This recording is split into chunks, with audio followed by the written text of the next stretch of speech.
we back? It's back? Okay, I have no idea what happened. I just saw the RGL logo come up. I don't think that's on my side.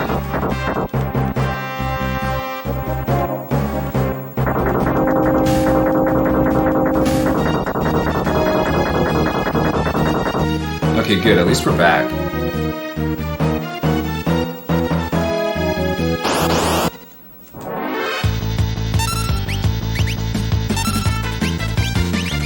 I mean, we stream to an RTMP server here as well, so it could be just something about my connection to that.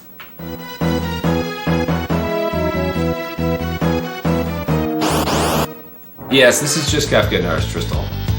Oh, I don't even have that on my thing, do I? I should have added that in. That's my bad. I'm trying to think if there's any good spots where I could actually edit that text. Maybe. We'll see.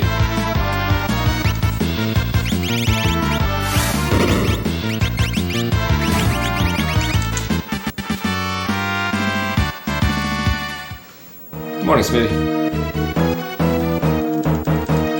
We're gonna queue up some attacks here, and then we'll.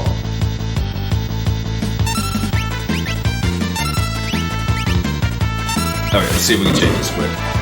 Speed running the settings. Where are we? 6. Wow, that was not fast enough. Oh, we hit 48 hours. You know, I bet that's exactly what happened. That's a really good point.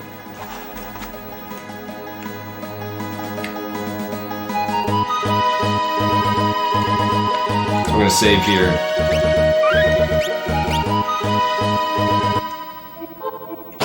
In case bad stuff happens.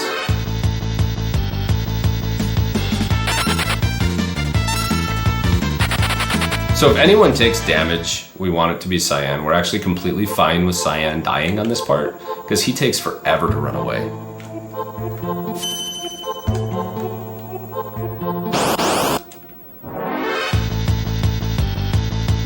I'm just happy it didn't stop during the Sim Tower run.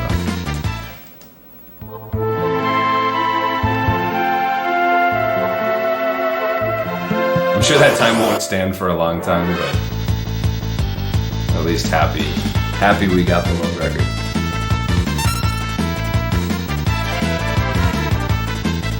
After everyone's seen the glory of what Sim Tower is, everyone's gonna want to run it.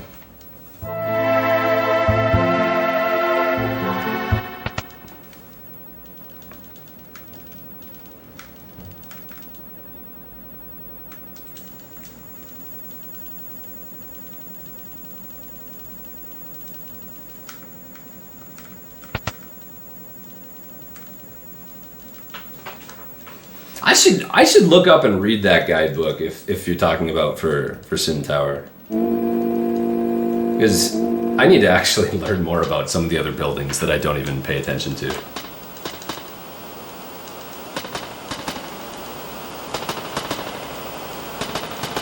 Okay, I'm actually going to just do a Cyan equip quick. This will just give it a little better chance that he's gonna die, which it isn't mandatory, but you'd kind of like him to die just because it's a lot. Well, he ran away almost instantly there. A lot of times he'll just sit there forever and not run.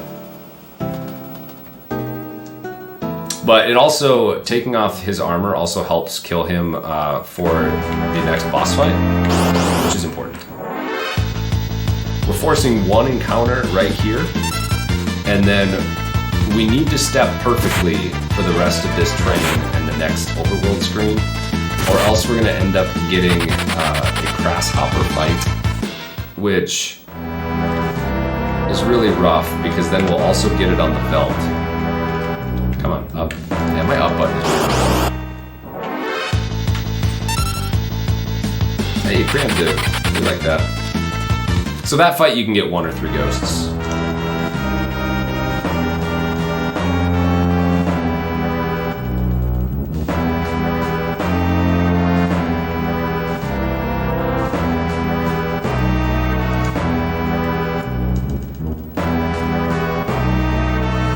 Okay, you're talking FF6. That makes more sense.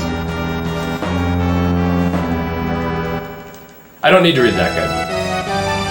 I probably should.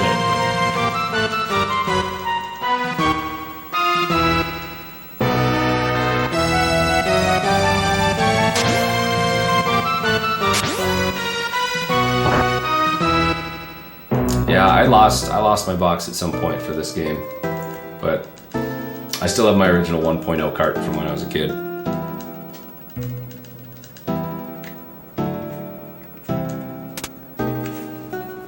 If it's in really nice shape, complete in box, it's actually worth a pretty penny now.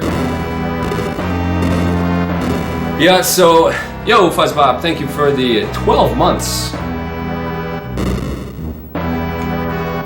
We are going to suplex the train. What I had ended up saying was if someone gives a gift sub in the chat to someone else, I will go ahead and suplex, and naturally somebody did. I say that just thinking like, yeah, nobody will do that, so we'll be fine.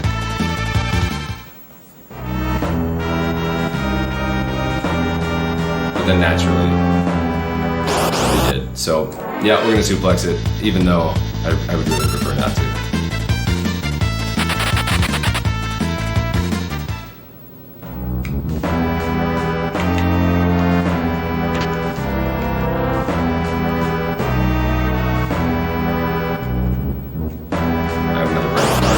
Messed up the steps, but now we're fine.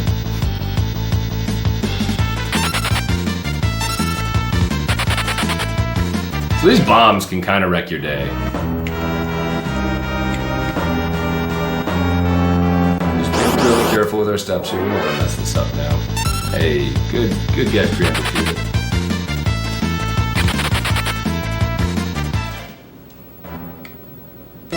Although, you know, we probably don't want Cyan to die if we're going to suplex.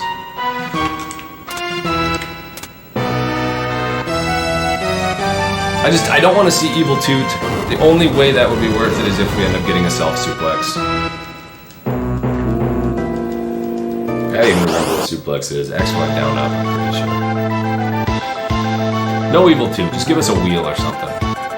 Cool. We've got a Phantom Train.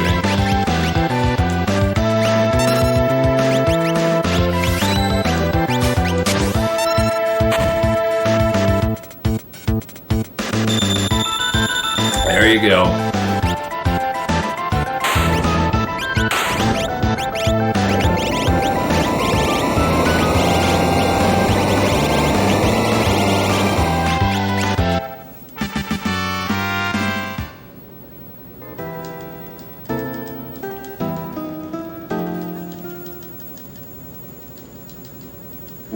It's funny. I get like visually or like actually upset doing that.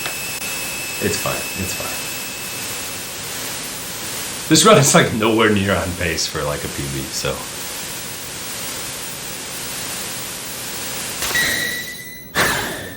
It's for the people. No one cares what you want, Cove.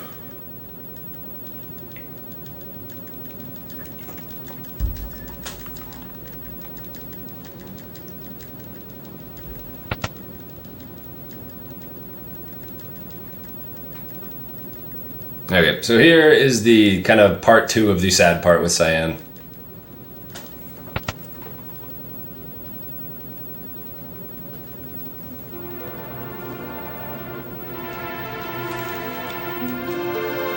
So this is the Phantom Train, bringing all of the departed to the other side, and of course his wife and son are there.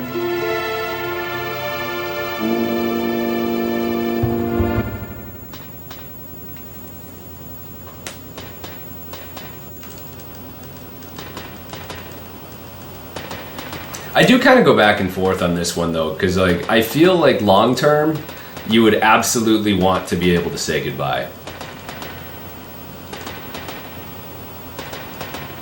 And so even though this would be like so heart-wrenching seeing them going away, like you at least, I don't know, got that last sort of closure.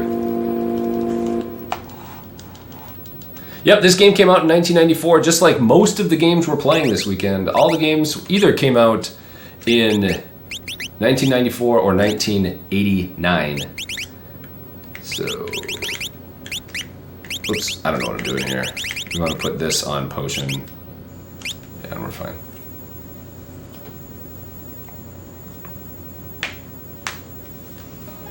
Okay, so hopefully, I think we stepped right, so we shouldn't get an encounter on the screen, please.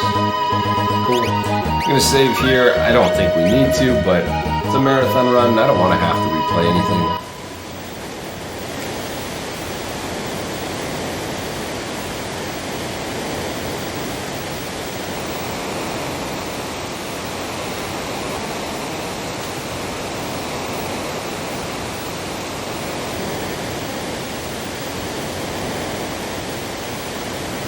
So we're going to jump here. We're going to do a pretty neat trick here. So there's a piranha boss called Rizapas. And as long as you, not as long, you can end up doing a, okay, we're going to fight it. We're going to end up doing a trick here where we kill off Cyan, res him, and then do a glitch to make him essentially go crazy and counterattack with retort without ever being attacked first. Unfortunately for how the damage rolls went, we actually have to kill Cyan with Sabin, which wastes a turn. Sabin has True Knight on, so that when we res him, there's a 1 out of 64 chance that the Piranha will kill Cyan.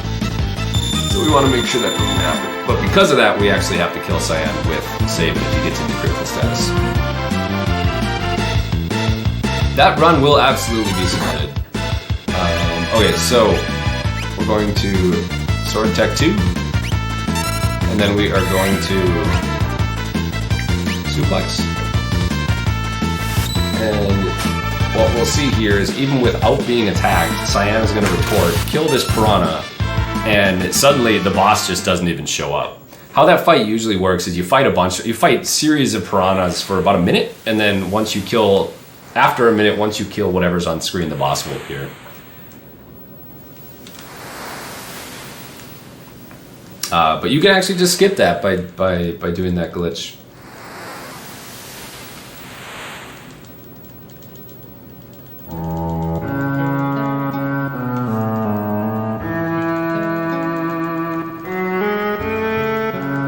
He doesn't like the suplex, so he did that. Yeah, he gets mad and starts like making the game behave badly because we suplexed.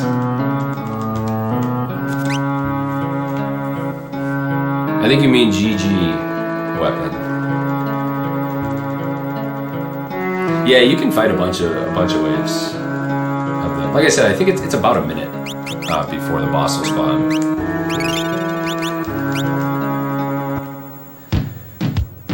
So one of the important reasons that we were doing the step count and step routing is for the belt right here. We want to make sure to get three good encounters on the way to Mobley's, and then more good ones that we can get Gal from. And our third encounter on the way to Mobley's would be non-ideal. This is a pincer attack all the time. It's fine, just waste a little bit of time. But our third attack is going to end up being, or our third fight will end up being against 3 guys instead of 1, just because we had a bad encounter at the beginning of Satan's scenario. But other than that, everything else should still be exactly how we want it.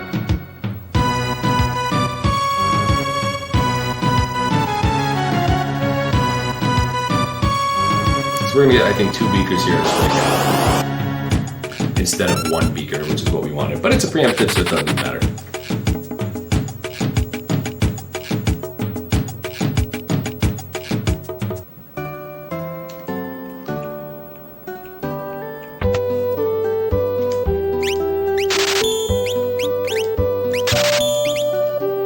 Probably should have just bought a Phoenix down or something for safety, but we're not going to. So we want Gao to appear as soon as possible now.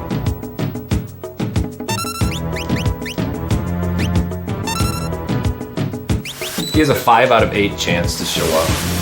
Slightly over 50%. First time Gao, thank you for being good during the marathon, man. I appreciate it. Good guy, Gao. Give him a dried meat that we picked up in the town there, and we're good to go.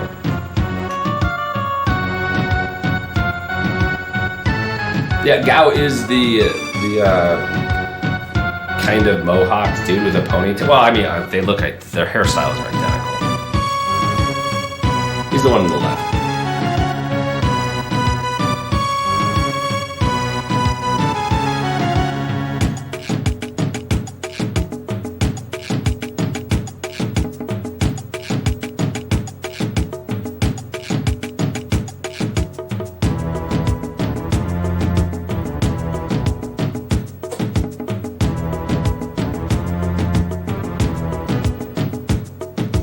Yeah, we don't actually get any rages for this category at all. Gao was pretty powerful even with his base set though, at least for this point of the game.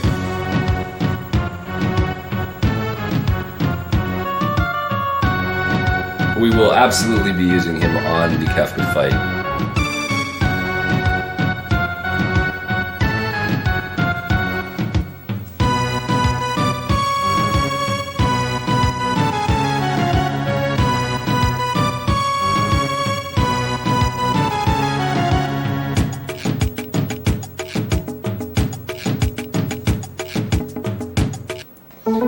And so now, feel free to spam your favorite Kappa emote, because we have Kappa the Imp for some reason telling us how to play with Gao.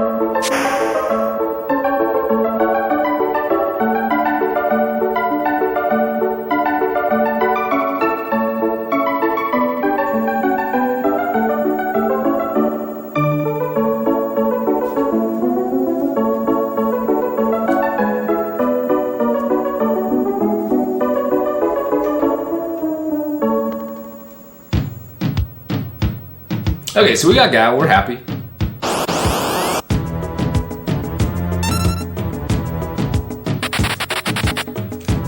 It's not often you actually get to run from that fight. I rarely get first shot Gao, so it's really nice. We're gonna go ahead and save here as well. This trench can be very dangerous. You can get some pincers or back attacks that can allow you to end up just dying sometimes.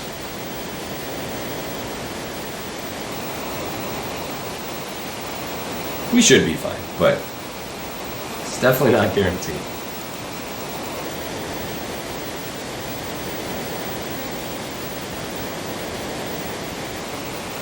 Oh, that's right, I still never changed the actual category name. I think we're through enough of it now.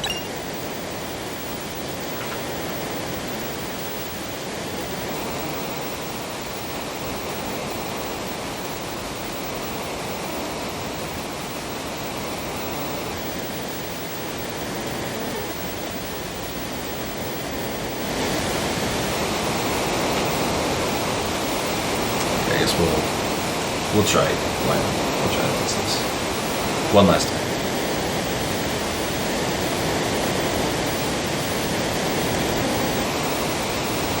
Ha ha ha ha. They laugh at him, they're so mean. Okay, so we'll do that. This Kefka at Darsh. I realize you can't see any of that, but there, good enough.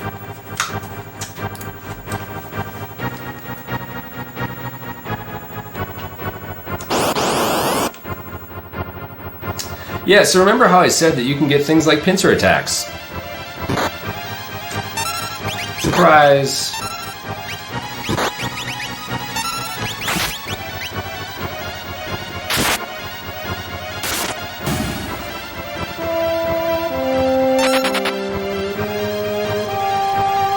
Oh, Kefka and Narsh? We were trying to do it quick, Virus. Yeah, I'll fix it. Thanks, dude.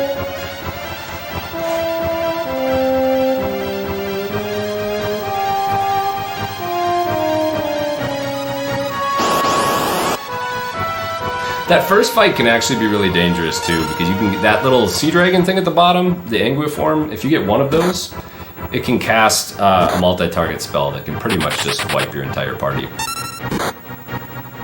You know what? We're gonna do this.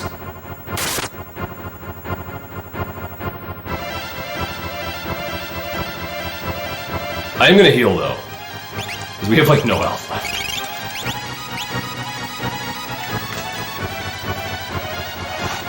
Okay, let's try to get back in here again. Go left, make that an at.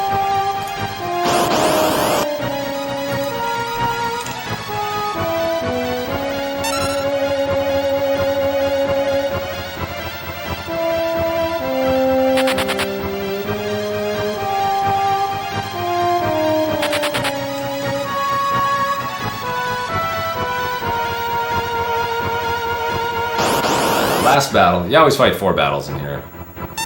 Double Anguiform is fine, you just don't want that single Anguiform.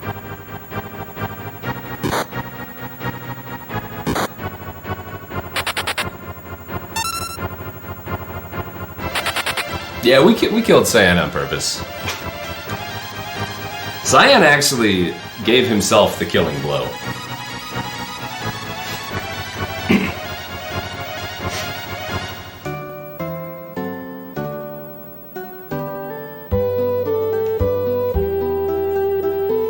So we're gonna go up here, we're gonna buy a bunch of smoke bombs. Smoke bombs are very useful because they allow us to run away faster. And that's actually the reason why we do save in scenario first. Is so we can get them to use them on the other scenarios. Okay, and we're done with save in scenario.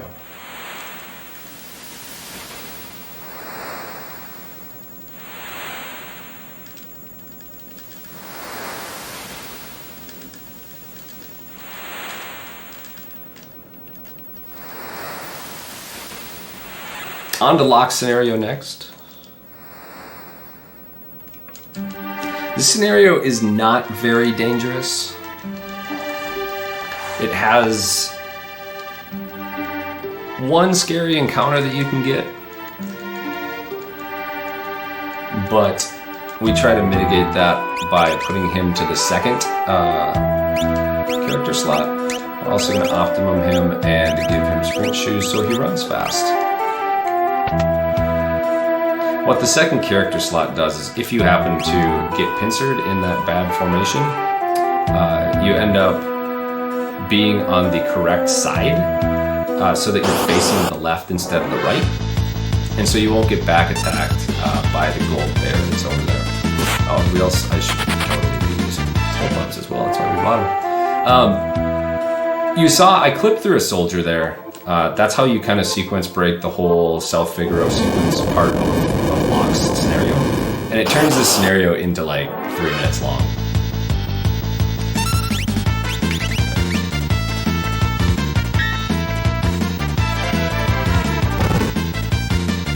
And really, as long as you can do that trick, which I think anyone could learn to do that trick in 3 minutes. But as long as you can do that, you can get out of it. You can do this scenario really, really fast. Yep, we are going to see General Kutan soon.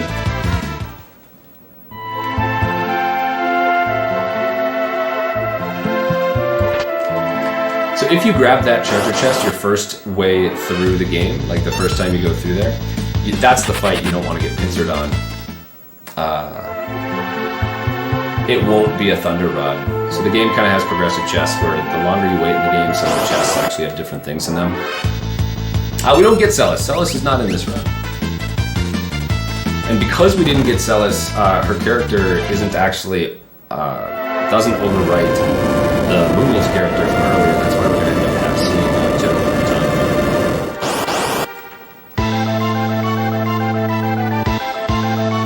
But with that lightning rod we picked up, this becomes a trivial boss fight. This fight is you're supposed to, it's like a training tutorial fight for Celis' ability Runic, which can hack more magic spells. But you can just lightning rod and everything's done.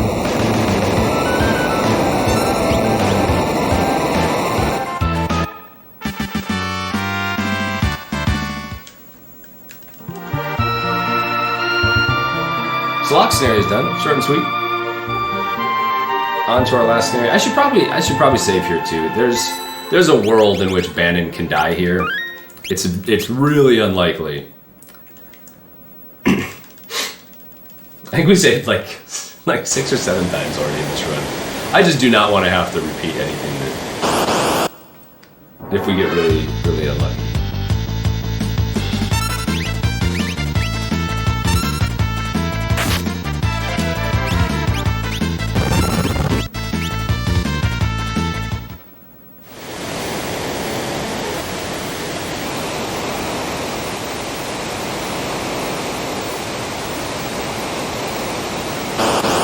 We almost got a really good... So I think you're guaranteed to get at least 1 encounter on the river there. But we almost got a 1 encounter only river, which is really good. Yeah, I did a friendly race of this, I don't know, like 2 or 3 weeks ago with a couple friends, and I didn't save before Kefka, and then I got race 2 and my party died, and so I was all the way back on the belt. Which was not a great time. I was not thrilled with that. So we're gonna save before Kefka today too.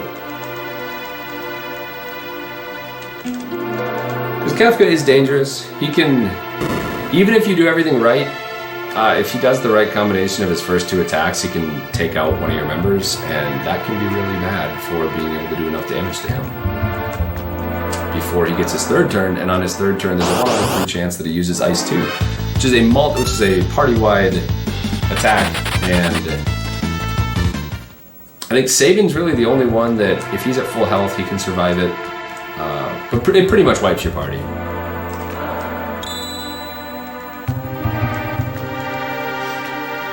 Hey, glad you at least saw some of it, Reliant. It's okay, this is the best part, when we get to kill Kefka.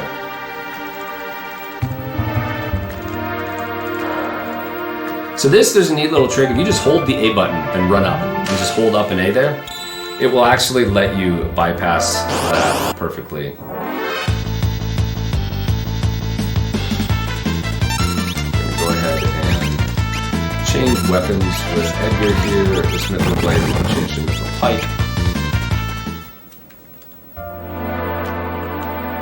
So you're supposed to kind of go down and around to the right and back up with that, but you don't need to.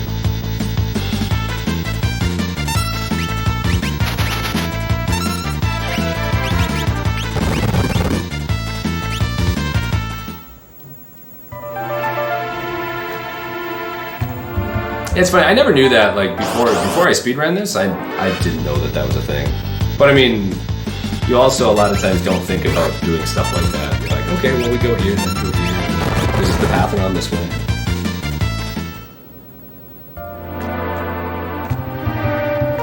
Just working our way through here. We're almost done with Terra Scenario. Then we just gotta walk up to the top of Narsh and then kill Kefka.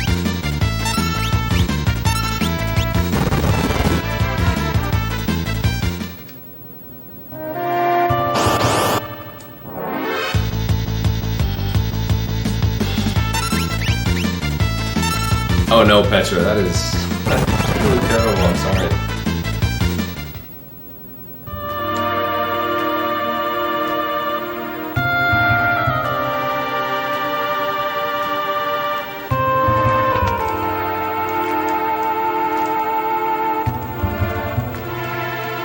Nine is one of the only like main series Final Fantasy games that I haven't beaten. I actually bought the Switch version when it came out, because I actually want to play through it. It's my major gap in the Final Fantasy series for sure. Minus 11 and 14, but I don't really care about those.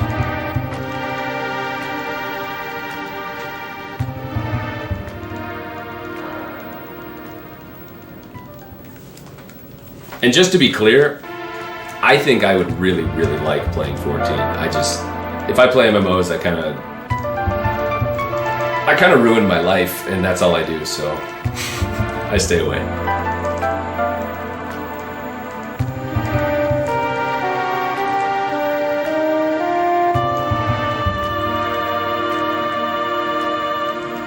A lot of people think that, Dragon Cat. I obviously don't. I can't say yes or no to that.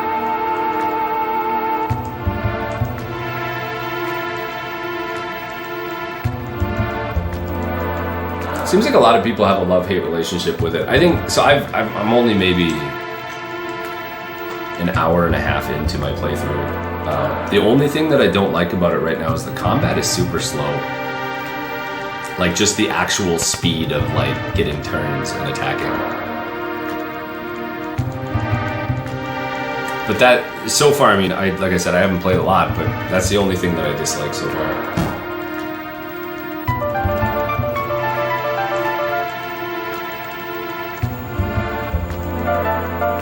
10 might be the game that I put the most hours into after 6.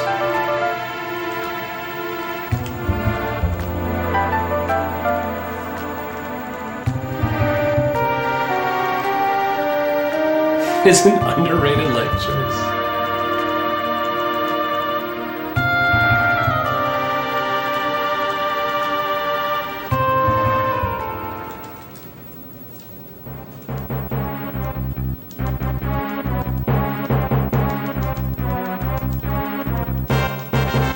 Blitzball was another thing that was like, people either loved Blitzball or they like despised it.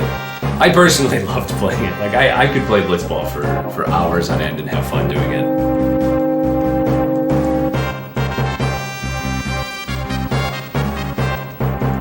Okay, let's get back to 6 though. So we are just about done. We are getting right up to the Kefka's fight. Right here we have, I think, 3 screens here. This is the first screen. We're gonna be ready to start that last portion.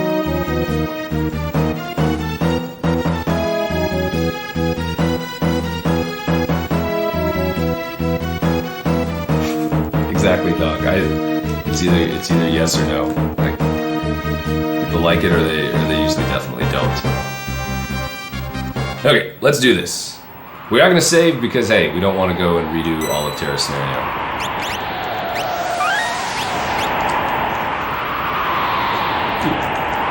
Not used to walking that.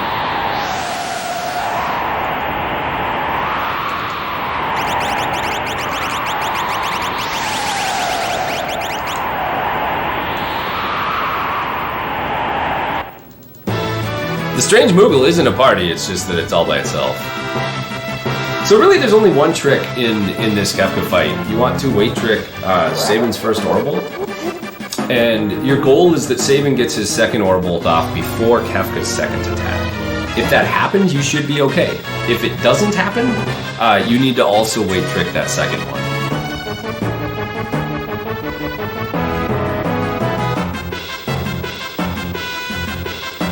So we're just gonna wait here until that green guy on the left goes by. There's also a trick called the Thing, which we are not gonna be doing right here, but we would go down right there and through switching parties a bunch and going into the menu a couple times, you can end up not getting in battles with those 2 brown guys that walk by. It saves about 8 to 10 seconds, or it loses you like close to a minute, so we're not gonna do that. Okay, let's see how we do here. Not the best ATB for Sabin, so that's not a great start, but... Oh, we also totally did not wait trick it. Okay, well, we're in trouble. We need to get lucky. I was just not even paying attention to what's going on.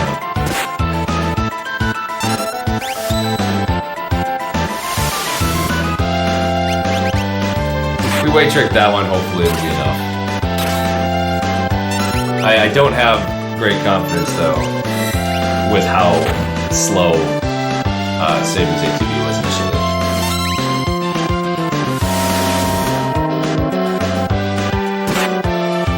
Okay, never mind, we're good. Everything was perfect. I did it for suspense. Not quite a sub 90, so. But we got through it fine. And that's the run, guys.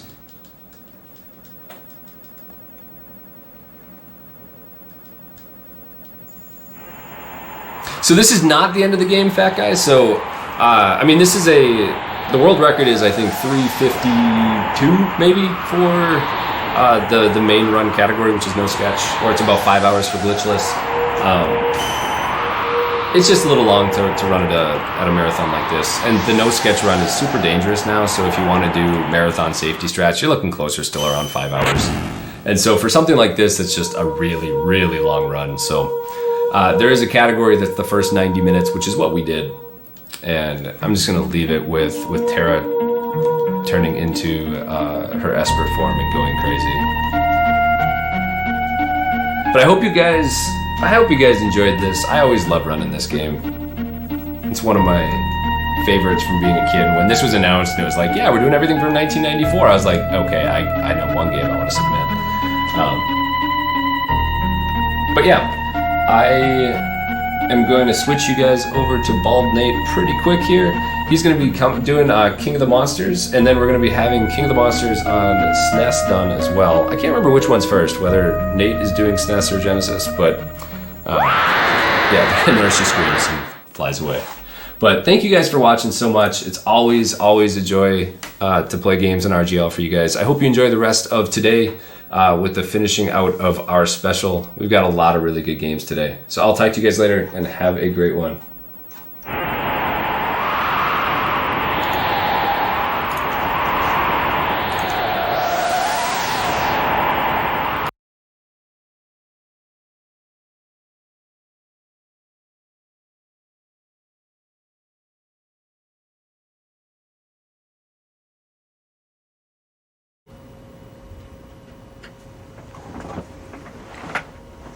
Hey everybody, great run to the Cov. You should go follow him.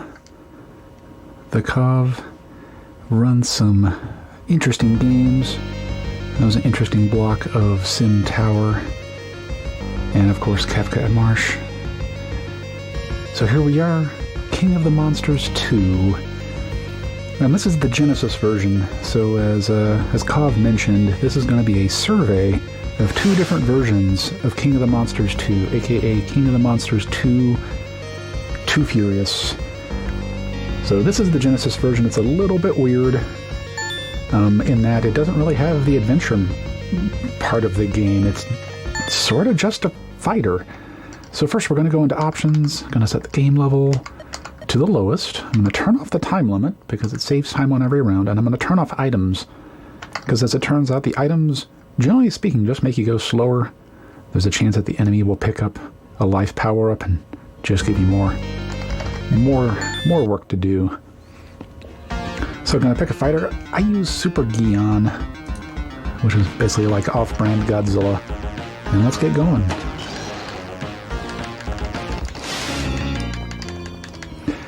So for the most part, I'm not going to be using the special moves. I'm going to be trying as much as possible just to play wake-up games with every single opponent. The different kaiju opponents do have different feels. Okay, that's his Inflato projectile. It wastes time. So does that tornado. Do not want to get hit by it. Thankfully, you can just block it. So we're going to keep on doing this. Just use the tail swipe on this guy. Occasionally do wake-up attacks. See, now that he... Oh, no, don't hit me. Oh. Caught me just as I committed to the jump. Oh, he's being a jerk. He's playing keep away. Not really able to get close to... Okay. Oof, okay. Come on. Please, Snail Man. Oh. Okay, he got too close to me, so I took a bite out of him. And here we go. That's an unusually bad round with Snail Man. See if we can do better this time.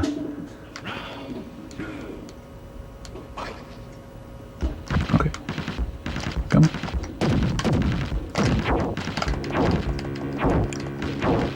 Oop. Oh. Oh, I got greedy. I tried to get in there and buzzsaw kick him before the tornado got out. There we go. So, Now maybe I can play some wake-up games with him. If I was on the right pixel. Very limited amount of Z pixels you can be off and still connect. Oh! Got crossed over on that. Oh, okay. I'll down him again. Man, he's...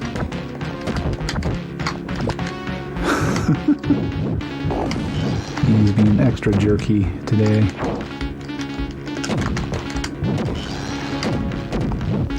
Okay. No, oh, I'm dazed. Oh, man. About to lose the round.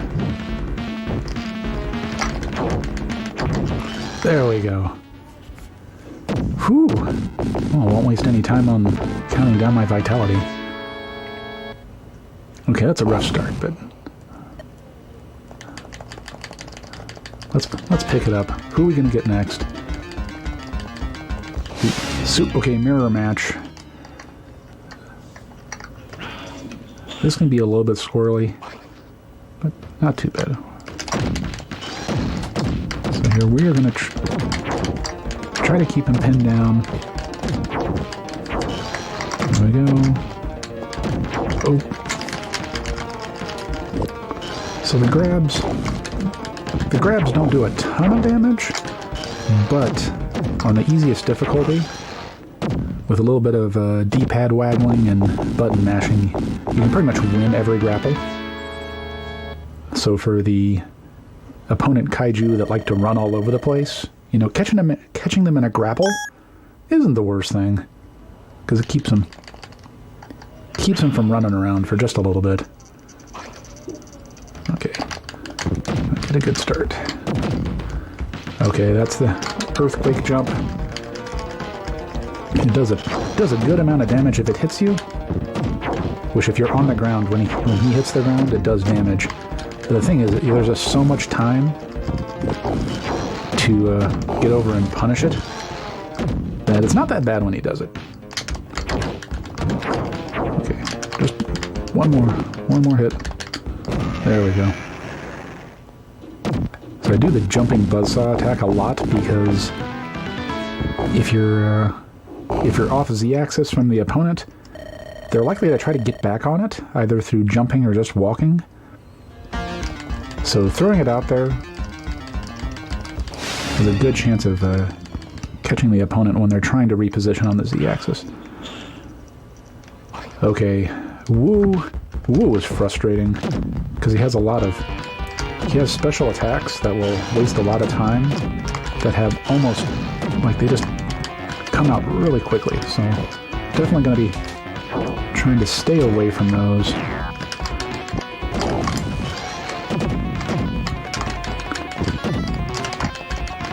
So just going to chip away at him, do a little bit of wake up. There we go.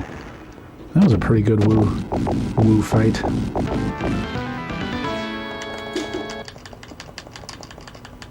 Yeah, normally the tanks and the little monsters, just in general, the sort of creeps running around the stage, when you kill them, they would drop a little item. But I turned off items. There's a few different kinds of items. Oh! Got me with his torso attack. One of the items is this life,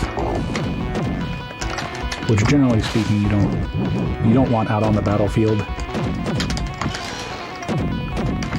Because if the opponent picks it up, hey, they get healed up. There's also power-ups, which give you access to more of your special moves. My experience so far is that the special moves don't pay in terms of speed. Oh, he got me with his rocket hands. Oh wow, he got me in the throw. Okay, stop it, Woo. No, gonna shoot me. Okay, we're almost there.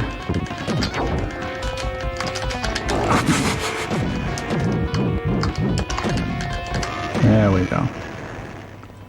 Second round of Woo wasn't that great, but we're getting by.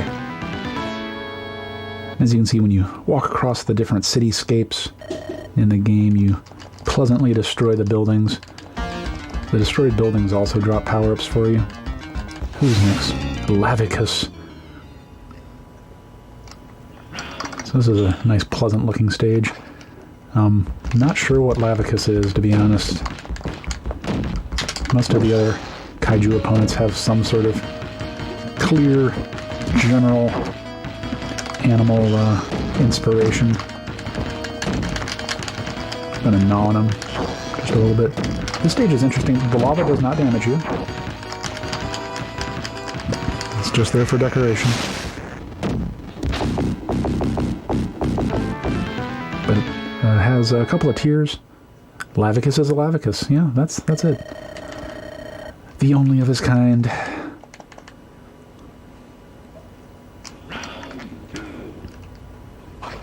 Crispy Lavicus. I'm gonna play wake-up games with Lavicus. What's going well so far? Oh! Okay, we traded there. Keep it going. I do vary my strats a little bit based on the opponent.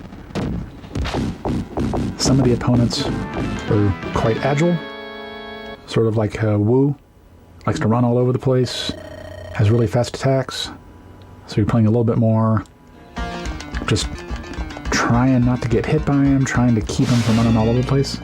Ooh, Eiffel Eye. This guy, I think, is the most mobile of all the opponents. Can be super frustrating, but he likes to jump.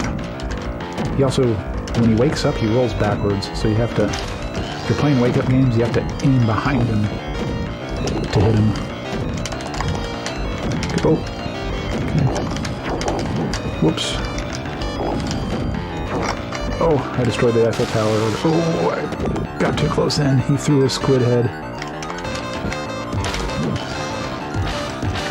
And the squid head returns to him. Of course. I think it's a squid head. Not really sure what's going on with this guy.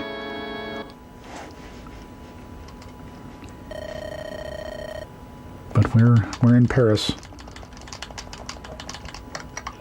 Or is it Paris? Or is it England?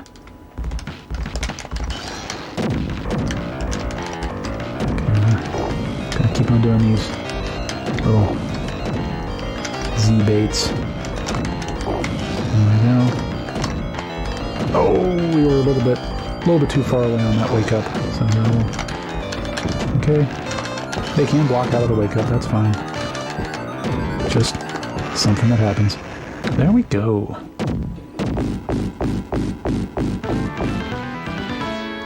So there are special moves. Like I said, they don't seem to be very efficient in terms of the speed run. But Super Gion here has a flame shot, clearly inspired by Godzilla's atomic breath. Okay, this guy loves to run around and teleport even, so give me a big jerk. Come on, come down here. There we go. Luckily, he can totally teleport into your buzzsaw jump. So in general, I'm gonna just... Oh, he was stunned for a second, just too far away for me to do anything about it. He also has an extra long get-up animation, so you sort of have to take that into account when you're playing the wake-up games. And there we go. Huge Frogger. Kind of looks like Hedorah. Okay. I'll buy that. I must be honest with you. Unlike the Big Mike, I am not that knowledgeable about the kaiju. But this game was from 1994. I had it in my collection, so I said, hey, I should learn it. I should learn how to run it and show it off for this special.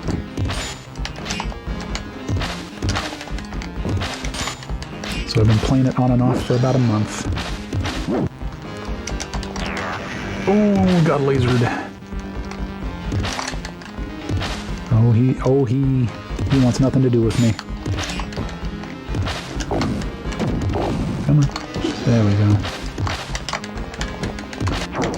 There we go. Yeah, wanders off. A pad thai. Pad thai sounds awesome right now. Okay. Who will the next kaiju opponent be? Beetle Master with his brain in a glass ball. This guy generally is a little bit slower. Oh, okay. He does have that. Ooh, I did not mean to do that, but that's fine. Oh. I'm just gonna gnaw on him. Have a little snack. This guy does have a few punishable attacks that he'll throw out. But you gotta be pretty close to be able to punish it. Oh, okay. Why? I was just off just a little bit. I keep on getting snagged on these various buildings. Oh, he's almost there. Oh, okay, no. Block that. There we go. Still not there. There we go. There we go. We are still at it, Dissection Studios. Still going. So as you see me play this game, you can tell pretty, I mean, not your typical one-on-one fighting game, but still, like, it's definitely a one-on-one fighting game. You should compare that to the SNES version that L-Rock will be playing right after me, which is more like the arcade version, and it isn't just a fighting game. I believe it has some beat-em-up elements to it. Come on, tail swipes for victory. Has some beat-em-up elements to it. There's more of a stage feel to it, but I believe every stage ends with a one-on-one kaiju battle, so... Okay, who's next? Clawhead. This kaiju looks real interesting. The stage has a little bit of like a pit in the middle. Oh. He's got a lot of mouths. Come on. Okay, so he's gonna play some keep away.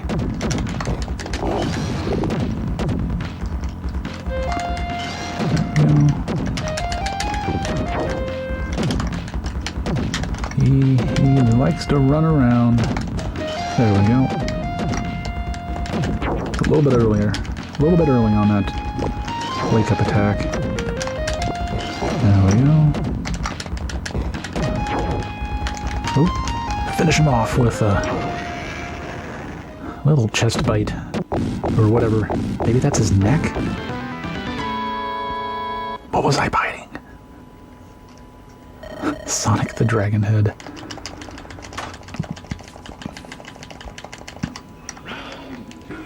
Okay, let's do it again, round 2.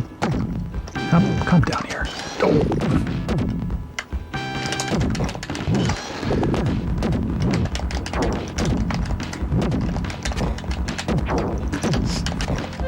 Yeah, this guy likes to play keep away from you. Okay, we'll bite on him. Oof. Just one more hit. Okay. Finish him off with a bite again.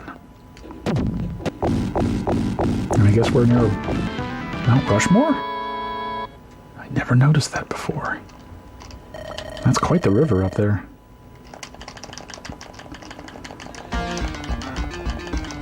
Okay, I think this is Atomic Guy. Everybody knows Atomic Guy. So this guy likes to run around all over the place too. He has a couple of really annoying attacks. Annoying because they have a good amount of homing, and he can throw them out real quick. But he is relatively weak. Oh, Put me in energy jail. And took him out. So with Atomic Guy, yeah. Spoof of Ultraman. I was gonna guess he was an Ultra 7 knockoff. But don't take me wrong, like this, the game may be filled with designs inspired by other properties, but it plays pretty well. It's got some goofy fun in it. If you weren't playing against the AI, of course, I think that'd be more interesting. I will say the AI gets really cheap when you crank it up, but you know, I feel like that's par for the course for fighting games. Like it becomes nigh impossible to win a grapple.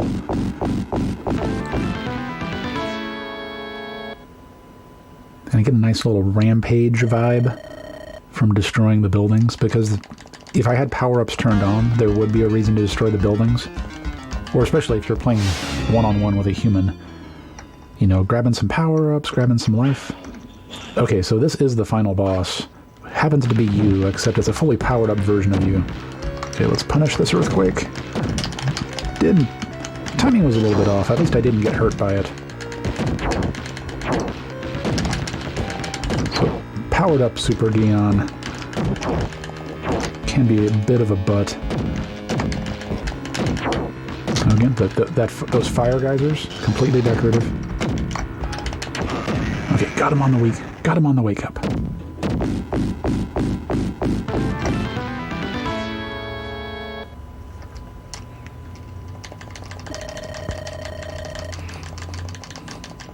Yeah, Stargamer, like how Elrock said, Genesis and SNES relatively different, but oh, can I get there? Oh, okay. Oh, going for it again.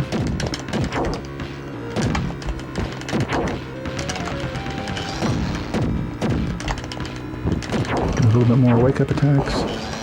Got some nice tail swipes in there. He can totally claw out of the tail swipes, but he doesn't always. So sort of a risk to take. Oh, he can also claw you out of the buzzsaw kick. Oh, he dazed me. But he chose to grapple, which was not the best pick. Okay, and time will be up when it says congratulations, which is after the bonus. Battle completed. Congratulations. We saved the universe? I mean, not really. We destroyed a whole bunch of cities.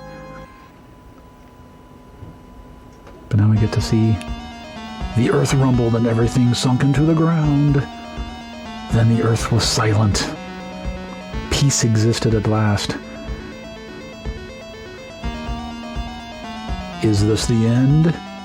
Oh, it's not the end of the follower special, good friends. It's not even the end of King of the Monsters 2. Because as I've mentioned several times, after this, you get to watch Elrock617 play King of the Monsters 2 for the SNES, which is much closer to the arcade version. Who knows how that one will end. But I'll leave you with that. I'm going to go to the intermission bumper and get ready to hand it off. And hope you enjoy that. My name's Baldmate. If you enjoy the smooth stylings, throw me a follow.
1999.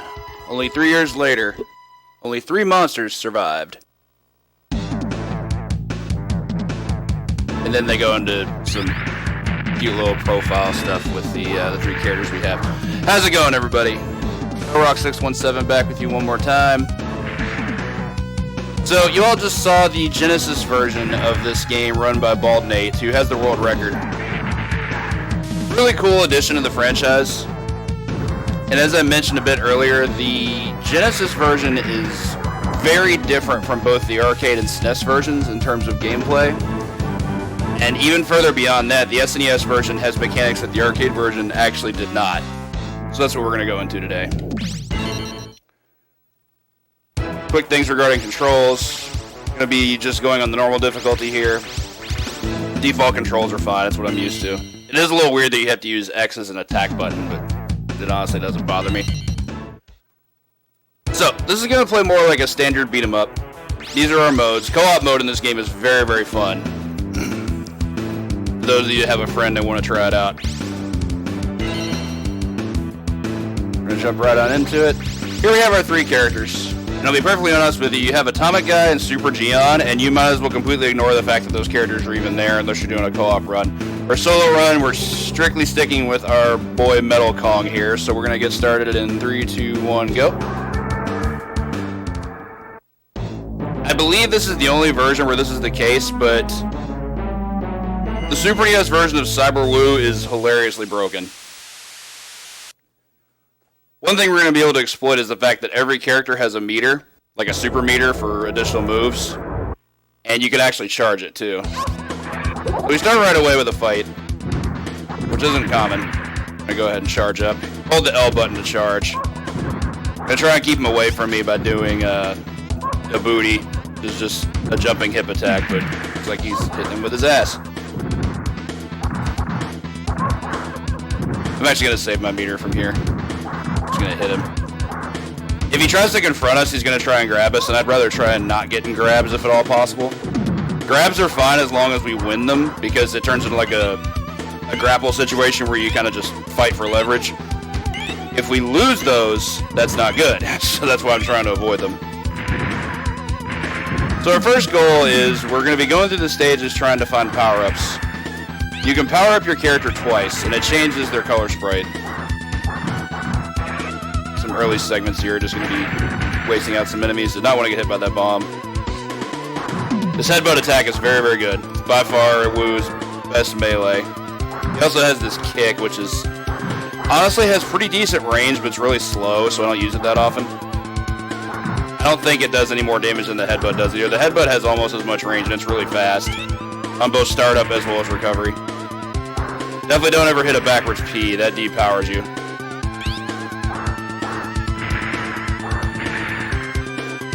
Some life here. You can also pick up items and throw them. We're not going to be doing a whole lot of that, but take some extra points. I actually don't recall points really mean anything in this game. These guys are annoying. Health ups. Pretty much through here, it's just, this might as well be treated like an auto-scroller. We're stuck in this section until we can beat these enemies. Come here, you.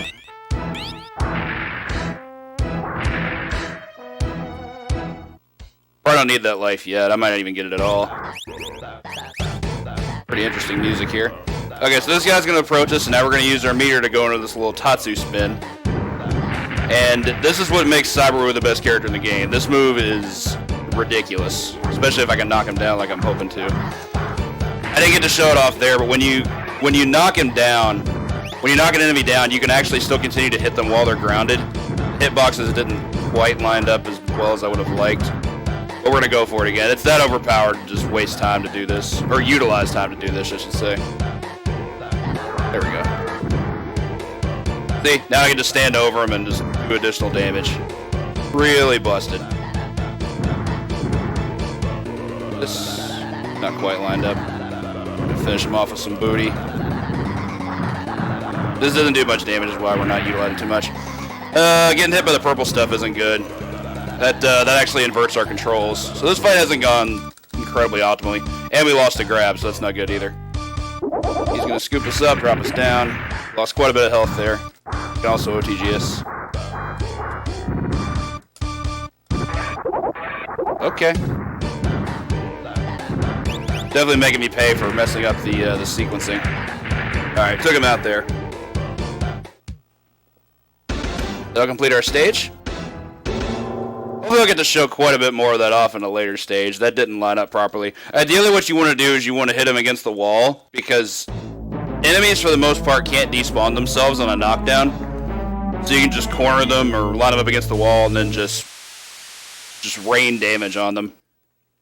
I'm also mad at myself for not picking the Japanese version, because the the names for the bosses are written out in English and they're really, really funny. Alright, get our second power up. Now we're gonna get to do even more damage. And this should be our final color unless I grab one mistake. Cool, yeah, iframes through that. Not through that one though. This is fine. This is still fine. More annoyed than I am mad. I got these guys. I don't know why that didn't hit that guy, but whatever. Alright, got that back. Actually pretty impressed that hit behind my head like that. There we go. Get some health back. We're gonna need it. You can tell those are just random. Sometimes I go for them if I feel I need something. Like right now I could use health, so I don't see any reason not to go for it. Get out of the way.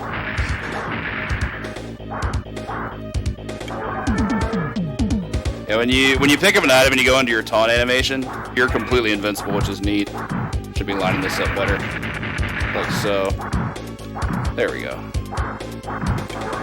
Didn't really want that. There we go.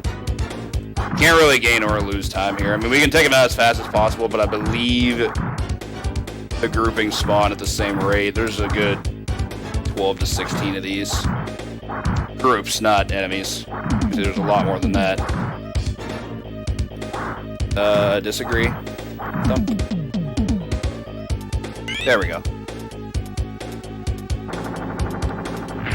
Grab this building. Okay, video game. Here's a cool thing. If your controls have been inverted, if you grab a power-up while you're already fully powered, it deletes it. So that's pretty neat. On we head to the Eiffel Light. Yeah. Also, why haven't I been charging this whole time? Okay. So this range is really good. Like how it just gave it to me while I was grounded.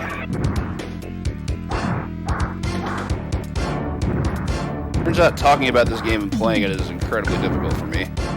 We're gonna charge up. Put on the booty again. Huh. No, you couldn't do that if you were in neutral jump. Alright, so we're gonna rain down on his parade. Gonna eat a lot of damage here. Eiffel Light has an extremely low health total, which is very beneficial to us. He also has a second form where he just goes in fighting his head. This would be obviously a lot better if I had meter, but it's not too bad. We can just headbutt him to death. He's a little bit faster than we are, but we can still retreat if need be. I don't know where you're going.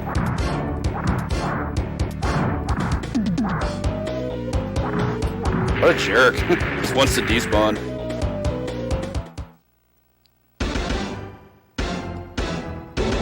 That'll clear that up. That fight was better, but it was definitely on me for forgetting to charge the rest of the stage. I had plenty of opportunities to do it. I was just trying to make sure I was staying alert.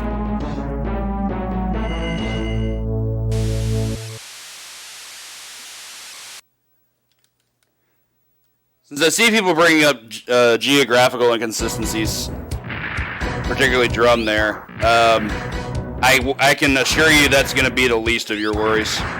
Because right now we're in the Grand Canyon. I'm actually going to do this. I can charge here, no problem, because the screen's going to auto-scroll. Just going to dodge these shots while I charge. Right on me, nothing I could do there. This one's one of my favorites in terms of like, why is this here? Do not want that. Don't you dare walk me into that. This is an automatic movement, so I can't do anything about that there.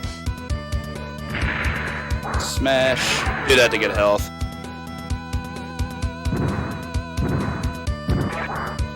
jump my way through.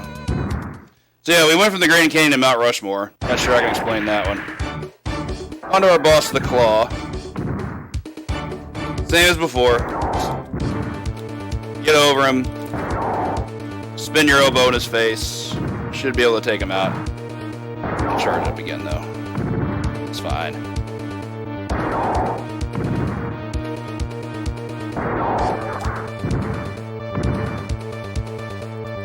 There's a guy in the corner. He shouldn't even be too much of an issue. Didn't really want to knock him off screen though.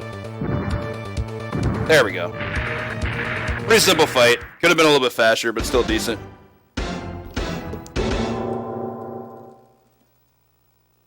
Yeah, spin to win for sure. That's all this game is.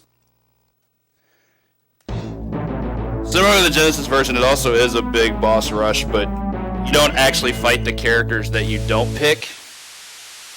So, similar to how you do in the Genesis version, like Atomic Guy and Super Geon aren't going to factor in at all. That's not good. Really, game? Yeah, that is going to kill me. That was very unfortunate. Sharks are jerks. Like, it wouldn't be so bad if you get hit, but to get comboed, pretty awful. One of the things I actually do not enjoy about this game is stuff like that. Like, the game will cheat you out super hard if it wants to. This, however, is scripted. This is a cutscene. Love this music track, too, by the way.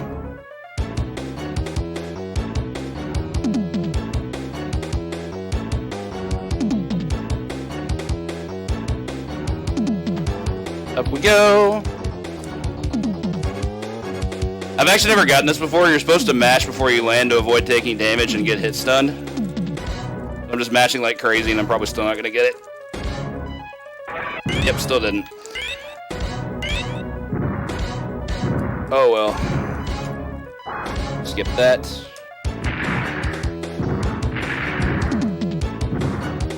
Here we have the Sphinx. Why couldn't I move there? Oh, this is actually a building. Cute. I was supposed to invincible me through that. How cheap.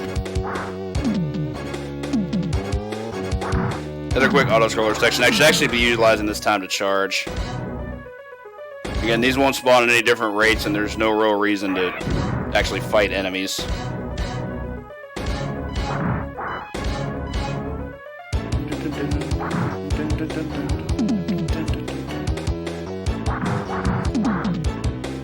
This is still fine.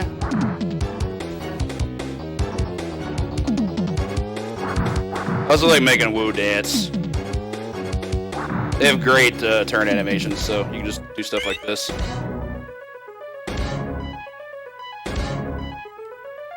To the pyramids. We should be fighting the Beetle Master. I still don't know what the deal with the brain is. I'm guessing he's just the mastermind behind all this. We have this guy. This guy's actually pretty cheap at times. We're gonna beat him using the same method, of course, but he has some real dirt. Didn't know the Sphinx was actually a thing there.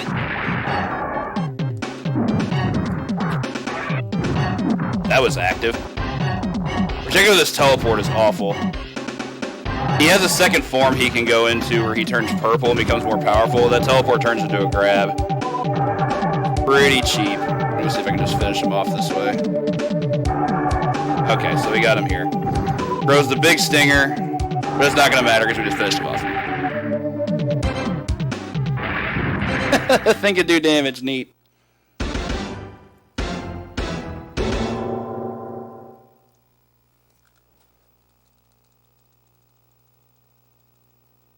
Oh, I didn't even hit start, and the game says I did. You can pause during the outro sequence, which is really weird.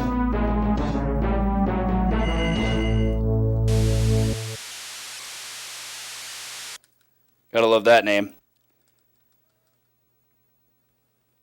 This segment gives us a very unexplored mechanic in beat 'em ups, that being swimming, which A, I feel isn't necessary, and B, we're not even going to be using it that much anyway.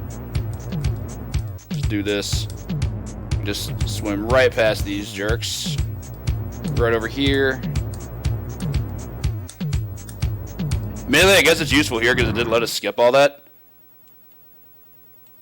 and suddenly we're at the boss. I recall this guy's a bit mean, especially because he has these subs do his bidding. Oh, he's got me in stun lock. Neat. Sometimes you gotta come at him from above or below, and that's never great. That attack's pretty good. Charge up. His jab does have really good anti-air properties, so still gotta jump in on him to get him to knock down. This move's still really good for that. Turns out. See if I can finish it from here. Alright, solid.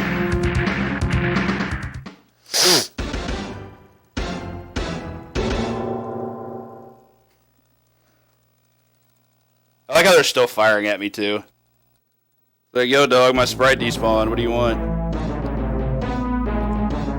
Onto the lava zone, so get out your RG lavas. Lavicus has the best English name that I can't remember. That's why I wish I had played the Japanese version. He's also the hardest boss. He's not particularly difficult, but he does have a lot of health, and he has really, really good attacks. Plus, you don't actually have time to charge before the fight. This stage is just a boss fight.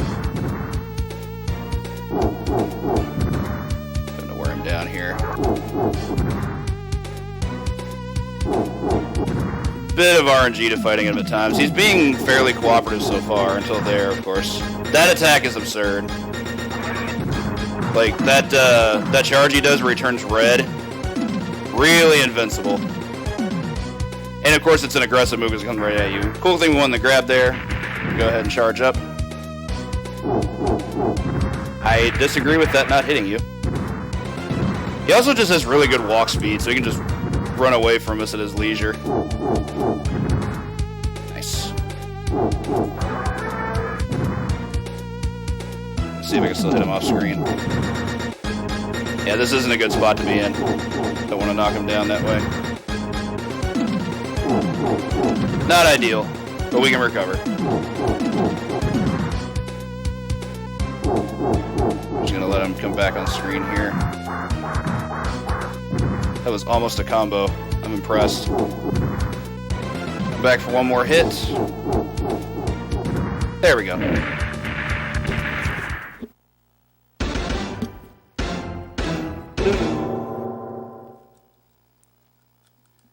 Yeah, I don't necessarily think that fight's hard. It's just really tedious, mainly because of his health. Plus, like I said, he just has really good attacks. Alright, on to stage 7. This is actually going to be our final boss rush. We're going to be fighting every single boss all over again. In another mash section, which I'm probably going to fail.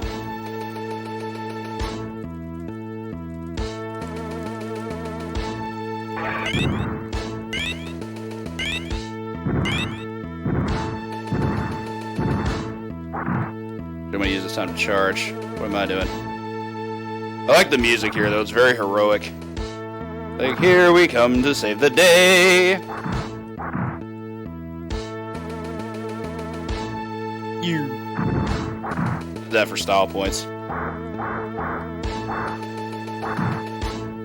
Had I been any closer, the headbutt actually would have hit that backwards B and I would have depowered. That would have been real bad. Jump our way through. I think jumping is faster than walking, but I've never tested the pixel distance. Wow, okay.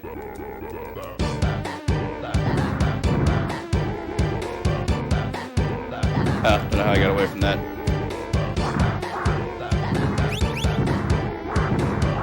Also under advisement, the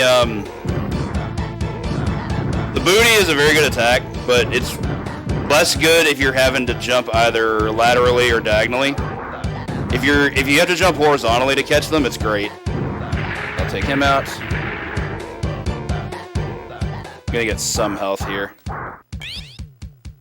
Ignore the rest and charge up. It's pretty much my primary use of this time is just to make sure I have meter.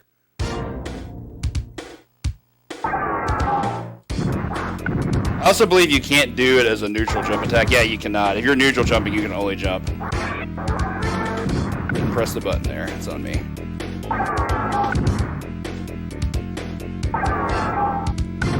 Cool. Got across the other side. Charge up as much as it'll let me. It wants to go away from me. I'm perfectly fine with that. Otherwise, I'll just do this. Iframes, boy. The fireball trying to do. I actually didn't know that was gonna work. he charged up that fireball, and I was like, well, that might hit me. And it just completely phased through it, and that was savage. So the cheap thing here is they pretty much spawn the boss right on top of you every time. So you can just go right into spin and just go ham. Pretty powerful, especially when you get to do nonsense like what I just did there. Charge up. Whee. So like as soon as he lands, I'm holding L and mashing B. Because that's what triggers the spin. That's what activates the spin. You just get to hit him right on incoming. Didn't want to get that far away from him though. Yeah, during teleport he's invincible and that's annoying. Ugh, didn't want to grab. Cool. Always go for the missile throw whenever I want to grab. It's the fastest one he has. The other one looks cool. He just goes into the sky and press slams them. But the missile launcher is by far the fastest.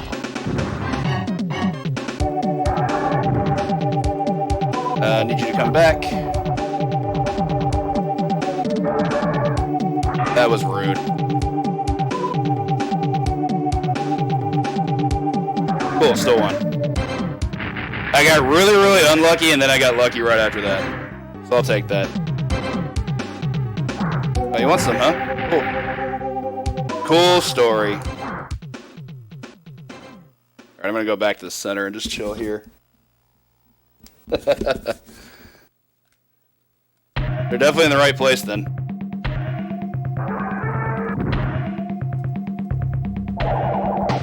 Trying to knock him to the left so he doesn't despawn. Still hit him. That was cool. Didn't want that. He got the grab. That's gonna suck. Cold as ice. He can do that too. Pretty cheap. I think all the bosses can actually combo after throws, if I'm not mistaken.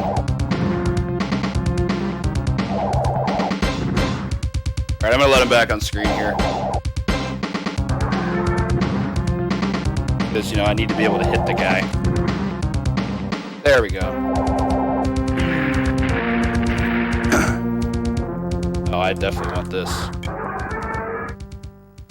I'm trying to grab it with the attack, though. Alright, in the case of this guy, I'm actually going to try and just knock him down this way. There we go.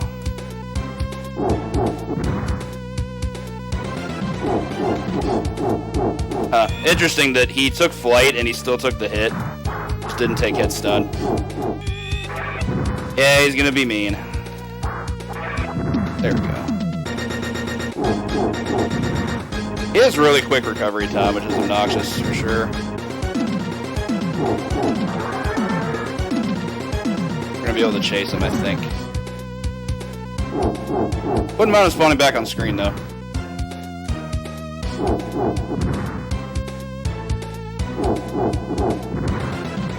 That sucked. That move has excellent tracking, by the way. Like, it can follow you pretty much anywhere you go.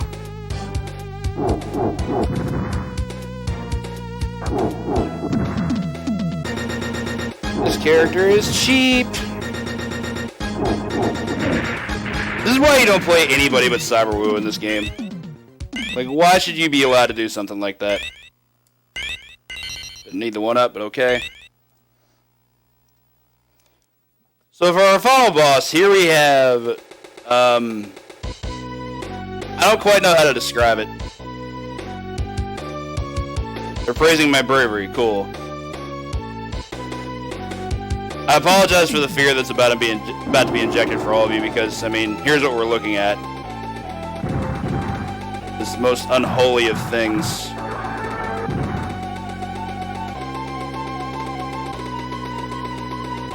I don't quite know what that tongue's supposed to be, for being honest.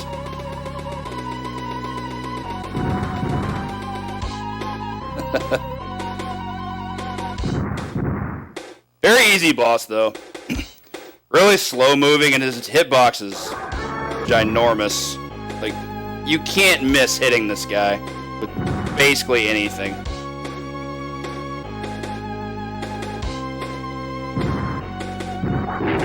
Alright, that'll finish off first form. Because of course the game has to be a total jerk and give us a second form. Probably activated that a little bit too early, but we're gonna have to destroy all these things here. Once the last one's destroyed, that's time.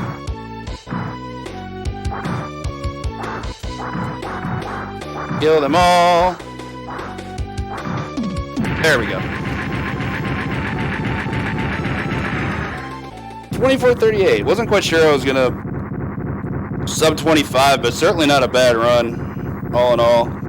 Definite mistakes made in the first stage and during the bit with the sand shark, so that was pretty awful. But overall, good boss fights. Super cheap character that lets us do stuff that really shouldn't be able to be done in a beat 'em up. Like, you're mostly invincible and you get to do way too much damage when you're doing that. So. Not bad. And thank you for the GG's Drum, Purifier, Guardian Digger, Ms. Jeffja. Here we have our cool kaiju ending. They beat the invaders from another star. Now they are the strongest. Give the GG's well, Liz, Tenmachi. They will be waiting for you. Not sure where, though. Maybe they'll tell us. Also, look at this planet that's been left in ruins because of a giant kaiju fight. Thanks for the GG weapon.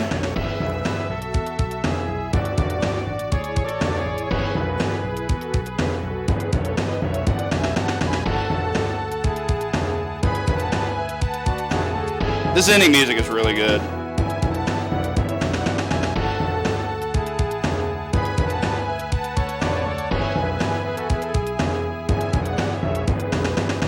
Thanks for the GG's, Clemeno, Yogi, Glitchless, Dog Developer.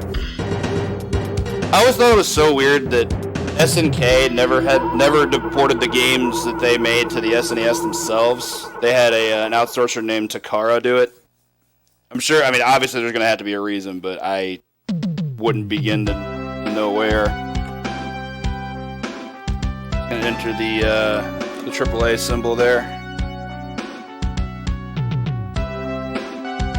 Yeah, that's pretty much the breakdown of how the concept of King Nothing works. It's like, well, you rule the kingdom, but there's no one here. Alright guys, I believe we're going to be waiting on...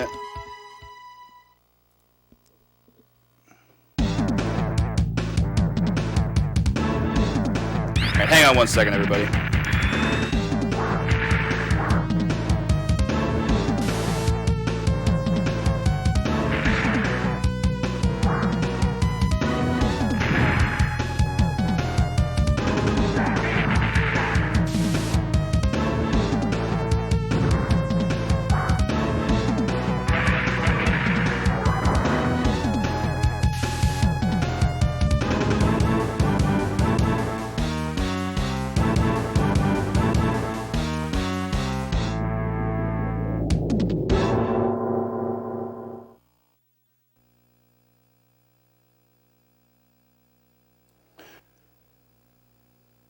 Do appreciate everybody's patience. Gonna have y'all gonna pan it over to our next splash, and we'll get our next game going for you shortly. Thank you so much.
Alright, everyone. Once again, appreciate your patience. Looks as though there's going to be some minor additions to the schedule, and I'm actually going to be running another game here at this time. So bear with me 1 minute while I get that set up.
Alright, once again, appreciate everybody's patience.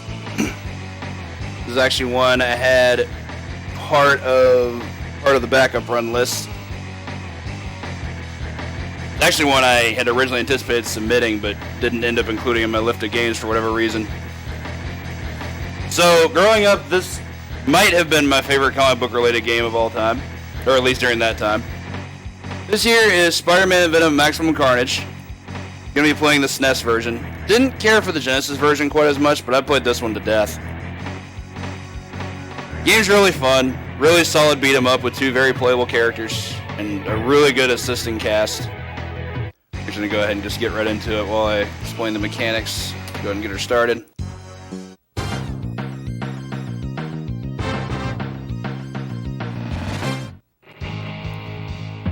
So you have to start the game by playing as Spider-Man, which is fine. Spider-Man's good.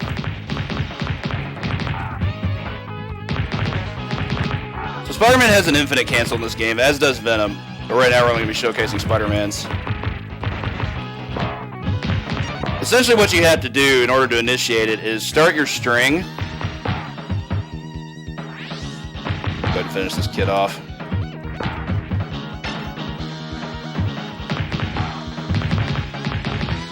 You can do up to 3 hits of your string before you press either up or down to cancel it. And the most efficient way to do that, I feel, is get them either on the top or bottom pixel. Start the string and then press either up or down forward. That way you're still in line with them while advancing forward to them. And the reason we want to make sure we get as many hits as possible is because of that mechanic you saw there called the power hit. Power hit's incredibly good. Does a huge swath of damage to enemies that surround you, or in a single grab. Almost got that double smash, that would have been sick. If enemies are slightly willing to cooperate, you can get them on one side of you and do it as well. Probably wanted that health, but whatever.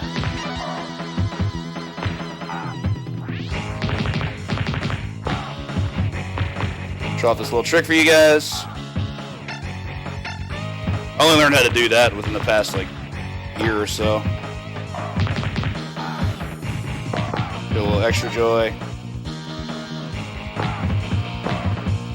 You can see weapons can be useful as well, but they're a little slow despite being high damage. Wasn't trying to do that, but whatever. It's extra life because I forgot it was there. I also love the soundtrack to this game. It was composed by the metal band Green Jelly. I think it's actually pronounced Green Jello, but they spell it Green Jelly. Alright, on to our first boss. See if I can set this up right. Did not. Maybe I'll go for it again. Okay, so we have to fight them as would be. It's incredibly useful to be able to do what I was trying to do. You can get what's called the double smash, where you web them both into each other. Not only is it good because it one-shots them, but it also gives you an extra life. So for speed purposes, it's great. Just really hard. Hard enough for someone who hasn't practiced it, that's for sure. Please stop. These girls can block, so their defense is quite solid compared to other enemies in this game. You can also do grab releases where you just tap down, which is kind of cool.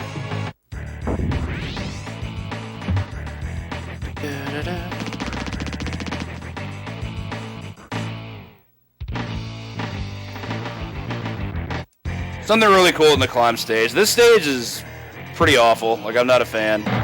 But we can do this to go into a secret room. This does add more time into the run, but screw it. It gets us extra lives, so it's got to be useful for something, right?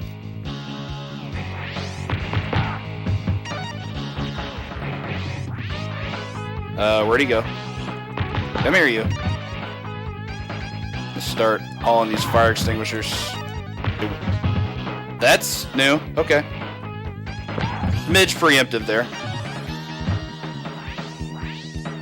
Toss her to that side so I can grab this. Get extra lives for killing all of them. Pretty silly.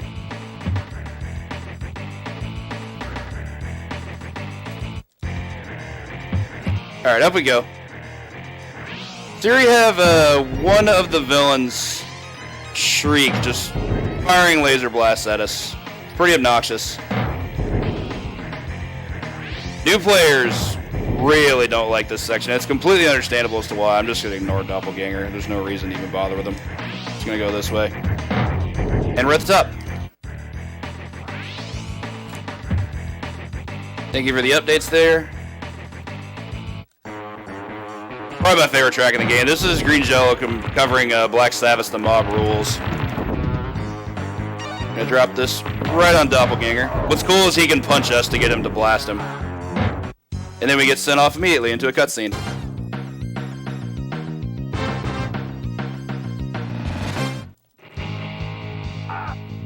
Crappy part about this segment, we actually don't recover health. I think it's the only stage where you don't heal up from prior. So it's all supposed to be one segment. Have a lot more space to work with here, which means the enemies have a lot more space to work with as well. So as I was explaining earlier about power hits, if you get hit, your power hit cycle goes down. You have to get in a certain number of hits in order to be able to trigger being able to do a power hit. There we go. Casually pick up this dumpster.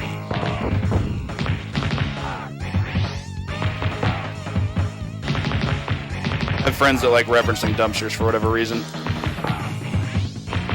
So that part was for them, I guess. Trying to get this health. Why can't you move up? What the heck? It just despawned it? What was that about? Can't believe that cost me that much. Oh well. Unanticipated. Where are you going? Gotta do some crowd control there. I think I talked about it a little bit earlier, but grab release on the Chicas is quite strong. Because you can grab them, start a punch string, immediately grab release, and then go right into finishing a combo. Oh damn, that dude just came flying in, didn't he? Alright, Liu Kang, let's go. Corner them. Did not want to grab him.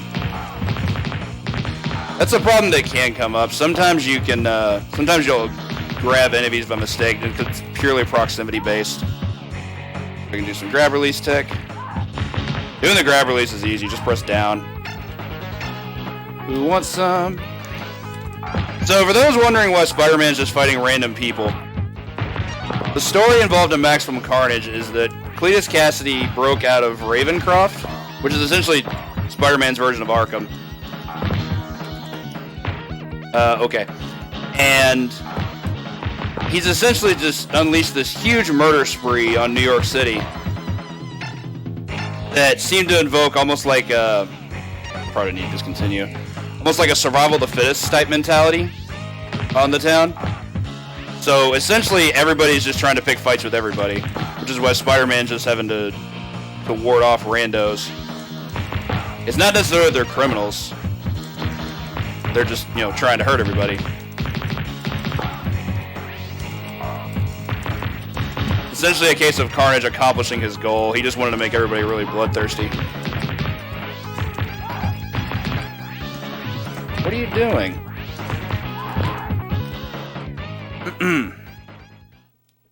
Yeah, but I mean, they weren't originally criminals. So this fight's interesting. Oh, it actually just puts him on the ground.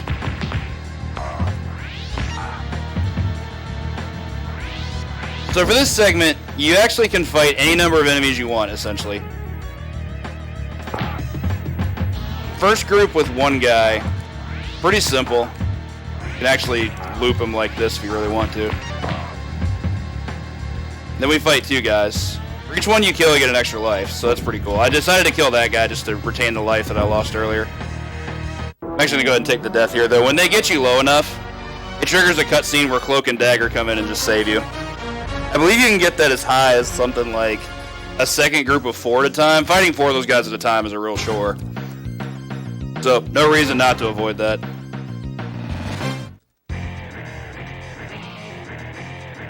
On to our second encounter with our antagonists. Doppelganger's arguably the hardest enemy in the game, and he just showed a very good reason why. That grab has not only insane priority, he can essentially do whatever he wants. He can interrupt your combos and just grab you. Just because reasons, I suppose. Shriek you can kind of treat just like a standard enemy, because you can actually, like, webline her and grab her and stuff like that. Ugh, I just got wasted. It's not good.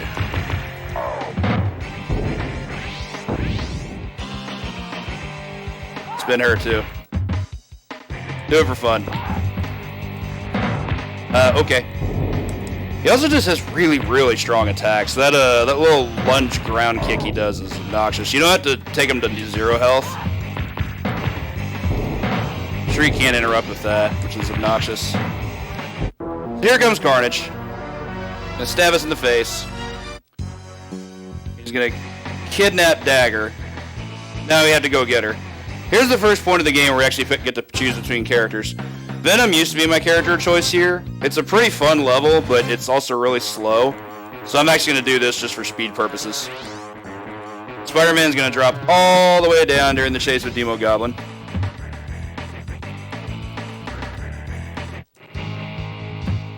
You're just gonna let him pass here. Now we actually have to fight Demo Goblin.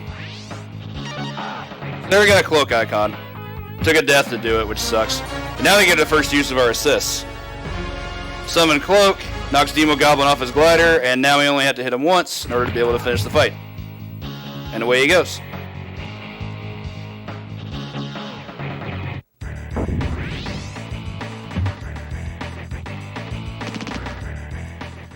Another speed strat some people may not know about. Whiffing attacks in this game is actually really good because at the end of each stage it counts down what's called your fighting accuracy, which essentially is just how many times you're able to hit enemies. So mashing attack at the end of the stage decreases your accuracy. It means less frames. Now we're going to move on to Venom, who just, casually lifts dumpsters with one hand. Essentially the same mechanics as Spider-Man. He's just slower and stronger. He's the Haggard of Spider-Man's Cody. That was a great double smash. I did not anticipate getting to do it. I also love this throw. Just toss him to the ground like a sack of garbage. Into the dumpster. I want to get him on one side of me.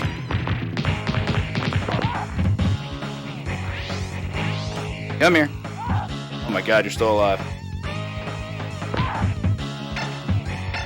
We also still have a cloak icon available, which may or may not come in handy. Take you out. But yeah, we have the same infinite mechanics as Spider-Man. We're just not as quick about it.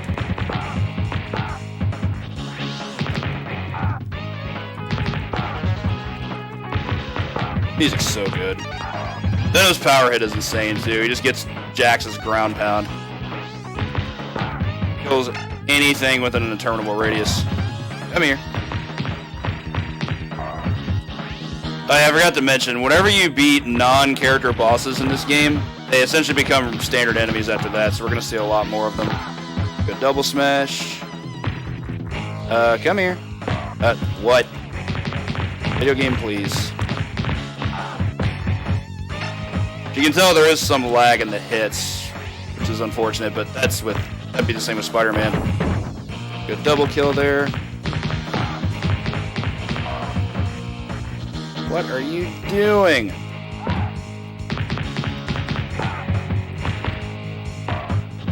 Okay.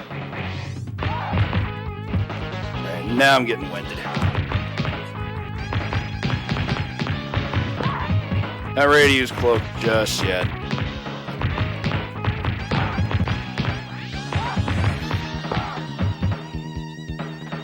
Don't want them all on one side if I can help it. There we go. Got some health back. And I'll be honest, I just really don't want to deal with the Umbrella guys, so we're going to bring Cloak out here. These guys are awful. They have very good melee, a lot of health, and are generally just a huge nuisance to put up with, so I'd rather just not do it.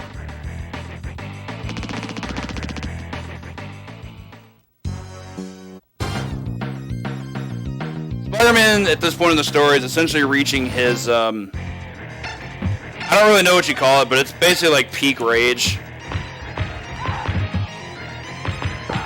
His driving story here is that Venom and Black Cat believe that Carnage has to be dealt with by any means necessary, up to and including killing him. And that took some convincing on Black Cat's part. But Spider-Man is adhering to his, non-killing ways because that's just who he is. So I always liked that part of the story. But because Black Cat chose to take Venom's side, he kind of was a man unto himself for a little bit. I think only Cloak and Dagger were really siding with at this point, and Dagger was kidnapped. Got smothered. What are y'all doing? There we go. They got Jay Young there. Speaking of Black Cat, let these guys summon themselves. Another boss fight. We're going to be fighting Demo Goblin and Doppelganger first. So I want Doppelganger to summon himself first. To bring in Black Cat, who has this awesome music. And unfortunately, I missed them both. How did I miss Demo Goblin? I have to use more of these. Orange's music is wild. I'm getting very, very unlucky with these Black Cat hits, though. Problem with Black Cat with Venom is she only goes to one side, whereas with Spider-Man she would go from one side to the next. Then I have a 1v1 versus Shriek. Hardly a big deal. Just do this and loop her. That works.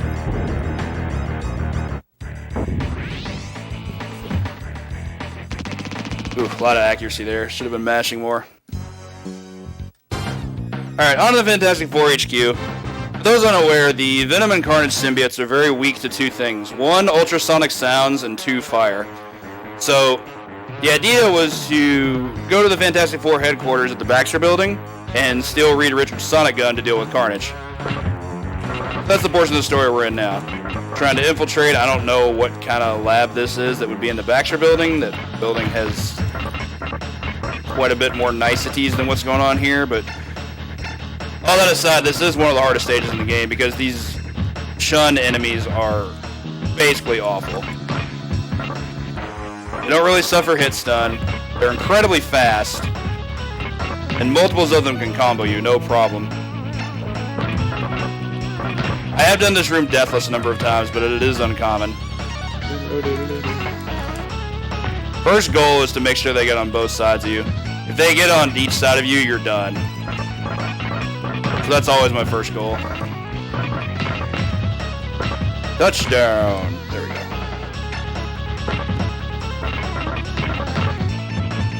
Hardest segment's right here, I believe. I think we have to fight 4 at a time, eventually.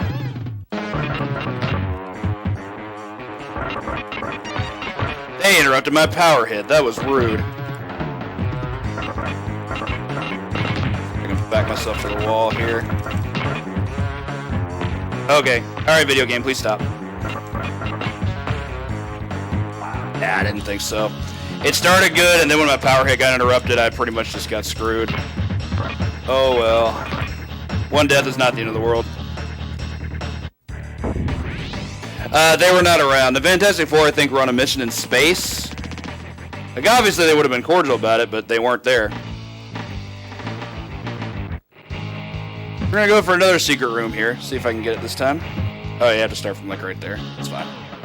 Trying to land on that arrow. Too far. This one's kind of tough since I haven't practiced it in a while. There we go. Up ahead, we would have these barriers that we have to deal with that do damage and can combo us. Not fun to deal with. I'd rather just bypass them. This allows us to do the secret room, just go right to the boss. I could be leaving, but I'd rather just get these lives and assists that it's going to give us. The first two drop extra lives. This one drops a dagger assist, so that's really good. Off we go.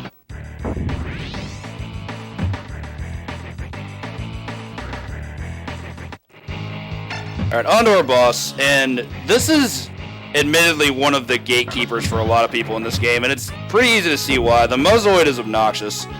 He also can't be fought like not only any other boss in this game, but not really like any boss in any beat 'em up. Essentially, you can't fight him. Like, if you try to go up in his face and just like throw hands and stuff, you are going to die. It has a very, very fast, very invincible attack, which is essentially that ground pound he's doing there, but he does it much faster. Like right there was perfect. That's actually a perfect example. So there's actually a number of strats you can do where you go into the wall. I could be doing jump kicks off the wall, but this is the one I always found safest. When Spider-Man and Venom fall off the wall, they actually have a hitbox, which is really useful here. Their jump back also has a hitbox, a la flash kick. So this is essentially the loop I try to get in. Fall, jump backwards, fall. That's unfortunate. Didn't think it was going to hit me one more time, but still a solid loop up until the very end. So we got the gun, which is good. But I'm still with his tongue hanging out. His sprite is one of the funniest things in the game to me. He just looks so devilish. Alright, on to another boss segment. Then we get introduced to one more new boss, this one named Carrion. I don't quite know what Carrion means in the Spider-Man lore, if anything. We also now have access to one of the actual best assists in... It's essentially either Spider-Man or Venom. It's the character that you're not playing. So if you're playing as Spider-Man, the assist would be Venom and vice versa. I'm going to go ahead and use it here. Brings out the Sonic gun, zaps the shit out of them. They take a ton of damage. It essentially reduces anybody to 1 health. I'll be really careful there. Here's the part that sucks. We have to fight Carrion, and Carrion's kind of silly. Because you can only hit him while airborne, and you also have to basically hit him to reduce a shield. Like, they reduce the shield, and then right after that you have to do another air attack to actually cause damage to him. Like so. There are assists to get around that, but unfortunately we don't have any of the really good ones yet. I'll bring in Spider-Man for this. This is about the best one we're going to have. Alright, here we have Firestar, who's actually a worthless assist. Except against Carnage. She's amazing against Carnage and absolutely god-awful against everything else. So I'll take him out.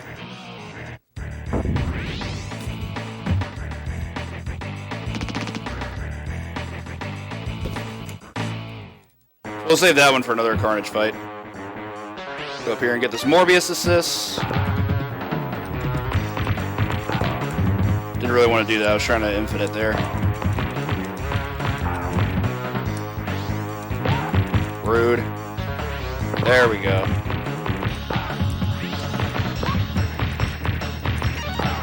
So this level's pretty long. It's also one of our final actual just basic enemy stages before we just go into a bunch of boss rushes.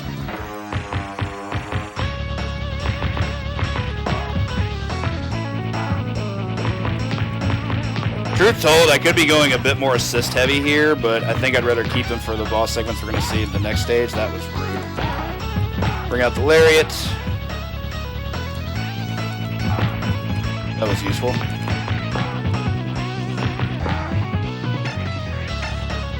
I know there's also items of some sort behind one of these trees. I just forget which tree. Not that one.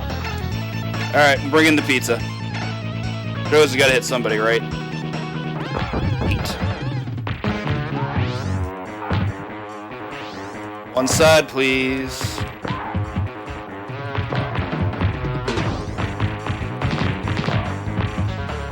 So here's where Umbrella guys are gonna be awful. They can do preemptive strikes on you pretty consistently. They can just hit you from off screen just because they want to.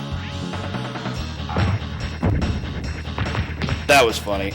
Just thudded on the ground. If I can get these guys all lined up on one side, we're probably in good shape.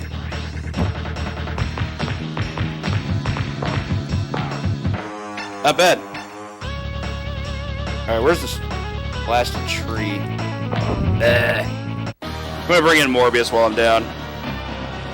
Smack all these fools. No, they're all at one hit. Of course, now I get health.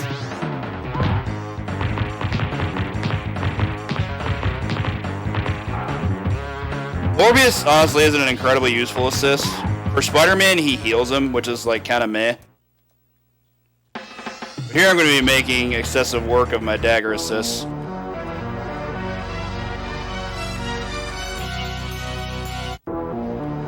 It's essentially just going to be a lot of groups of enemies, and I just don't want to deal with them.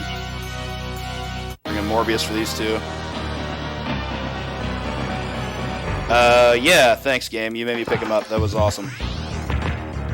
Luckily, one Umbrella guy shouldn't be that bad, but this still sucks.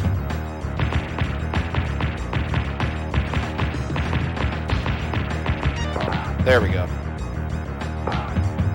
Definitely want that health. These guys also just have a lot of health, even though they have, they have similar sprites to what we've seen a million times already. Finish these guys off with some punches. They do have guns, too, which is obnoxious. There we go. Where you going? Alright, cool. Yeah, what's up, Claw?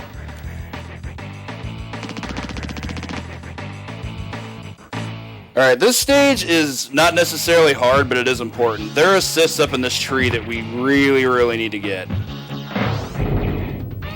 Some specifically are very important. That Deathlock assist on the far left is crucial.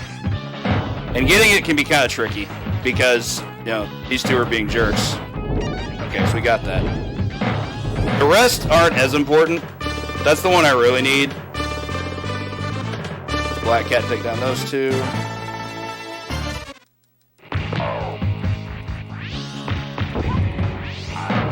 I don't know why I tried to web doppelganger. That was clearly a mistake. What are you doing? Comes Carrion. We'll deal with him in a moment.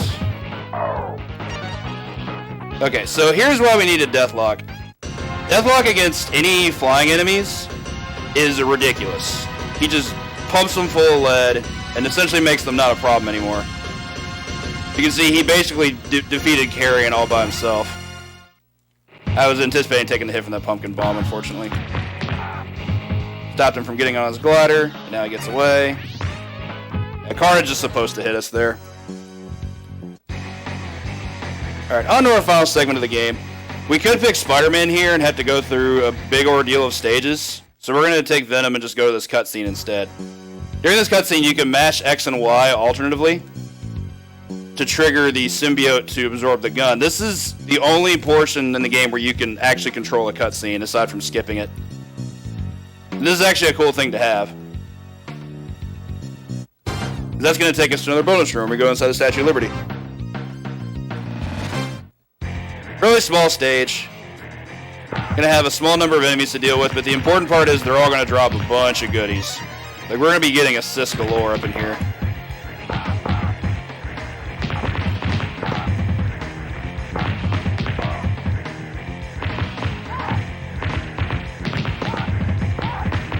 Also tend to corner themselves, which is really nice. Stuff like that's really good. Hey, we got another Deathlock assistant. That guy's a gun. Oh wow, that did a lot of damage. Not too bad. Yeah, I think that's what they were going for. They wanted to make it sound very Terminator-esque. I think they did a good job of it, too.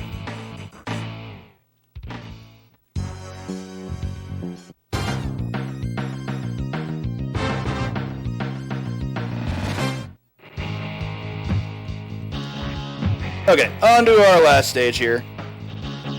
Last stage before the finale. I'm actually just going to chill up here and just mostly call assists. Iron Fist will do some good work.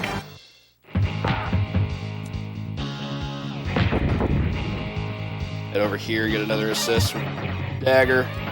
I actually think Dagger is probably the best at just wiping out enemies, so we'll stick with her for the moment. Called anymore. Okay. The reason I'm spamming assists here is because after this stage, we're not going to have them anymore. So there's no reason not to use them. Because at this point, it's use it or lose it.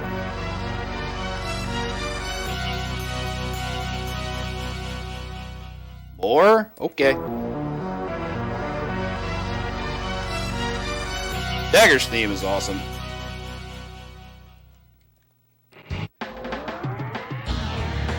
For Shriek and Doppelganger, I'm going to go ahead and call in Cap. Just ricochets the shield off both their heads, which is kind of neat to look at. Alright, bring him back. When you're in knockdown animation, you can use any assist, and it keeps you despawned, which is really neat. Probably using a different assist here. See what Iron Fist can do. Cap didn't do all that much damage there, admittedly. Oh well. This is also the final stage that we'll be fighting these jokers, so we actually have to reduce them to 0. It's 1. She is spamming this air attack. On some Deathlock. Waiting for Carrion here. I want to make sure he's here before we unleash this. There we go. Not today, sugar. Not what you want. And grabbing your head like that is really, really damaging. How is he still alive? There we go. I'm going to call Firestar for the Carnage fight. Because, like I said before, it's all she's good for. Gotta hit him one more time. Hopefully I can hit him before he hits me. Didn't happen. My frames wore off faster. Oh well. Alright. So that'll move us on to our finale. A short little cutscene.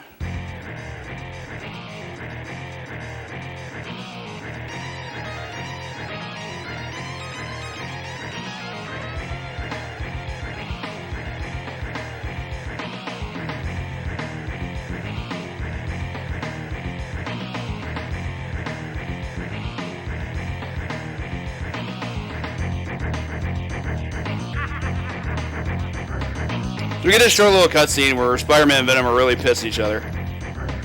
Now it's the final showdown with Carnage. This fight's pretty interesting in that you do control both characters essentially when fighting them. That's not what I wanted to have happen. How it works is like this. You want to make sure you can get in as many hits as possible before he gets away, and then you can tag out to the other character. If he starts going buck wild and actually starts hitting you like that, you can tag out right before and then use your iframes to get in on him. Pretty useful. Of course, I didn't do it incredibly well there. He got way too far away. There wasn't much I was doing there. Like, you can just run in and combo him like this and get a lot of utility here. Okay.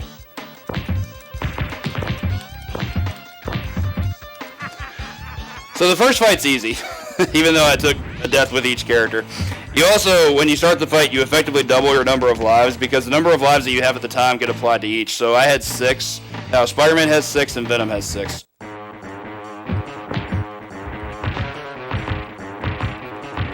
Basically the same thing here, but he has a lot more health. Like, a whole lot more health. We also have a slightly different amount of room to work with. There's also a hidden secret room in here. If Carnage hits us into that doorway, we get taken to a secret room, which I don't ever actually try to hit. simply because it's just way too hard and there's no good utility to it. Okay. Yeah. Carnage also does have a lot of invincibility, which is a big part of what makes this fight so spastic. Okay. Problem with tagging is when you tag out, your character respawns at a different point in the stage. Like, I might be on the completely other side of the screen, which is never good. Gross. He interrupted my power hit. What a troll. I'm gonna try and get over to this side. Shouldn't be too much longer now, but he is putting up a heck of a beating. I should have known better than that. Yeah. Iframes to the rescue, I hope. Wow, video game, wow. As I mentioned, this fight's really obnoxious. It's essentially just one big endurance test. Alright, that'll do it. Right, we got the power hit too.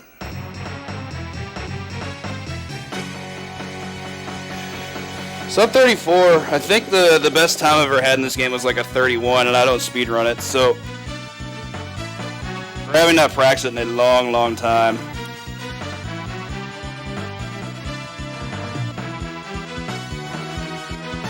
Finally the Avengers show up. Yeah, that always weirded me the heck out. It's like, man, they nearly left one of the most productive and important cities in the world in ruins, and you guys are just now getting here. Thanks, Vision. Thanks, Thunderstrike.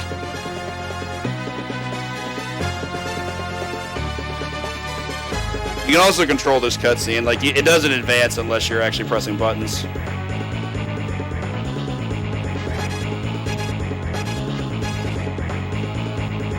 Cool ending comic sequence, though, for sure. Anyway, thank you so much for the GGs, everybody. Really do appreciate it. And I believe... hey, what's up, Ant? I believe we've got another bonus game coming up here shortly with... I think it's actually going to be the Big Mike, which is really cool. Yes, Godzilla Kaiju Daikason. Cool stuff. Alright, everybody, we'll get Mike in here shortly, and I'll be back later on with some Earthworm Jim. Have a great rest of your day, and enjoy the rest of the marathon.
Are we live? I think we're live. Hey, everybody. I'm The Big Mike, 1983, here to bring you some Godzilla fighting game action.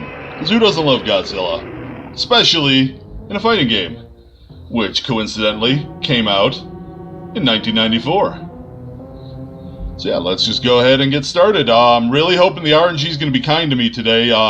As a early 90s Japanese fighting game, the fight RNG can be a little weird. We're going to play on practice because, well, I'm out of practice. Other than that, it should be good. Yeah, hope you're all having a wonderful time watching our 25k, 30k follower special. And let's just go to it. We're going to pick Anguirus because he has a pretty beefy yet simple moveset, and he's spiky. And also, my buddy Kevin loves him, who is here on my couch watching Godzilla movies and me play. So we got that going for us.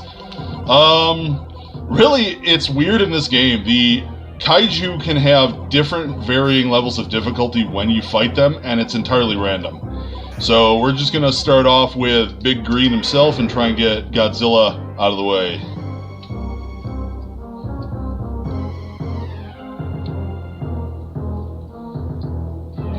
Yeah, I've been playing this on and off on streams. If you've been watching my Toho Tuesday streams, it's pretty fun overall. I'm not nearly as good with some of the other characters because they have ridiculously huge movesets, whereas Anguirus is pretty much tail slap, ducking under stuff, and then hopefully not dying. You can also do kind of a Blanca-style spike jump, but that's easily countered, as you see right there. And we don't want to be easily countered.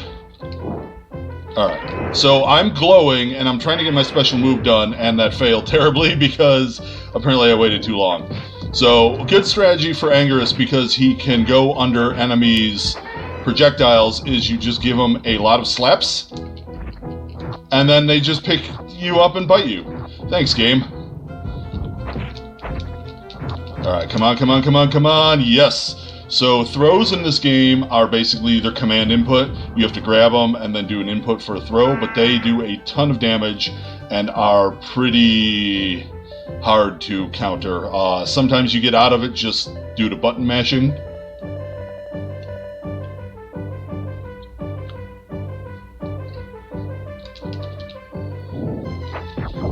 Yeah, Anguirus, like I said, he's really good because he can duck under a lot of projectiles. Now, some enemies will have projectiles that angle downward. That's usually not as fun for you. But yeah, duck under, do a lot of slaps. If you can get your super move off, that's super. And there we go. So I bopped him right in the face, do a lot of damage at one time. Godzilla is probably one of the easier people to face because he doesn't have a whole lot of gimmicks. He's just kind of, I'm going to throw fireballs and tail slaps. Oh, we're talking about a bunch of killing. Alright. So, I don't know, I guess Godzilla's the Punisher of kaiju? Empty Eye, yeah, it turns out that they ripped the Ridley scream off of Anguirus. Let's go ahead and beat up on everyone's favorite space chicken, Gigan. Oh, you know, I didn't start my timer. Crap. Sorry, guys. I guess we're just gonna do it live. Oops.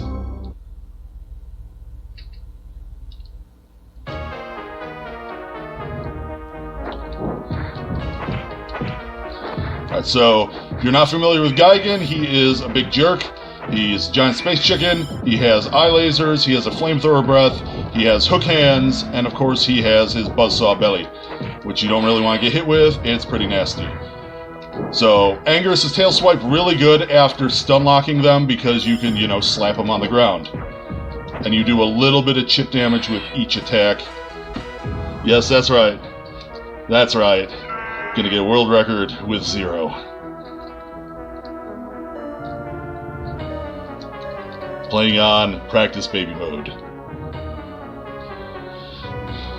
You should, dog guy. NES Godzilla is great. I played it on stream actually Tuesday because I'm going to try and learn speedrunning it, but it's a bit of a daunting task. There is a lot of manipulation to do in that game to optimize your run. Oh, nope, get out of there. Crap. So, this is actually the sequel to a TurboGrafx CD fighting game, but it's not as good because you can only be Godzilla in the single player, and since it's TurboGrafx, you're limited to 2 buttons. Alright, come on. Yes, cheese them. Corner cheese. There we go. Gamboni, very much. Shin Godzilla is fantastic. And yeah, I just saw King of the Monsters last night. It is great, but no spoilers in chat, please, for those of us, or those of you who haven't gotten to enjoy it yet.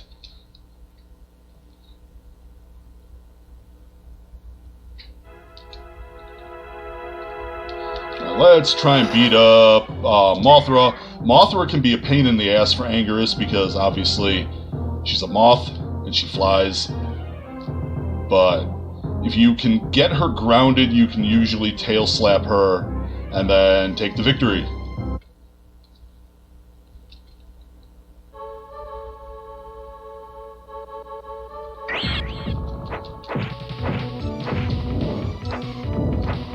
I'm actually doing this month, because I'm a total dork, on Twitter, I'm doing a write-up called Kaijun, where each day I will be writing a little snippet about a different kaiju. Alright, if I can pop them in mid-air, this could work, but it fails. Yeah, I'll have to do a second try on Mothra, just because, you know, jerk RNG with flying, and sometimes your tail swipes just miss, and then it's a jerk.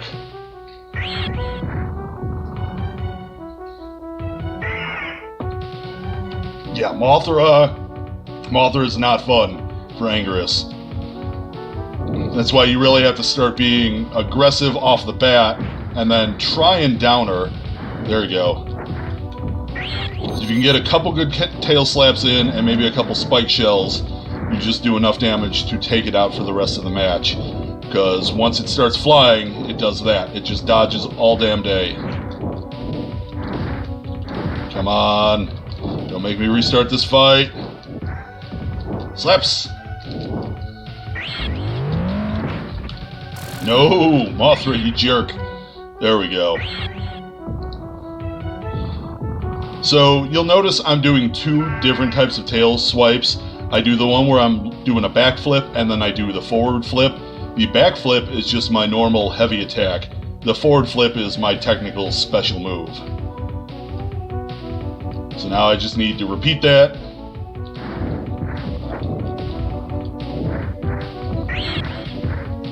Yeah, you can see I've got that move where I jump up and then basically bash my spike into them. That is really good for Mothra because it can hit 2 or 3 times. You know, also while grounding them, which is the more important part, I think. Oh, do not jump into that. Oh, beautiful, beautiful, beautiful. Hit it midair with my special. Now I just need to not take damage like a sucker. And one more hit should do it, unless it's gonna cheese me, which it might. Nope, got it. Alright, that was close, a little too close, but that's how Mothra fights go. Yeah, I really like Anguirus' special move where he just jumps up and then bowling balls into you, and then ends with a tail swipe. If you hit them basically right in the breadbasket and they don't block it, it does a ton of damage. But yeah, as in terms of controls, you've got a light hit, a heavy hit, a dash, which I don't really use that often, and then a grab. If you can get up close, grabs are very, very easy to punish people with. Let's go ahead, we'll try and get Biolante out of the way. Biolante is a jerk, it's huge, it has tendrils that do a ton of damage even if you block, and is overall just a giant, giant plant asshole. I mean, jerk, not those other swear words. These things happen. It's fighting games. Frankly, I'm amazed I'm not swearing more at the fighting game. Alright. So, I'm up close with Biolante, which can be a giant mistake, but being this close lets me dodge its charge-up tendrils.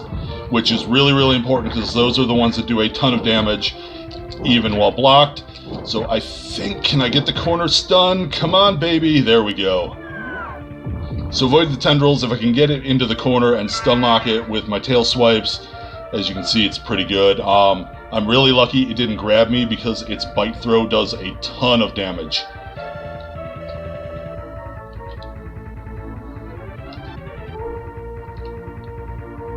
Let's try and do this again.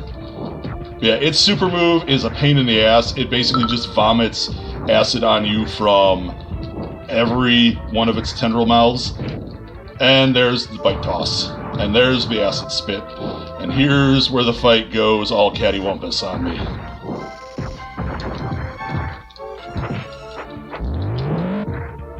Alright, specials up. That's not good for me. Getting hit with a ton of damage. Crap, crap, crap. Alright, come on, pop off. Yes, yes, yes, yes, yes, yes, yes, yes. Got it with my special.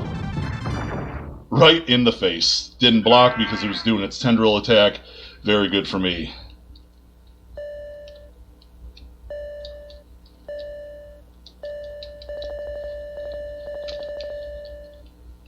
Yeah, they're, I mean, I personally like Anguirus. A lot of the other, not that there's a giant competitive scene for this, but most of the reviews I've read, people really prefer using one of the other kaiju that have actual, ranged attacks. That's just more moves to remember. And I'm a simple man with simple tastes.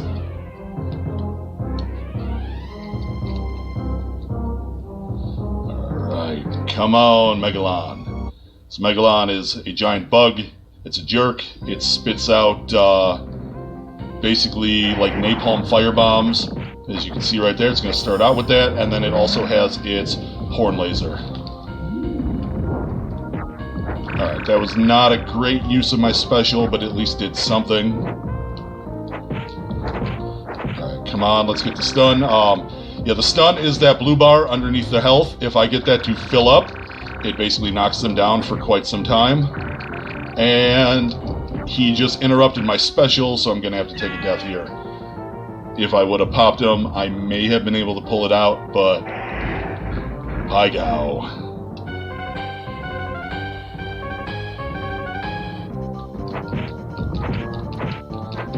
Come on. Die to my slaps. Did I just punch his napalm ball out of midair? I think I did. Way to go, Anguirus. The little slappy kaiju that could. Right, come on, stun him. Alright, so we do stuns, we do tail slaps. We dodge the lightning. Oh god. That is not... there we go. I was hoping the special would do enough chip damage, but I still popped him in the face. So, the big difference between the light and the heavy attacks, obviously other than you can juggle stun better with the light attacks, is that your special moves, for at least Anguirus, go faster. So I can actually hit better with the light tail swipe than I can with the heavy. Because a lot of times with the heavy, they'll just block everything you do because they know what you're doing, because it's a Japanese fighting game from the 90s. Ooh, that sucks for me. That sucks big time. Alright, so I'm gonna start going the cheap route and just try and bite him to death. That is not how I wanted that to go. And there's our first continue. It was gonna come eventually. Let's just get it out of the way. Womp womp.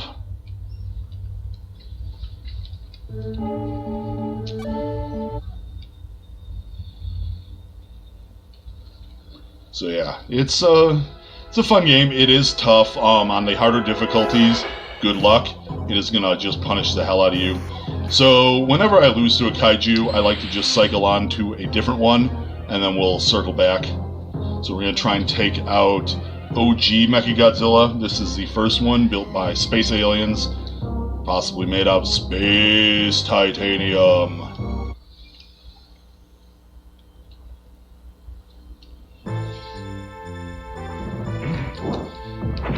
And So Mechagodzilla has a giant arsenal of attacks. It's a little ridiculous. Its super, in fact, is just basically launching everything at you. Alright, come on. Nope. Nope. But can we get enough ground swipes? Yes, we can.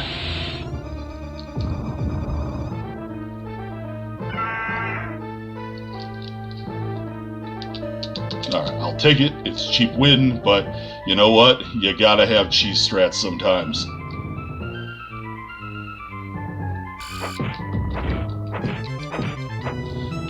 So this game has, I believe, 3 different end bosses depending on which game you, or which difficulty you're on. For this one, I believe we face regular Mechagodzilla 2, which is the human-developed anti-Godzilla weapon. On harder difficulties, I believe you do... Oh, there! Oh, that was nice! That was nice! There we go. On the harder difficulties, I think you fight, like, the Super X2, which is one of the giant floaty, just aircraft. And then I think maybe it's Super Mechagodzilla 2, where it has, like, a backpack cannon.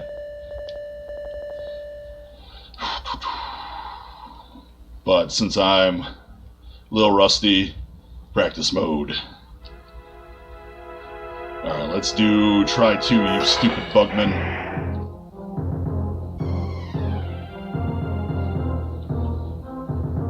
Yeah, the chip damage you take from Megalon's napalm bomb sucks. So I need to get a little bit better about flying or jumping away from it when it happens. Let's see how it goes. If I can jump over a lot of it. Unfortunately, yeah, that spike drill it does,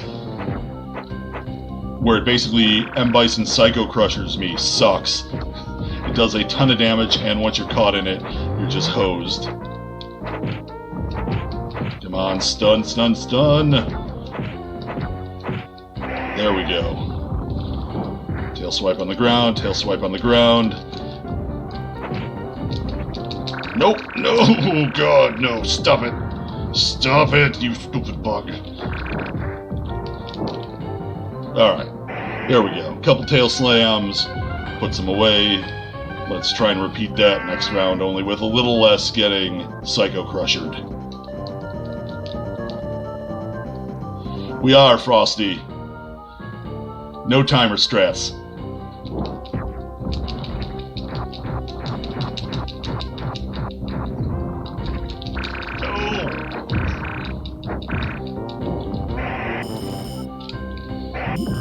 Oh, always punished.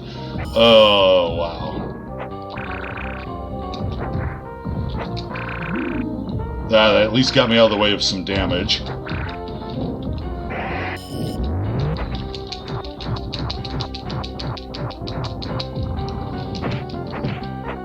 on. Alright, jumped over it. Good, good, good. And there we go. Sorry, Megalon. Squashed you like a bug. Not really in like the Mortal Kombat or Tekken sense of the word with combos. You can kind of chain together hits, but there's no like combo system.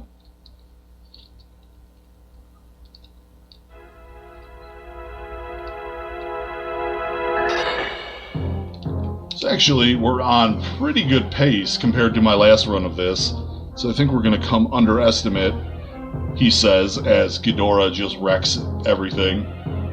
So, yeah, King Ghidorah has one of the worst for you specials in the game. It'll basically, all 3 heads will launch a lightning barrage, and if you get caught in the middle of it, you do... I think you pretty much die. I think it does more damage than any of the other supers in the game. That's also fun. It does the E-Honda hand slaps, but with its heads. But let's see if we can just eke out some cheap strats. Nope. Nope, it's going to be a grabby jerk this game. Sometimes that just happens.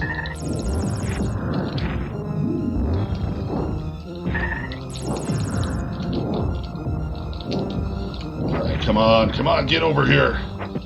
Nope. Yeah, Ghidorah's kind of it's kind of a wall too for Anguirus, just with how mobile it is with its ranged attacks as well. It'd be kind of a jerk to you. It's also very, very good at blocking, and it does that stupid, basically ground low kick sweep that makes Anguirus' life pretty much hell.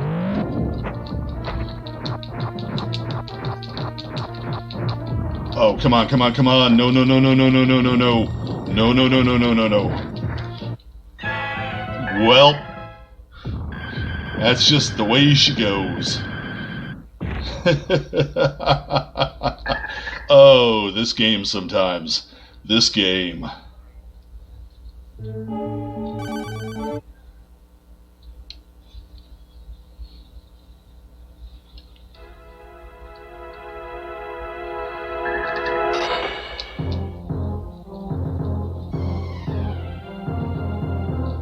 I really wish this would have come to the States, because I probably would have bought and played the hell out of this. From what I read, it originally had planned to be, and then like at the last minute they just canceled the localization. Not sure why, maybe Godzilla stuff wasn't selling as much? I mean, you certainly can't base Super Godzilla on that, because that game was terrible. Absolutely terrible.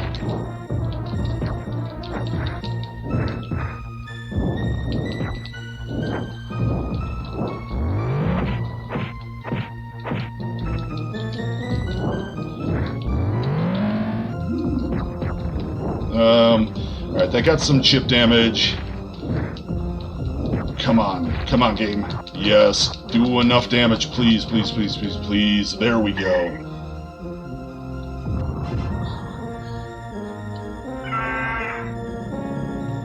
Neckbite OP as usual.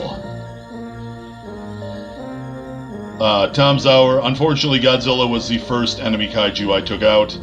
This is Anguirus' world now. We're just living in it.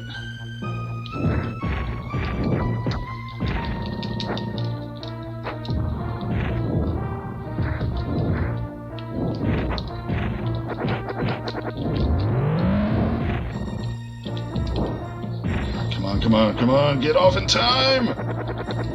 No! Inputs, please! Jerk game. There we go. And he blocks it. Oh, of course he does. Oh, some of these combos are just, ugh.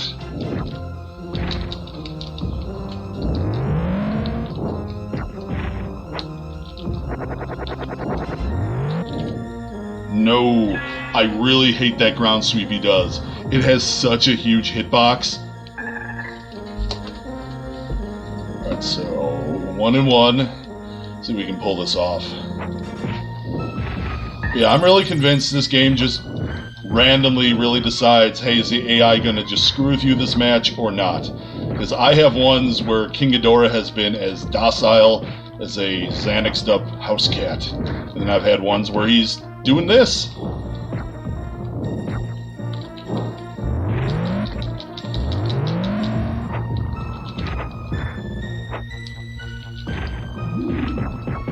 No, blocked it. Got him with the last little swipey swipe.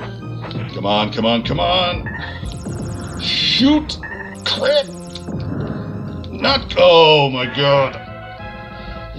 Got me with the ground pound. I don't think there was any saving myself even with that chip damage.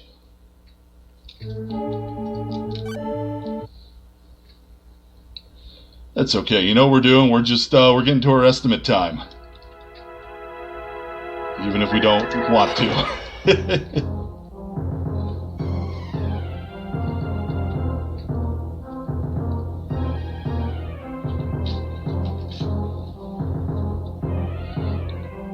Yeah, unfortunately, as far as I know, there is no way to play any of the boss characters in the single-player mode. They can just be unlocked for versus, which is a little disappointing, but maybe they just thought it was OP. Alright, let's get some good bites in. Easy early game damage. If I can stun him, that would be super, but with him doing that AoE ground attack, it's a little hard. Okay, good, good, good.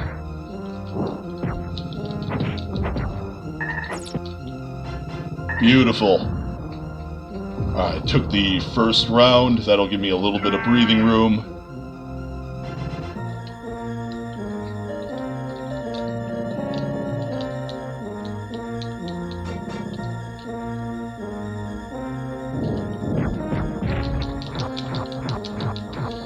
Good early bite. Bad early tail swipes. Get over here.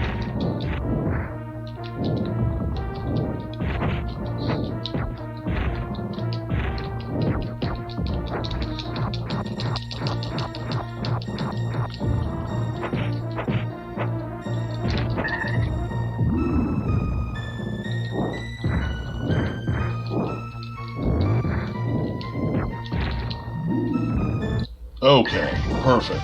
Well, not perfect. Perfect enough.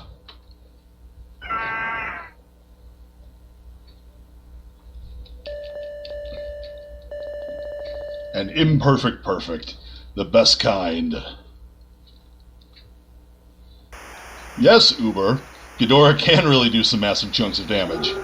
Luckily, it never hit me with its mid-air special, which would have just ruined the day.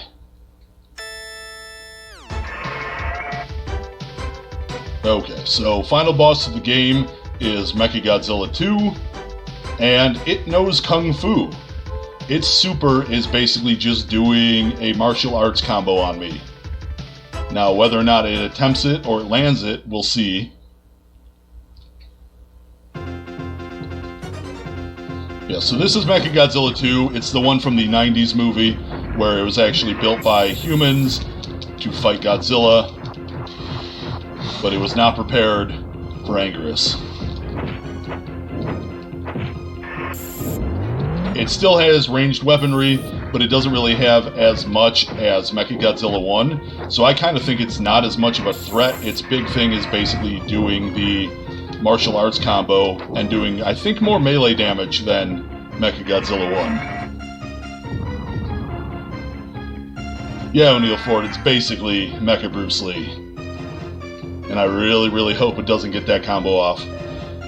But it's also a little funny that this, I think, overall has always been an easier fight than King Ghidorah. Like, King Ghidorah should have been a boss, not this guy.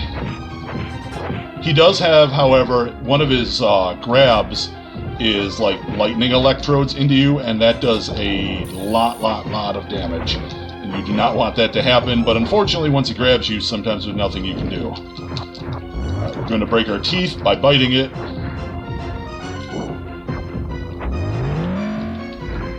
Oh, it's got the noogie. Giving me the noogie. Also a lot of damage for that.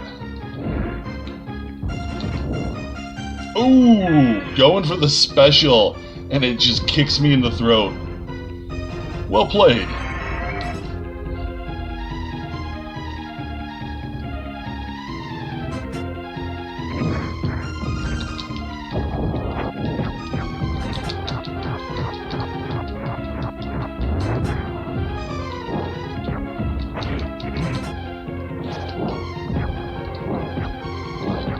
Couple fast slaps.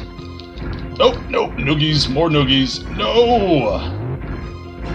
You jerk. Alright, come on, do it. Show the people the Bruce Lee combo. I don't care if I have to do this fight again. No, you're gonna be a jerk like that? Alright, well, sorry everybody, I'm trying to bait it out. There we go. Giving me the business.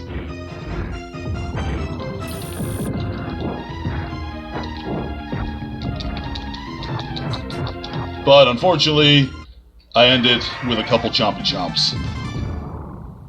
And that's it. That is Godzilla Kaiju Daikessen. I think it's a lot of fun. If you are a fan of SNES fighting games, I think it is very much worth it to go track it down and give it a shot. But anyway, thanks for watching. I'm the Big Mike 1983. And make sure to stick around for the rest of the 2530K RGL follower special. Let me go see who's coming up next. I will be right back.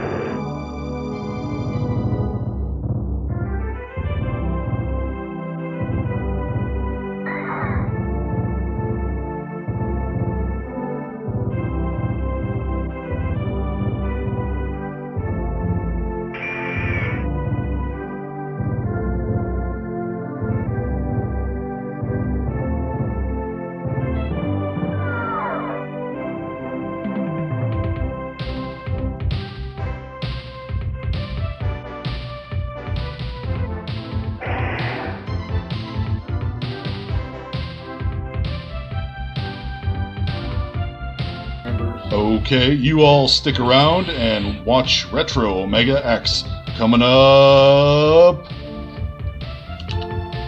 now.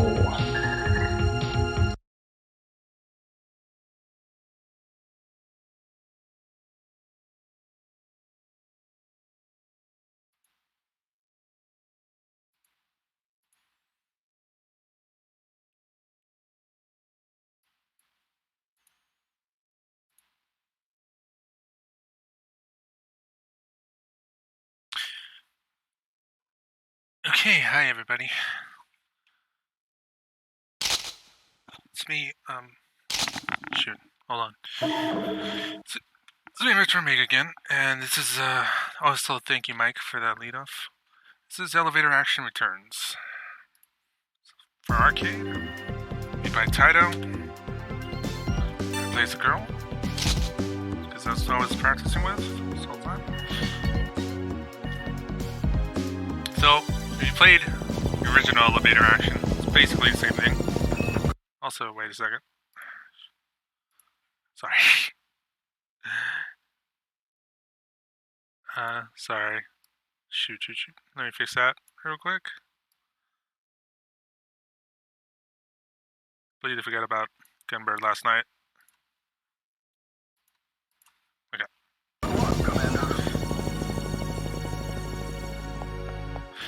So like I said, played the original Elevator Action. This is basically the same thing. You indoors, get stuff. This was made in 1994 though, so it's gonna look a little different. Plays a little different. You can run this time. You can throw bombs. There's some bosses, I guess you could say.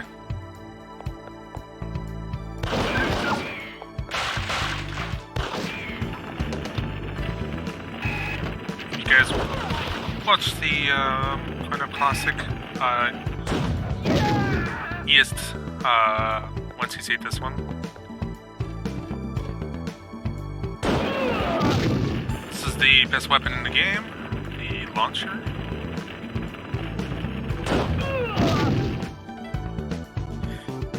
But basically the whole thing in the game is just to go through these red doors, collect the data, and then get out. Of course, since this is a newer game, there's a few twists.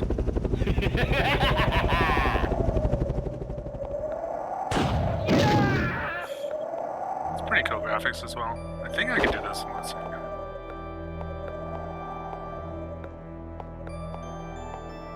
Oof, I guess I can. Oh, okay, cool.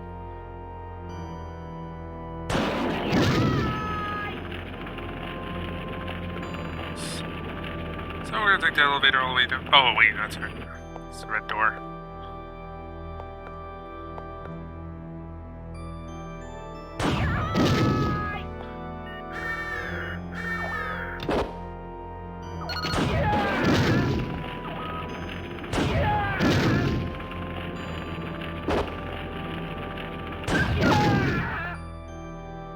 I still got some ammo left. Let's go.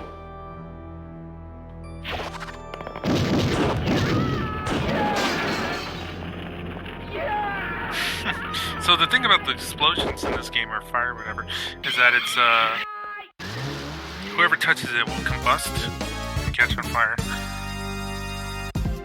So it's good to actually use that in some situations where enemies are going to keep coming.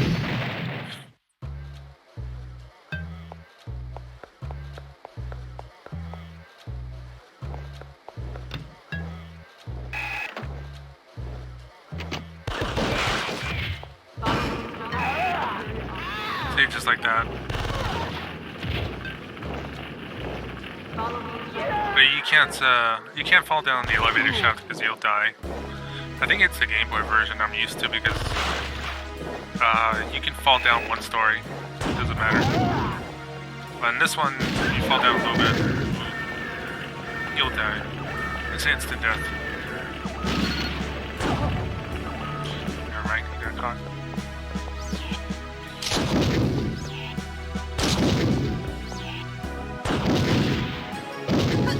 Ah, I got hit there. That's alright. So this level introduces these little spider robots.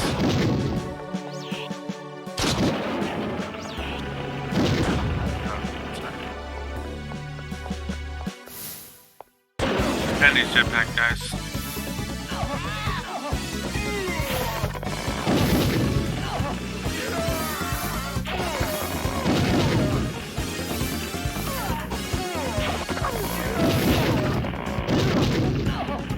Keep throwing bombs, so...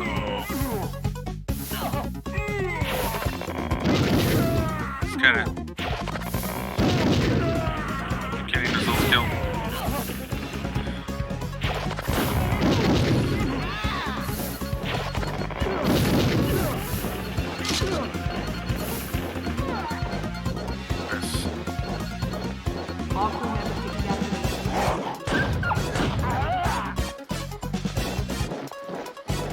I did play Night Stalker last night, and Gunbird.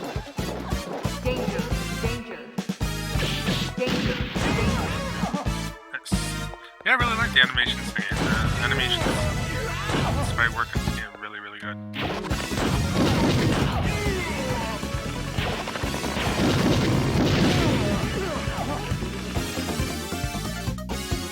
That little gauntlet section.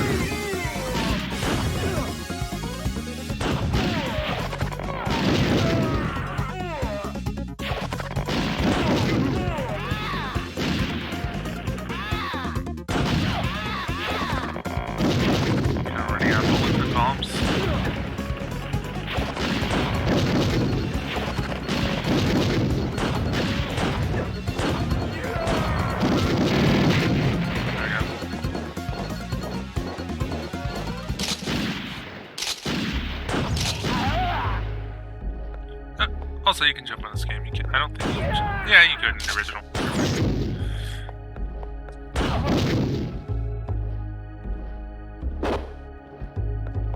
I haven't played much of the original except the Game Boy port. This didn't get any ports until the Title Collection on PS2, I think.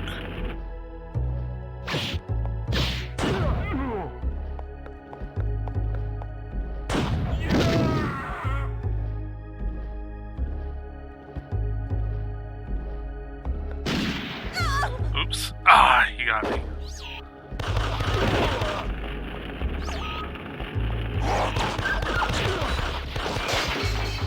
This obviously wasn't going to be as 1cc anyways.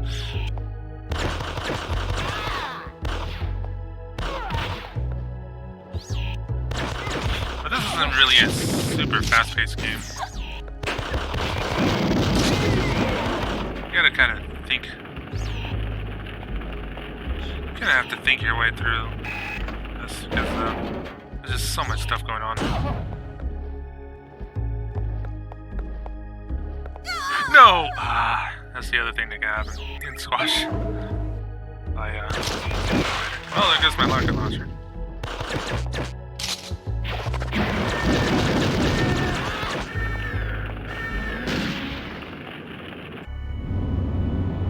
Rush the old order and create a new society!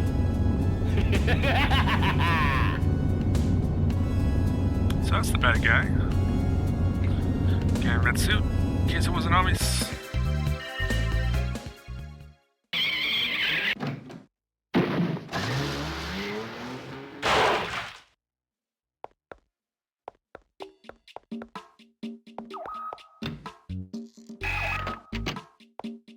The only bad part is waiting for the elevators to come back.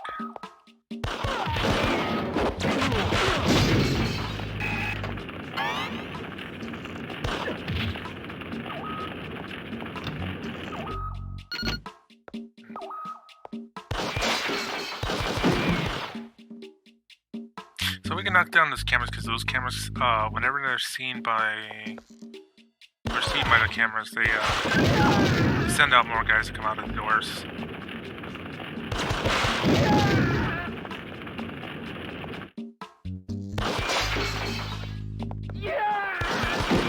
And these boxes power, I think they power like the booby traps.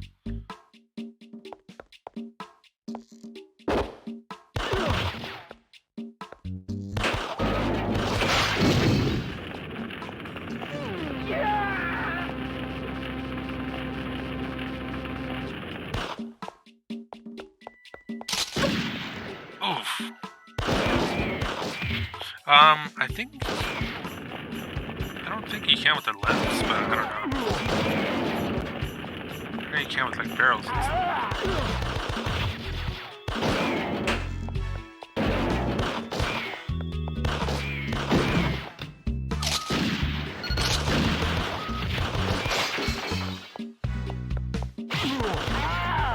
You can also melee enemies. Of course, we're always gonna try to grab the rocket launcher instead of the machine gun. So this is a pretty tough part right here.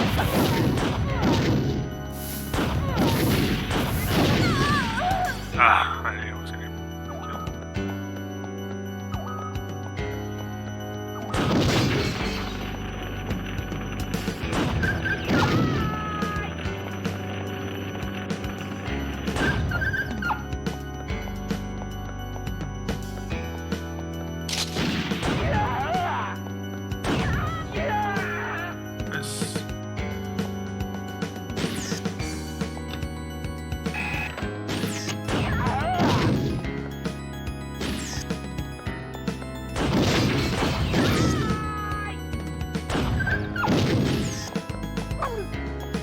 Oh yeah, that's right. Sometimes they also mount guns on the wall, like that.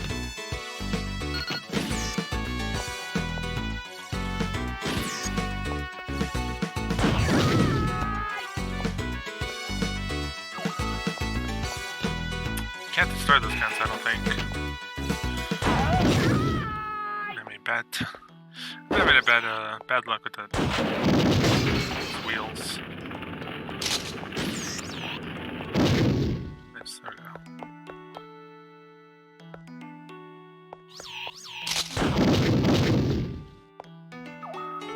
So you know what? Let me get that life.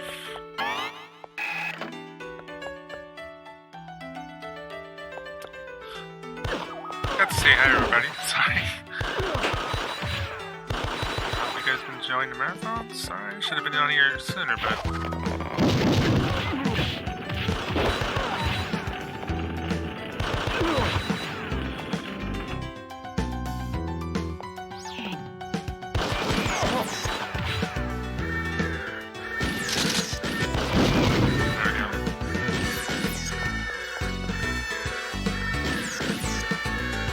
I forgot to do that.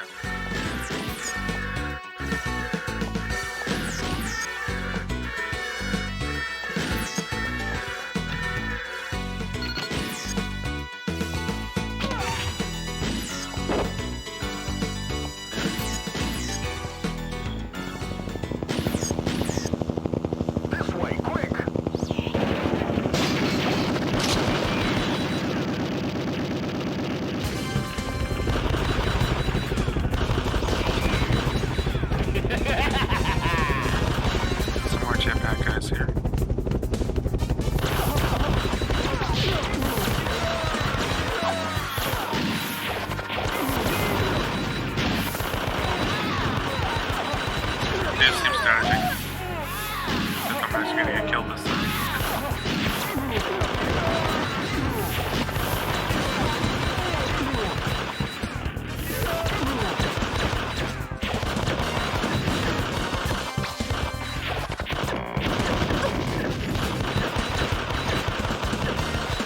That'd be easy if I had my launcher.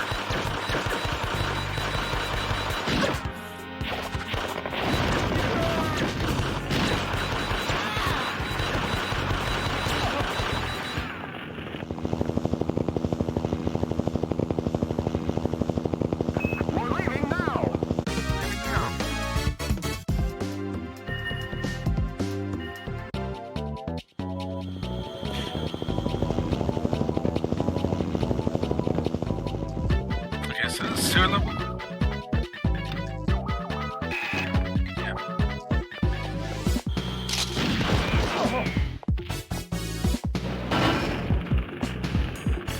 Also, the explosions don't hurt me as much. Don't hurt me at all. Just hurt the enemies. It's pretty nifty.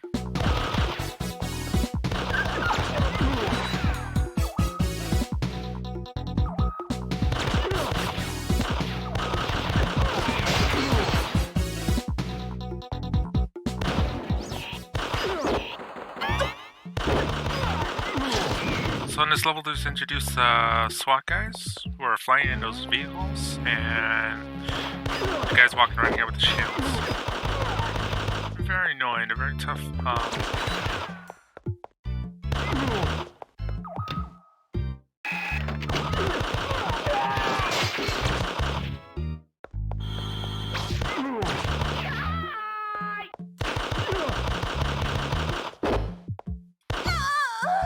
Yeah. Right there.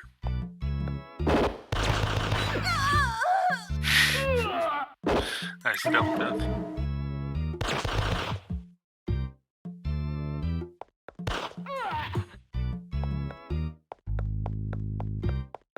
Yeah.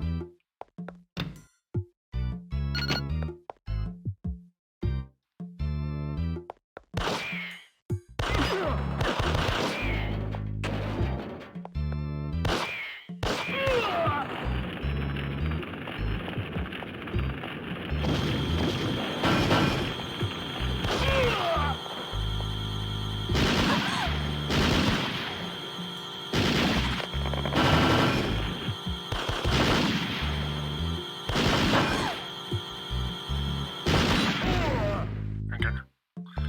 Yeah, those vehicles are pretty annoying.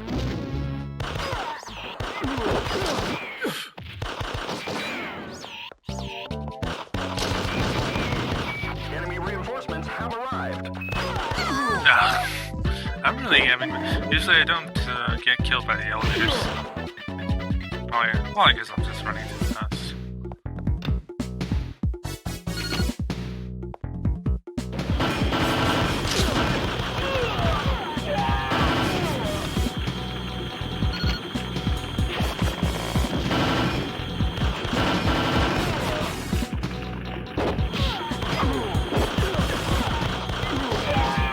Yeah, if you can get a grenade up here, the fire or whatever will generate those tanks, so don't have to worry about as much.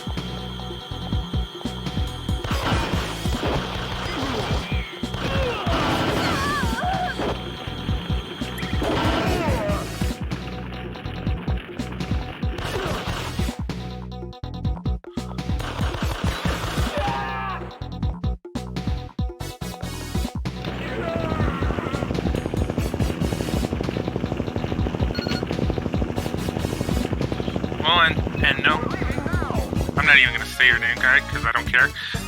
And Nomino Spa, yeah, I am using infinite credits. This isn't about merit; it's about playing for fun. So if you want to see somebody play with for 1 credit clear, go ahead and watch the Coin Up Classic coming up this December. Otherwise, I wouldn't say anything if I were you. Yes, like I said, I wasn't going to run 1 credit clear this.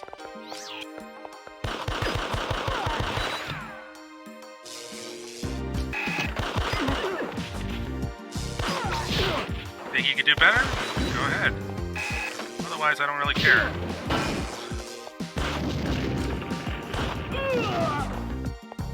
So, this is the second to the last level, I think.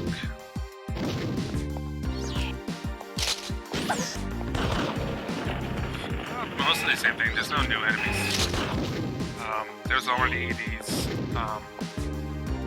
black spider robots. A little harder and faster than the orange ones. We're just gonna have a lot more SWAT guys. That's all.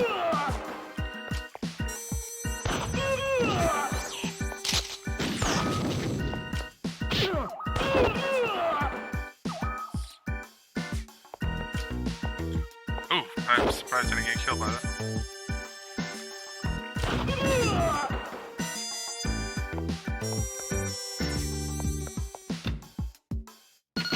Sometimes there's these sections with like a lot of elevators. Like all the same thing. It's kind of like a puzzle. You just kind of.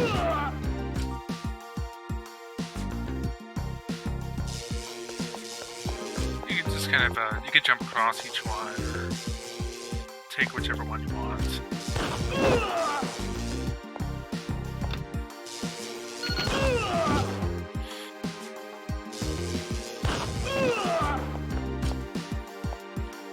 Now I have to wait for I have to wait for that one.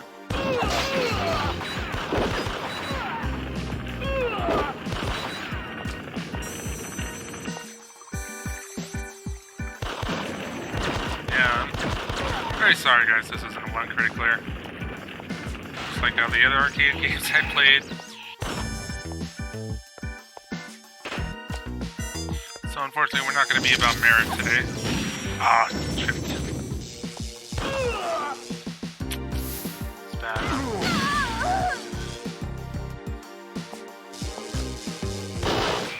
Oh, that's not good. Be right there. Okay, so now this level doesn't actually introduce something new.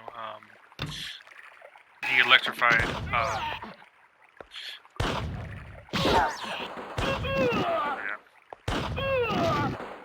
These electrified barriers, which if you blow up that generator, like it just said, oh man, he's in another credit. Somebody better chastise me because I'm using another credit. Whoops. Anyways, so if you shoot those generators there, it'll turn off the electrical barriers. Otherwise, you just have to kind of time yourselves getting through them. They're on the they're like between levels, floors or whatever. Yeah.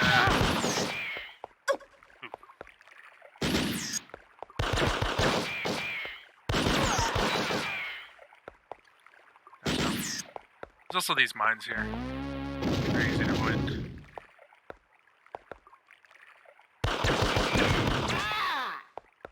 Oh shit, forgot about the door. Didn't see it till right now. I haven't memorized all the red doors locations. Nice hot jams right now.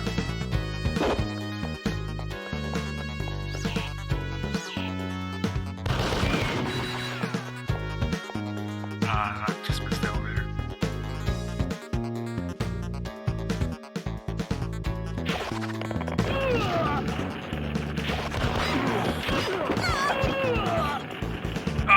Somebody got me. I think they threw a grenade.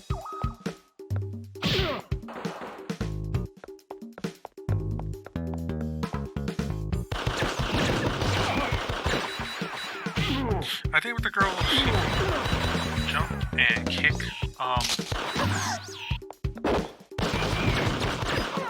She can jump and kick guys, whereas the other character, which is the big dude, he can just run into people. He's a big dude. The girl can kick people. Gosh, I was gonna get killed there anyways, and I was gonna detonate. Oh no, another credit. Somebody keep track of the credits. I'm probably gonna call this merit percent. So bad guy there. I can't actually shoot the bad guy if I'm fast enough.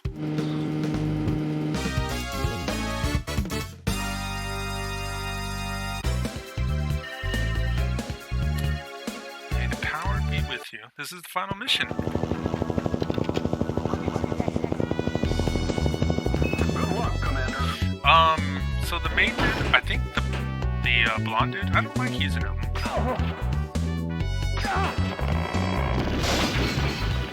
The big dude I haven't really used much. I just practice mainly with her because I like her bombs. Her incendiary bombs are really good. Use, especially with like the jetpack enemies and things like that.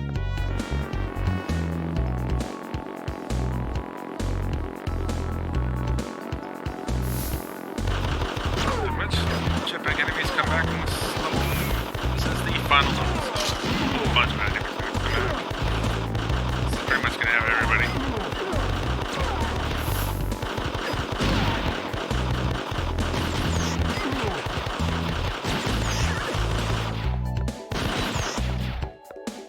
But there's electrical barriers. I could have shot that generator there.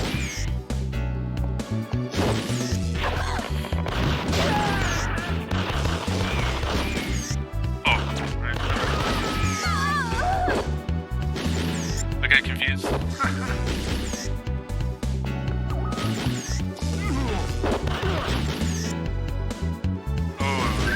where am I going? Gotta go across here? I was actually the right way. My bad. Wrong elevator. I got confused by the layout. So let's go. Just toss a grenade here.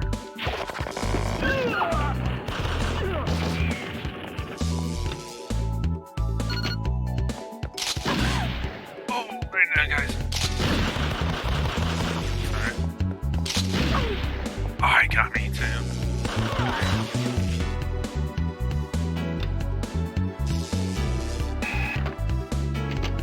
Points. Please get some points.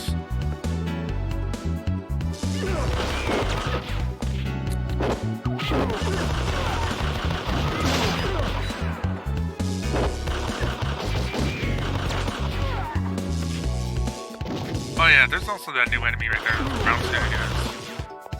I don't see that much of them.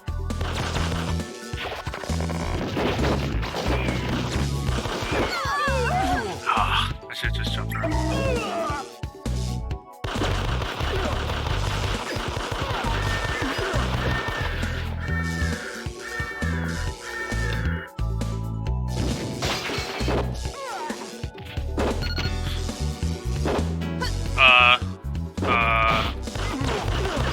Yeah, I lost control for a second. Probably because of Windows. I don't know. Enemy approaching. Yeah, so this is All that guy. crew members on full alert. I didn't even know you knew this. I usually go through a top route. Emergency. Emergency. Emergency.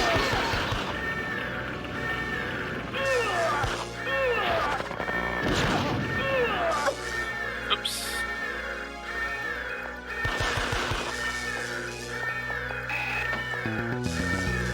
Ah! Of course I'd overshoot that, yep.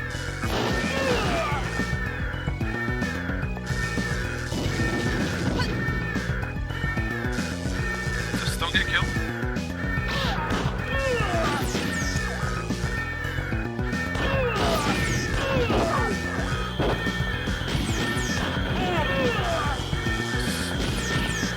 And I missed the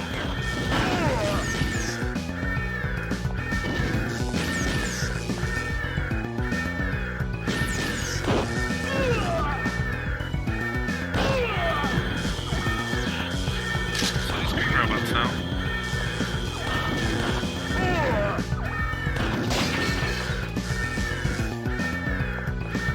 Try to take the launcher.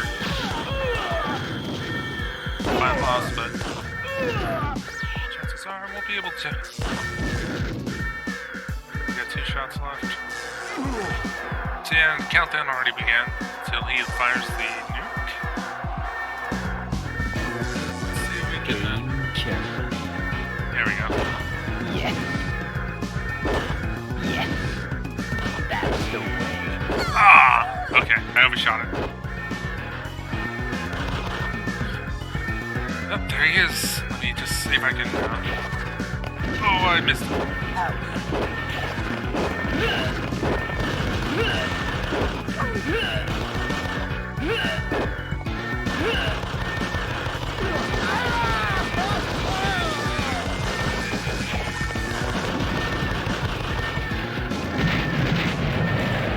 It's the end of him.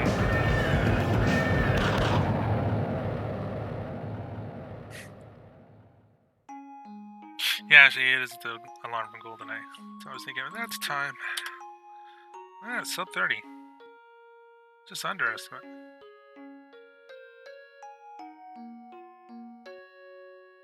Okay, so watching, we'll call this merit percent.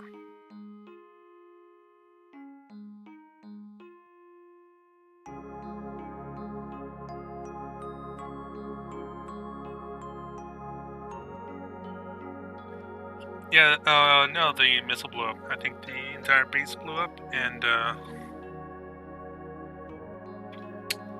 our character died. Unfortunately. He sacrificed himself. That's okay. Coming up next, Golden Axe. So, bear with me, give me a second.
Okay, yeah, so this is Golden Axe. Doesn't need that much information. I mean, introduction. It's, one of his, I guess, first beat 'em ups.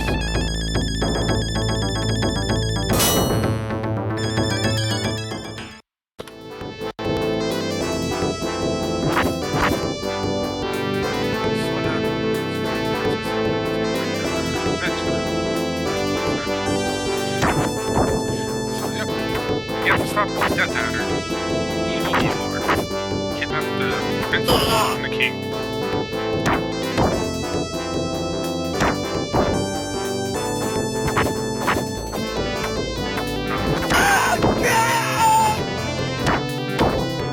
One game I didn't practice.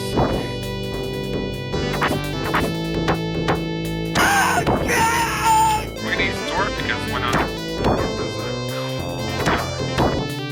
He's got a golden axe, sort of.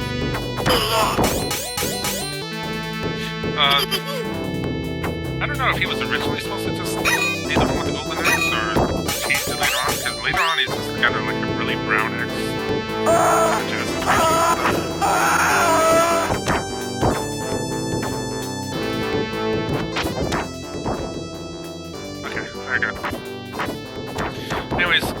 character doesn't have a golden axe later on, it just kind of changes to like a brown looking axe, or like a rusted looking axe. But in this game, in the arcade version, which came out in '89, it looks pretty golden.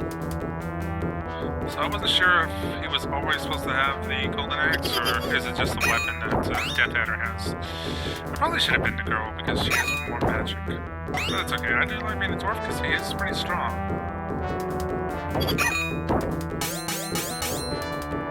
Stronger than the next battler, I think.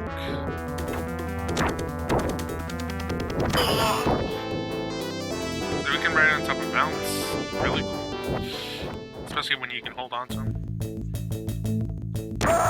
Don't let him steal it from you like that.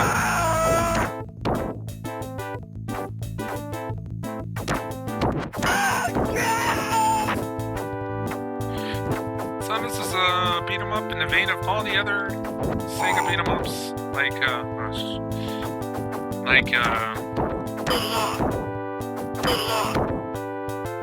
Alien Storm and Streets of Rage and all that. Oops, where's the magic button?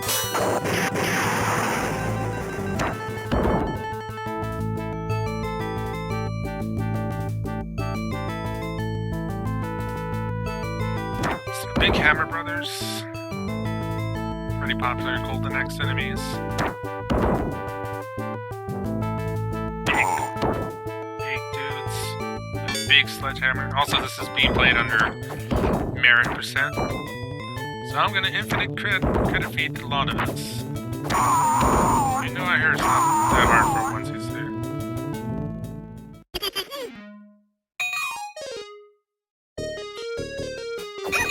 And of course, there's always these sections where you're trying to take a nap, these little guys. Gonna bug the heck out of you.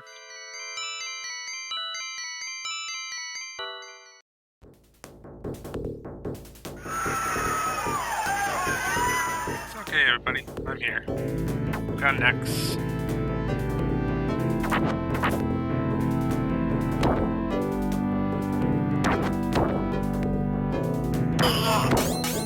So, it doesn't play like Streets of Rage or the other beat 'em ups. Okay, you gotta do things a little differently. So, most of the time I'm gonna be spamming jumping attacks or dashing attacks. Ramming into them like that. And if I can, push him off the edge of the level and throw him off.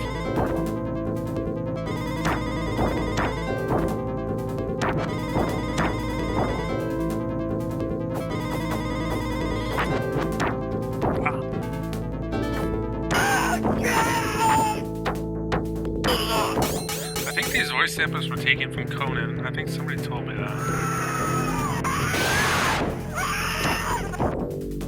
Oh, Tagron. I'll be taking that Tagron, thank you.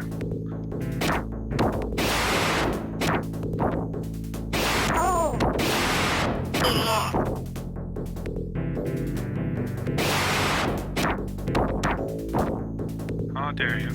I like how he goes to sleep immediately after getting somebody knocked out. Isn't that what an animal would do? You know? That's what my dogs do. I try to calm my dog and he'll look at me and then he'll just go back to sleep.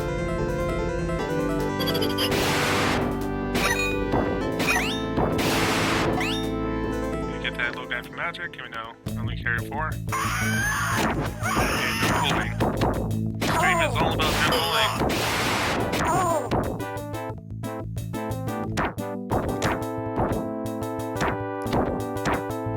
So yeah, you can ram with the mounts. Also a skeleton head.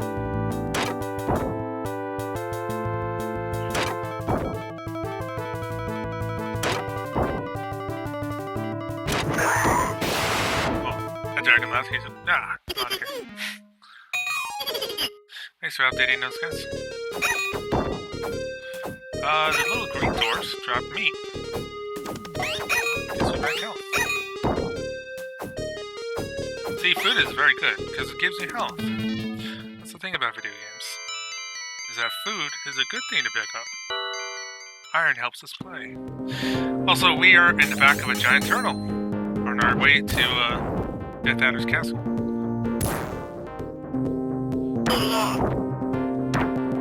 Spoilers, there was a turtle the entire time. Yeah, that guy over there. This guy's cool because he shoots a fireball.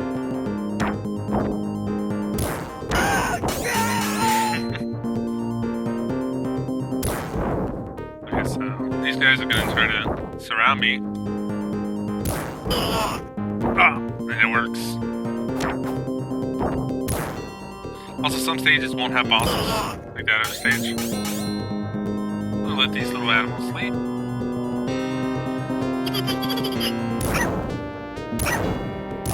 Most of the time, these things won't go away until I hit them.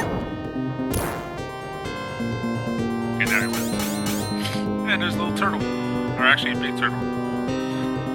And there's a big jump that I'm surprised I made it. This was during that time where they put platforming in beat-em-ups, which is really a stupid idea. See Double Dragon, that's why I won't play Double Dragon on NES. Because I really hate the platforming parts. It's having a lot of fun until you lose like 7 or 8 lives trying to do the platforming section. Then it stops being fun.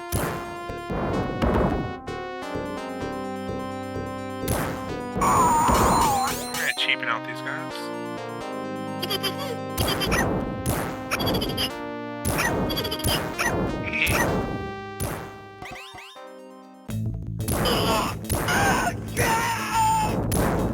Oh, big night dude. Oh, he's so big. Look at that sprite dude. Oh, satisfying. Until I got killed.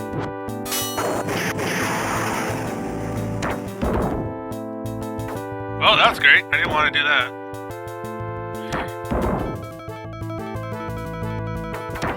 Didn't mean to attack my pet, but I did.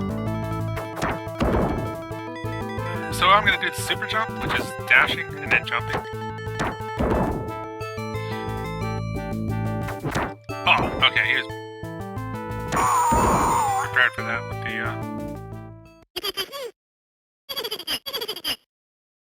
increase my powers.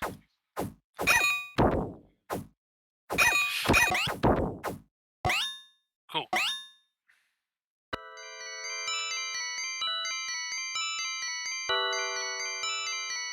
Alright, so we're getting closer to the castle.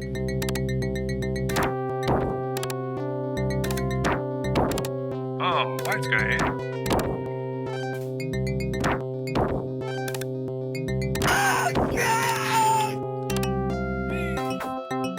More platforming parts.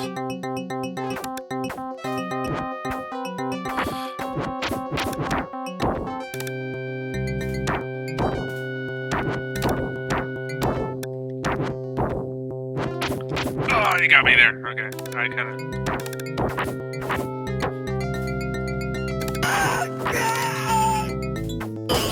Okay, I never get tired of getting them down to one knee and then hitting the back of their head with the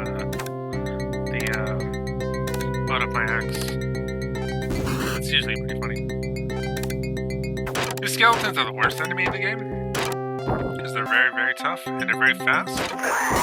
And usually they don't fall from red crap like the other enemies do, so yeah, skeletons are jerks. Skeletons are always jerks. I want everybody to remember that. Skeletons are always jerks. I guess you could say they're boneheads. So much that I'll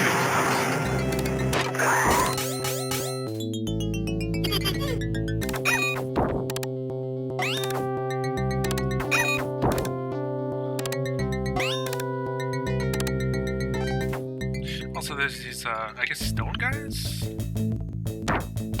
Yeah. Ah, you got me there.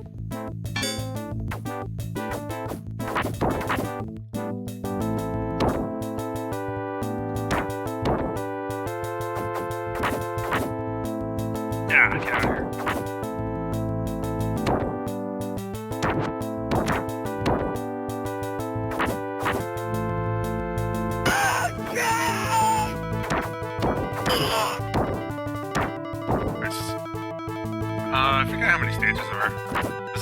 stage 7.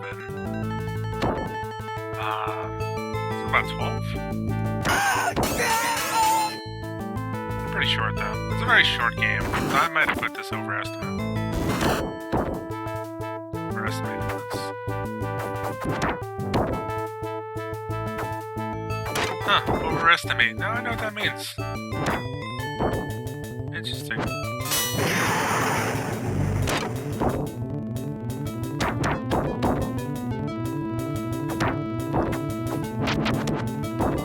The skeleton dudes are really annoying, especially when you have to fight more than one. All the enemies are very annoying, especially when you have to get surrounded. Ow. So they do that to the skeletons are very fast. But like all the enemies, skeletons are very much hassles. But that's okay. Let's see. We're going to... We're gonna lose another credit. That's okay. I hope somebody's keeping count of all the credits, so you can make fun of me later about how many credits it took for me to beat this game, or that I'm crediting. So one of those, you know. Anyways, that guy's bonehead. I'm gonna leave. Oh, I guess that's it. We're gonna spend a night on the not at all suspicious flying island. Not suspicious at all. Oh wait. The Fiend's path was a great eagle. We are taken across the skies to the castle. Now the final battle begins. This is the beginning of the last level. What do you know? We were on a big bird the whole time. A big bird with really bad dandruff.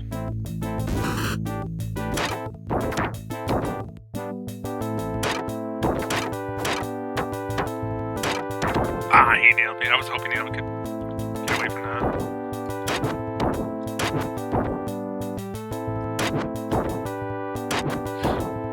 Not a really big fan of birds. To be honest.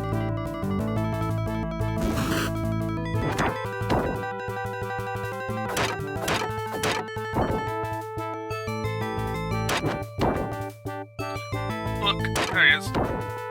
Actually, you know what? I'm gonna do this. Ah, he got me first. I don't know why the dwarf guy sounds like a frog when he croaks, or when he dies. When he croaks. God, I hate myself. Anyways, when he croaks, I'm an idiot. Also, there's a big bird. Look at this, his big beak.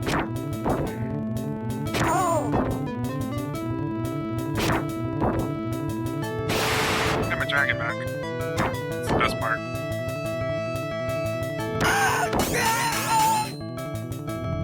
I love my Dagmar.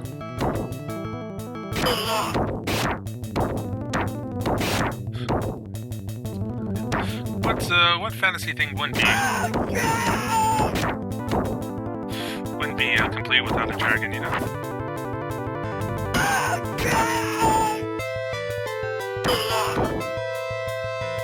And I know that big fantasy epic that everybody's been talking about all year, you know?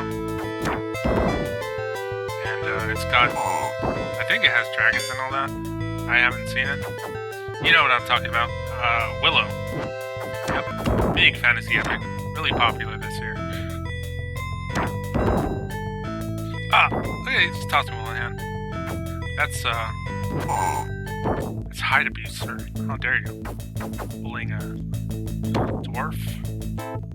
Oh yeah, I forgot.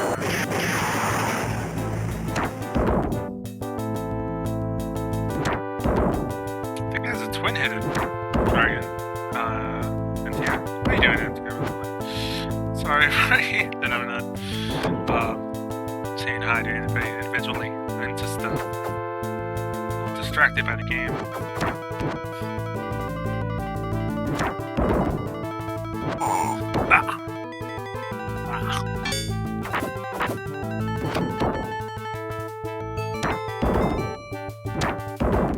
Oh, okay. So these dudes have really big swords. So they're long range. Also, they're bullying.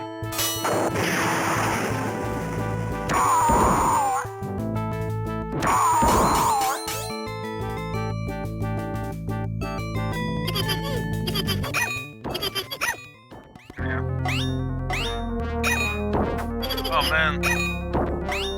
Look at that, all those snakes.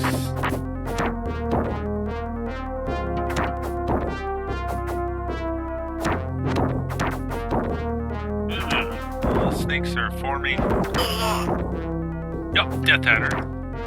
There he is. And he's got the golden axe.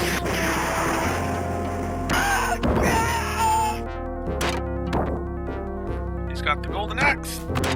That's the name of the game. That's the name of the game, everybody.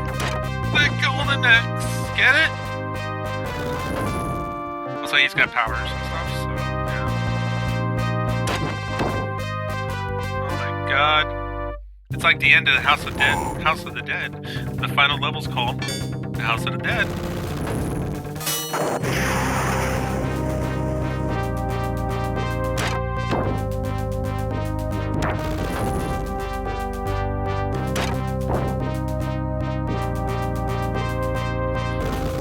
So he's gonna do his power waves there, but I'm gonna try to take out his little minions first. Because Death Adder's way too hard to try to take on with these guys here. Actually, I won't be able to get rid of them because I think these skeleton guys keep coming back. Yeah, that's true. But the name of the level in particular, MTI, the last level in particular, is called House of the Dead.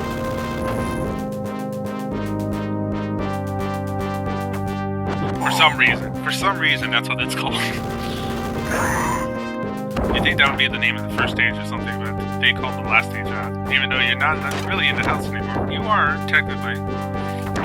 You're in the lab part, or whatever. That's where you fight Magician. I know too much about these stupid games. But anyways.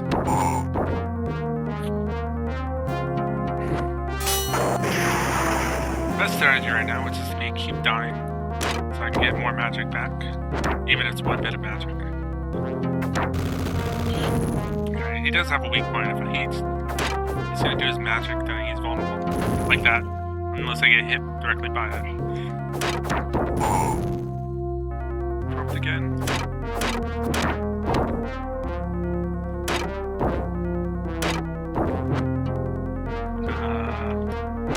Oh shit, okay. I was hoping. Alright.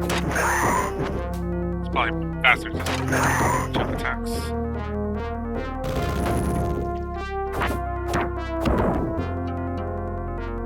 Okay, I guess they don't come back. Okay, maybe it's the Genesis version I'm thinking of. They keep coming. Yeah, take that. Ah! The short distance.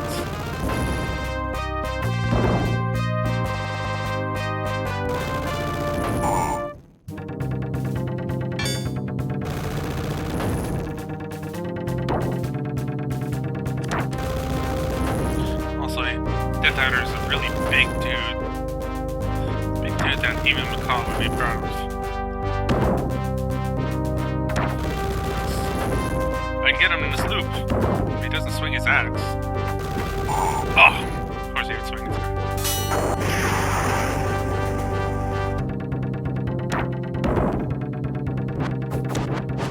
Oh, there you go. Killed by the golden axe, how ironic. That's time. Wow, that's way underestimated. I think I'm gonna get in trouble for that now.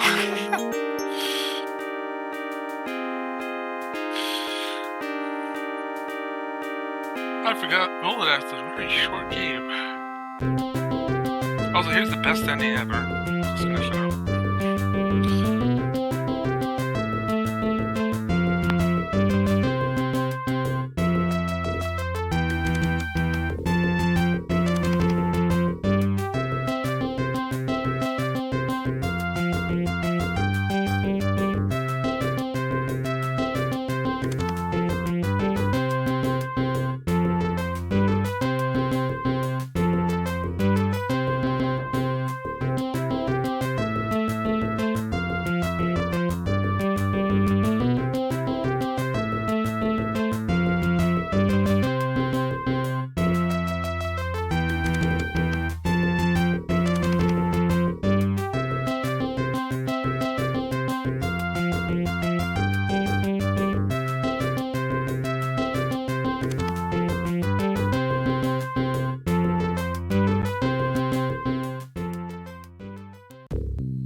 Okay, how's everyone doing?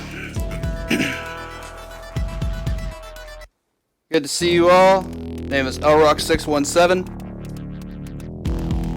I'm gonna be playing what I'm sure is a throwback for quite a few people. Some specific pieces of background in regards to today. Unfortunately, my Genesis decided today was a perfect day to get all the pins out of alignment on my connection cable. And I'm going to be running this through BizHawk, which I'm actually not used to using at all. So let's just hope for the best and hope for a completion.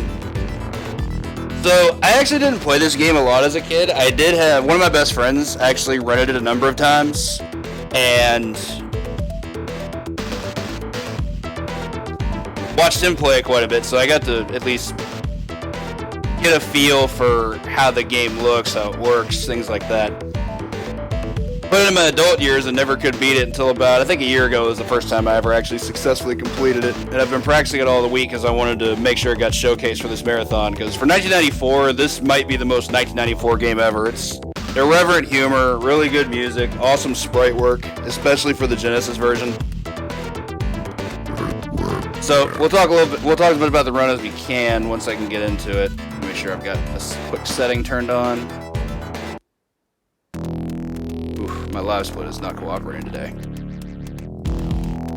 This is not the sign of a start. I have to actually reset it one more time. Okay, there we go. Alright, and we're gonna start.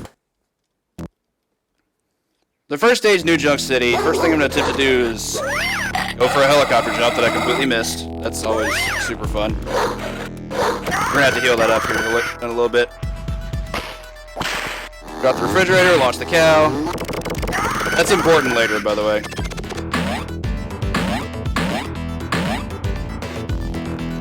Quick shortcut here a lot of people don't know about. And I can hit the moose head.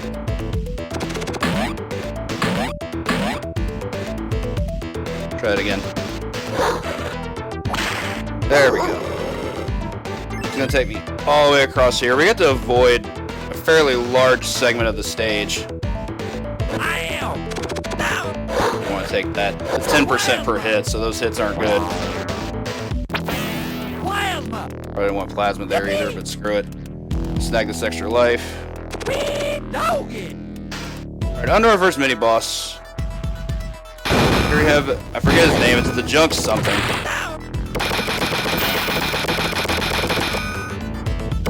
Essentially what you want to make sure you're doing is shooting him from the front to take him out. Pretty decent fight.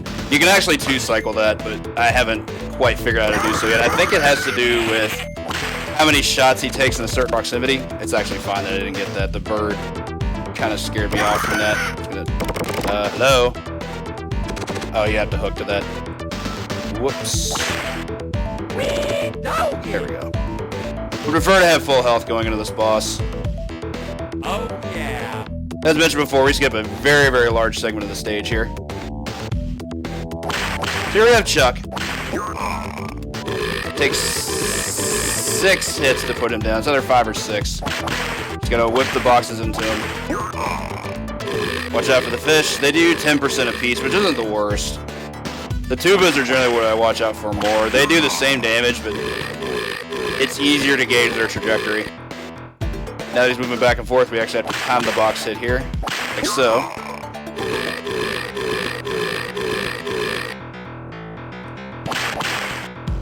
Launch it up. Nice. Now he's going to keep doing this for the remainder of the fight. I'm going to let that last out. We get hit by a fish, we take hit stun, and we just lose time. There's no reason to risk losing the cycle. We'll finish him off there. Way down.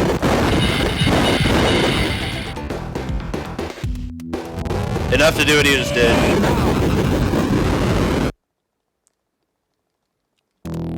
So after every stage, we have this race stage called Andy Asteroids, where we have to race a character called Psychro.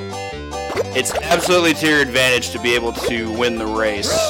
If you don't, then you actually have to fight him. And the fights that you have versus him are kind of annoying. I also did not mean to do that. Not giving that speed boost was not what I wanted. On any day. What? Collision detection game, please. What is happening right now? I'm also going to try and collect these blue orbs. If you collect 50 blue orbs in one of these stages, you get a continue. And I'd prefer to have more than one continue in case the worst happens. Because for those that don't know, this game is incredibly difficult. So I'd like to have all the safety nets if I can. That's totally cool. Snag all these that I can. Pretty well ahead here, but I still don't want to risk it by risking a hit or anything. Won't miss that either. Tank these rocks. Ah, we didn't get one.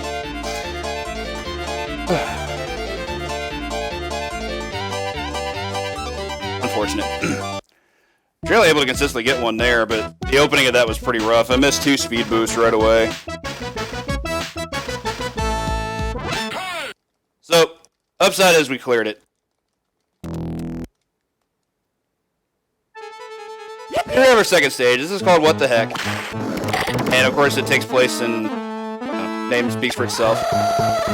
Against these demons, the whip is incredibly overpowered. Does essentially a one-shot KO on them. The hitboxing of it is extremely important though. That aspect of it definitely cannot be overlooked. Move our way up here. There's a quick shortcut we're going to take. Grab that for health, because why not? Helicopter down here. Snag this ledge. I get the more peaceful side of the tunes. This game has amazing music, by the way. Just like in general. I don't know why I'm going for all that. I don't need it. Go. There are major differences because the Super NES version has one less level. Like it's missing the level intestinal distress. Alright, so we have a quick skip we're gonna do here. This is an old speed strat that actually doesn't get used anymore. Skip the health. If we go anywhere near or around that health, Evil the Cat spawns himself on the bottom and launches an ambush on us where he drops these spikes that do 20% apiece, and I'd rather avoid that if at all possible. Plus, I don't need the health. Realistically, I feel like the health is just a trap. You heal 75, but you're probably taking more than that. Ride the elevator up. There we go. We're way down. Gonna botch that a little bit. Should be able to heal that back up in no time, though. Grab the lawyer. Got a scurry underneath that. Gonna have some hook jumping here. What did I do that for? I had full health. Ordinarily, I turn around and try to get more health to the right, but we're actually okay. There we go. Plasma's real useful when it needs to be. Jump there. Grab some health. For the health of it. Rather just go into as 100% if I can. So with that big large skip, here we have our boss. There's actually an even bigger skip in the game called Jury Duty Skip that skips an even bigger portion of the level. Because here there's like a full sub-boss we got to skip and everything, and if I had done Jury Duty Skip, I would have basically warped right to the boss. But I'm not too worried about it. So with Evil the Cat, this is, I believe, one of the only instances of RNG in the entire game. This first phase, you can't actually do damage to him. All he's doing is he's damaging the pillar that's holding up the platform that he's standing on. You kind of just have to be patient. Sometimes he decides to just stop shooting and lick himself, and there's really nothing you can do in regards to his behavior. You just kind of have to let it play out. Pretty decent, though. Go ahead and snag the suit back. Now we're in a sequence where we actually have to fight him. We have to shoot him on incoming. And because he's a cat, we have to shoot him 9 times. That was terrifying. I didn't know quite what happened there. I don't think I've ever seen him try to ambush from that high before. It was also a very late spawn for that flame, and I'm not used to that for sure. The flame took forever to show up. Fire off some bullets.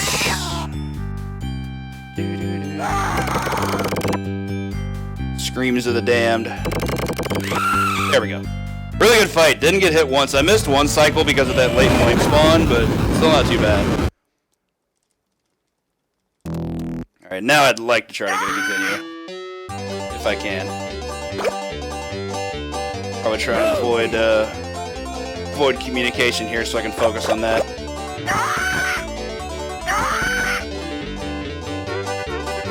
Bump him out of the way.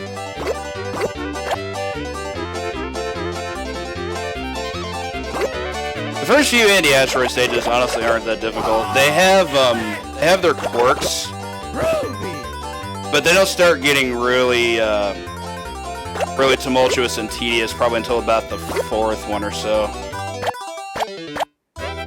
You can spawn the shield on yourself to avoid getting hit by rocks. You'll just crash into them and you're purely invincible. Speed boosts are also invincible to anything that would be in your way. They're really good to have.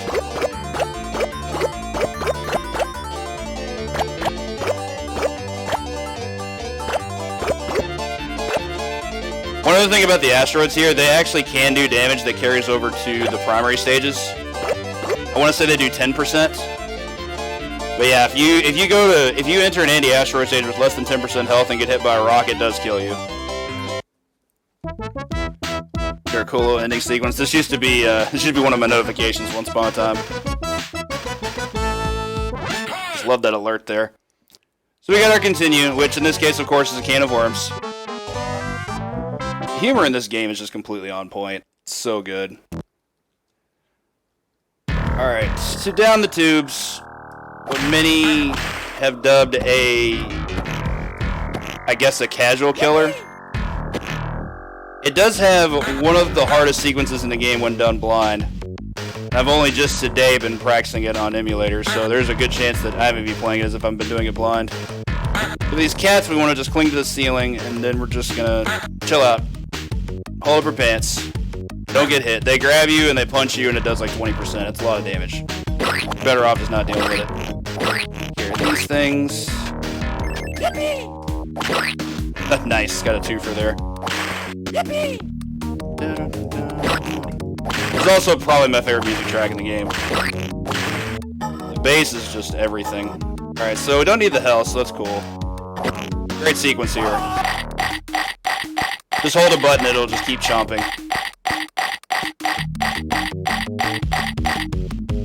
Alright, on to our first bubble.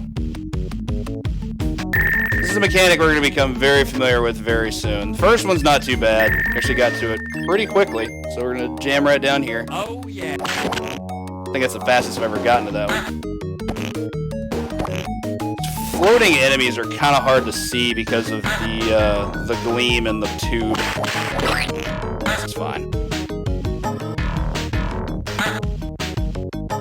I also think this stage is just really pretty. Foreground objects aside. Just a really, really cool stage to just look at. Another bubble sequence.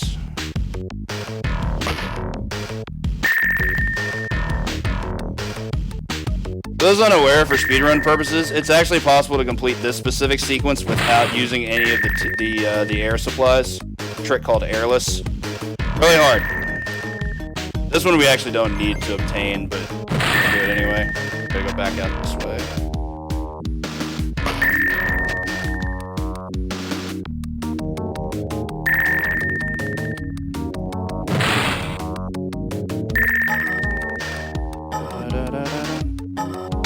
Didn't want that to happen.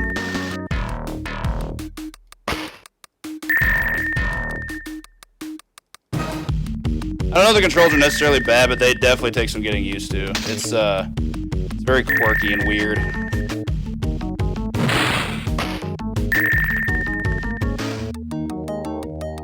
able to lower ourselves here.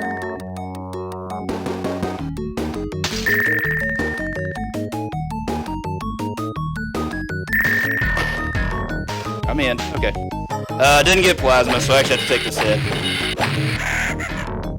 If you have plasma, you can just knock that guy out in one shot. That'll complete our first one.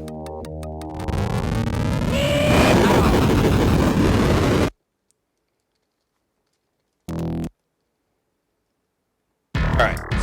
Section 2. Gonna look about the same. It's actually shorter as a stage, believe it or not, compared to the first one. Gross. Definitely didn't want to get hit there, but I'll be able to heal it back. Ah, I'm bad today. Go. Alright, there's our health back. Move on to our rodent friend here. Okay. Oh, yeah.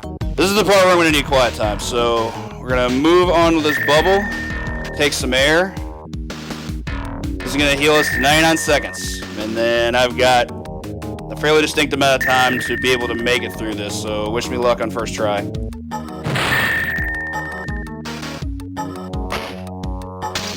Bad start.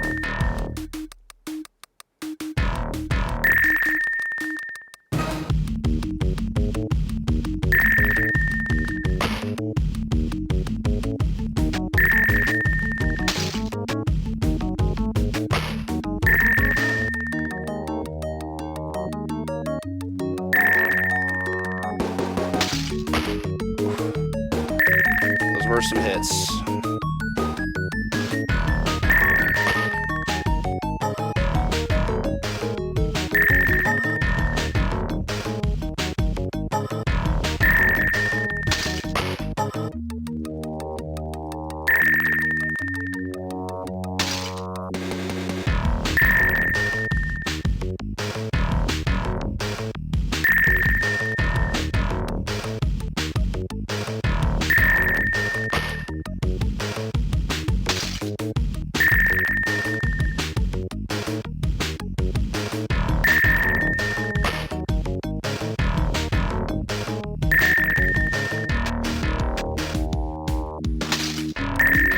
Not good.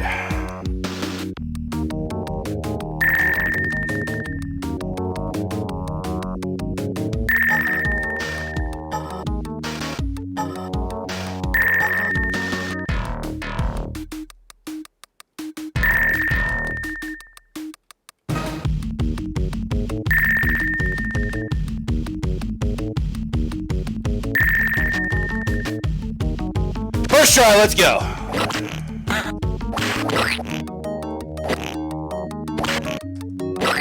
Here comes the easy part. One shot and the boss is dead. And we out. Not gonna lie, I was practicing that a lot prior to my run, and I think I made only 5 attempts, and I only got 2 of them. Now granted, on Genesis, I've been practicing it a lot more. I haven't had quite as difficult of a time, but emulator was a whole different beast. So that's 3 out of 6. I'll take 50% for the day. Snag the speed boost.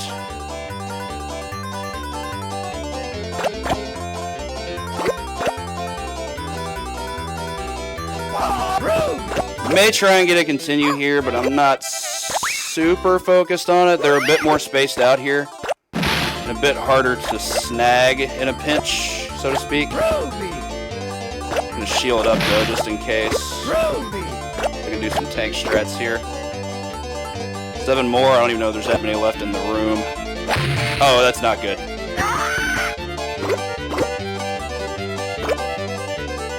I didn't quite get it.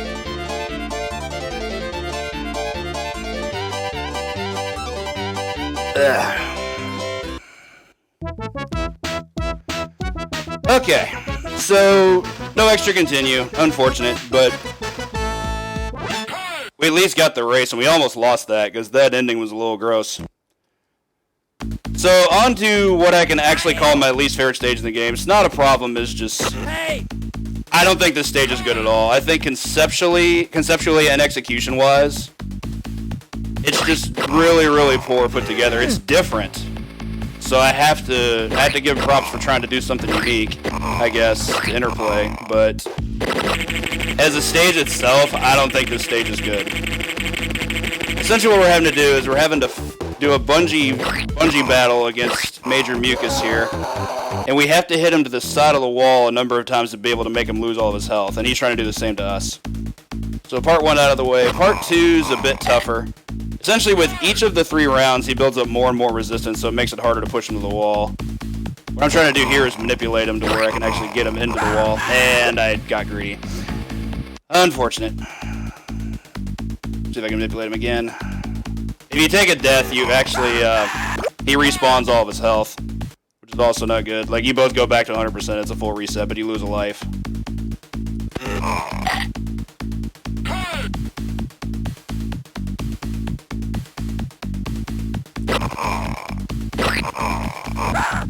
That I disagree with. I actually was trying to get away at that point.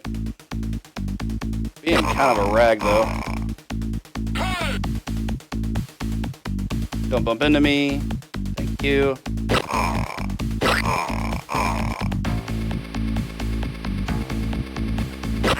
Ouch. That sucks. Alright, this is going to be a bit tedious. Bear with me. He's being a real pain at the moment. Okay, so here has this tornado move. This move's really good for him. It's very invincible. You can't hit him while it's active at all. I got to wait out another cycle here. That's rude. Hate it when he clips the leg. There we go. Okay. No, it was not. This was also on SNES. So the third go around, we're gonna have the hardest time. He's essentially a tank at this point. Like, we have a really hard time being able to push him around like we've been able to previously. Manipulation is key here, and I'm still not getting it as much as I would like, especially not here. I took a lot of damage there. Yeah, I thought so. He hit me something like 3 times in that cycle. That was really bad. The key here is you want to get as far into the wall as you possibly can, and okay. He's supposed to follow me over, but I guess he decided to stay at the center that time. This is great. God, he's being such a tool. I've never seen him stay this much near the center in Park 3. This is unusual. Yeah, I have very, very little control over what's going on right now, it seems like. Try to see if I can manipulate him over here. Oh, wow. Kind of sucks because it's actually smart for him to stay near the center. Very, very little I can do in the situation that I'm in. See if I can nudge him a little bit. Oh, God. Mucus, please. Hey! Alright, this might work. Or not. Maybe I'll just stay near the center. He's really, really making me pay for messing up this manipulation. This is gross.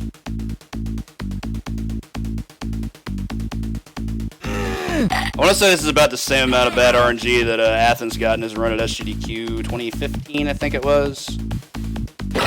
There's just so little you can do about this.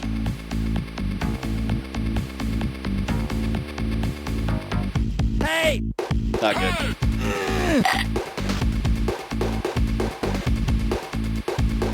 He's essentially doing whatever the heck he wants right now. This is gross, and I'm also on my last life, which I'm not too happy about. There's only 2 continues, I think. Oh.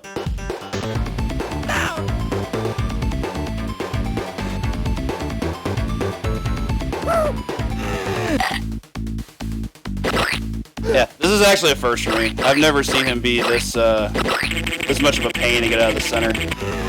Maybe by having him go into Tornado, he'll change his strats up a bit. That's more like it.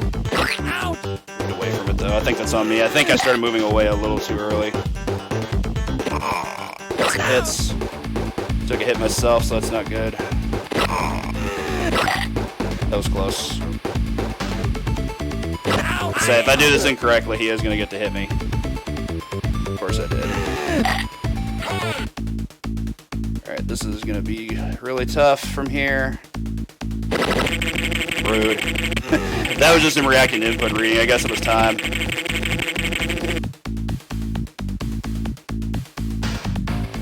Yeah, I can't do anything there.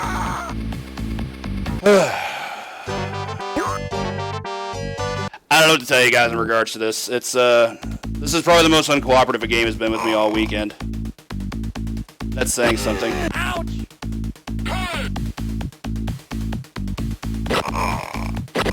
That's better.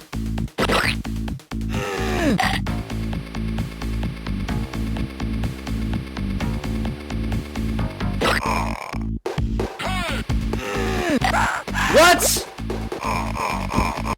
And of course he was doing damage to himself because I freaking died.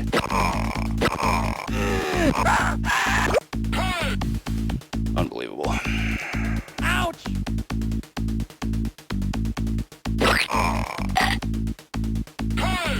This is not a good spot. Hey!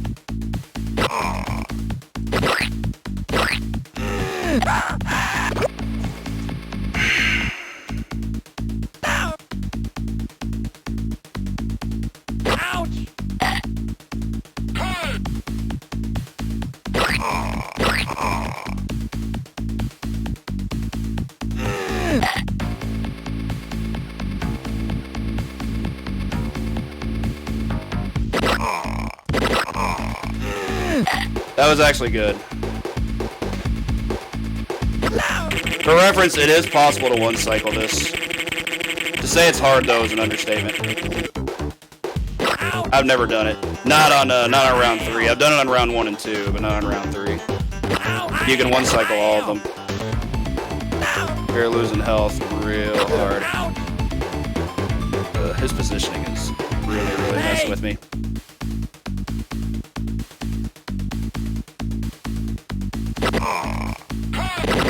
Yeah, I wasn't having it. Taking a risk here.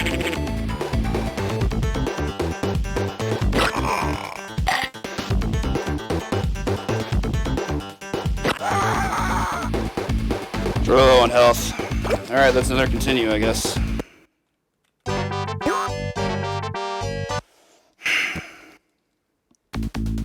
Ouch! Ow! Too far. As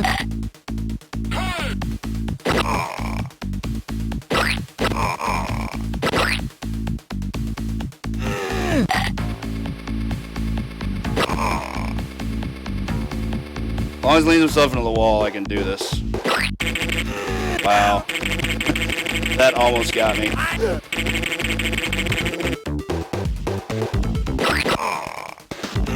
Damage there.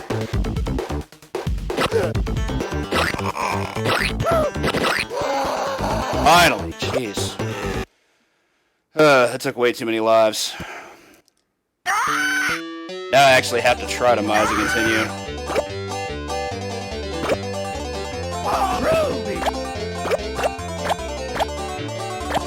Alright, at least that part's over and y'all can see more of the game now.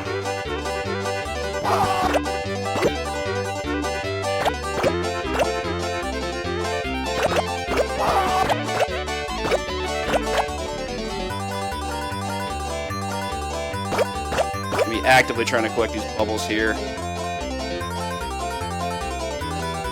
Activate that. And they're coming in strong. Yeah, I knew that was gonna happen. That's not good. That's better.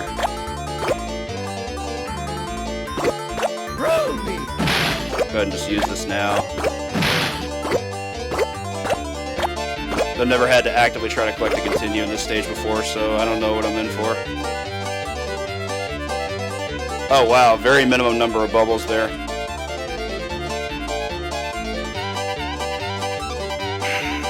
Okay, so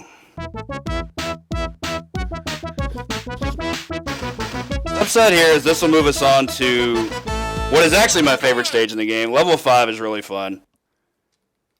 It's the best stage for this music. We get a repeat of the song from Down the Tubes. Oh, I'm really low health. I did not know I was that low on health. Gross. Okay. Bad judgment call there.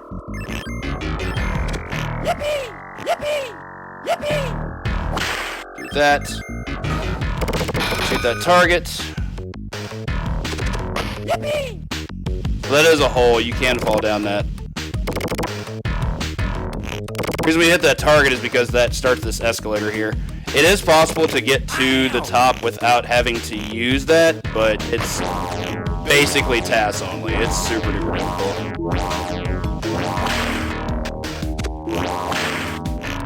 Disagree with taking that hit, but okay. I'm getting ready to get full health, so it doesn't matter too much. Just as secrets, there's actually a subatomic energy just above that continue.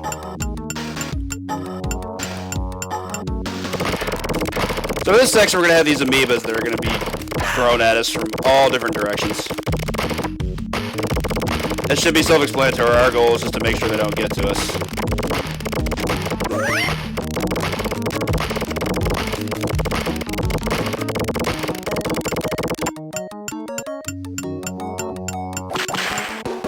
Then we're going to have another segment of it, but we're going to get to heal up before that. What's cool about both segments is that they're exactly the same. There's no randomness to either of them.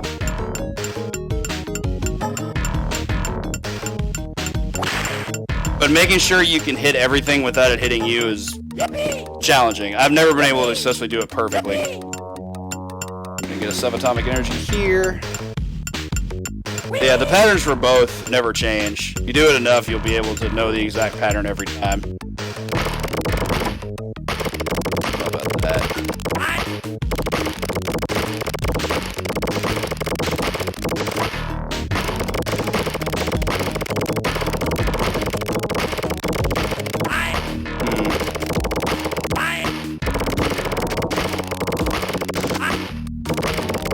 Definitely taking more damage here than I would have liked to. But at least it's over. Almost. Got one more small section of amoebas. Oh yeah. I can see Owen Wilson pulling this part off. Alright, so here we have who's supposed to be our tormentor here. This is Professor Monkey for a brain. I also don't know how that didn't get turned off. I knocked him away from it.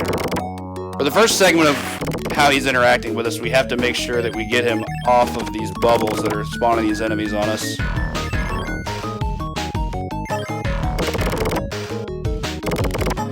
Anything else down here? Oh, no health. Okay. Fine. Actually jump and grab this ledge without having to move all the way across. It's pretty sweet. Grab this plasma. Use my eyes. Teleport to our next segment. This is admittedly the only segment in this stage that I'm really not a big fan of. Because it definitely gives you a bit of an auto-scroller segment. What happens here is we're being detached from our body again. We have to make our way to it. Don't want to get hit by these. These bolts do a lot of damage.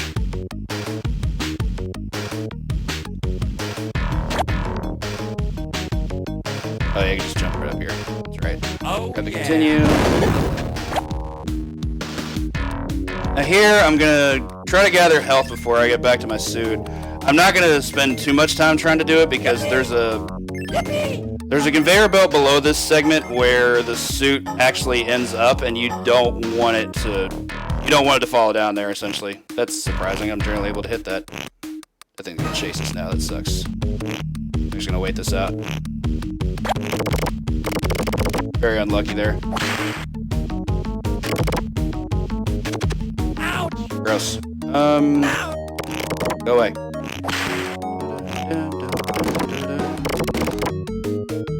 Ow! Go. Oh yeah, we don't need the chain here. Trying to get that. There we go. And I wanted that. I actually don't need to snag all the health through here, thankfully. There's another subatomic energy up here that's not so hidden. Just have to be able to glide to it. I know there's a plasma up there, though. That's cool.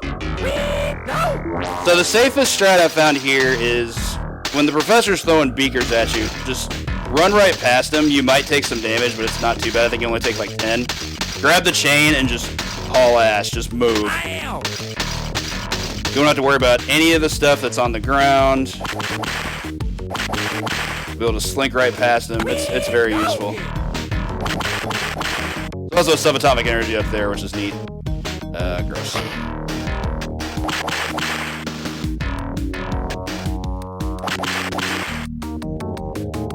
Okay, let's move on down here.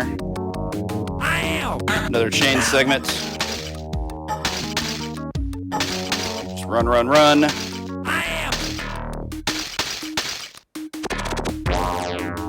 Ugh, did not want to take that damage. Come on, get down there. Oh, yeah.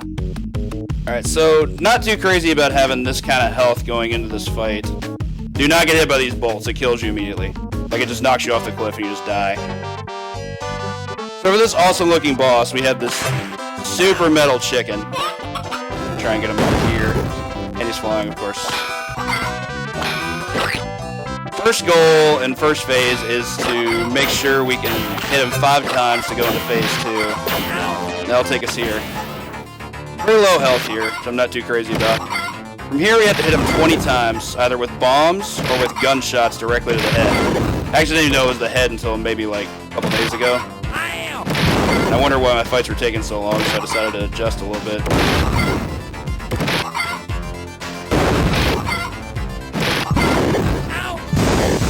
About dead. I knew I didn't want to go in there with that low health. That was ugly. Still on a very low number of lives here. But when he clings to the top of the screen, it's the worst.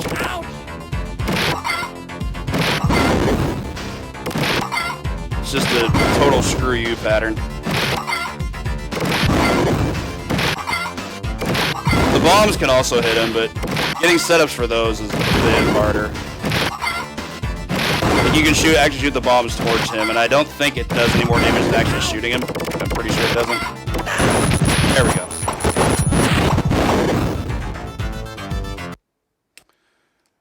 Pretty rough fight. Really didn't want to take a death. So this anti-asteroids actually has a cool manipulation strat to it. I've only been able to pull it off once.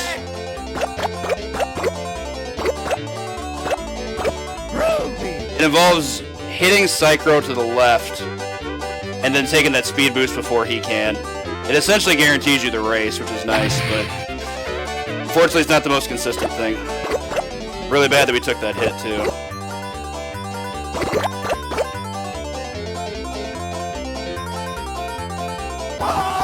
Slip right in there.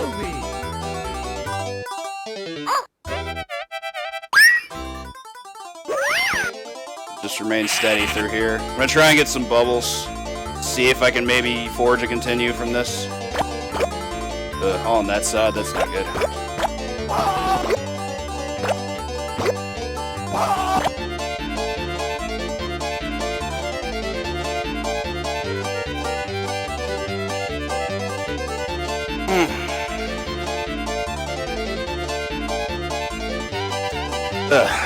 Not the best race, but we're still there.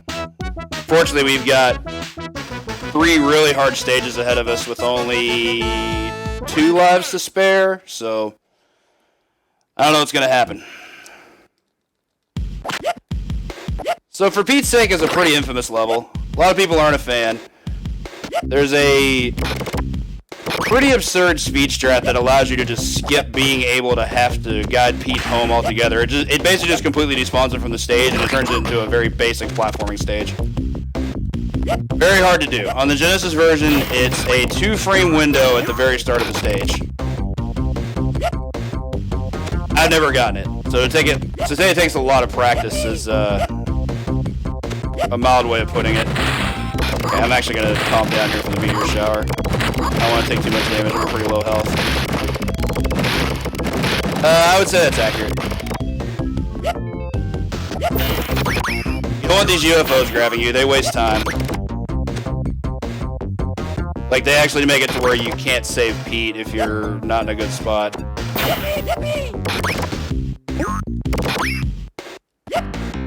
Also pretty low on ammo.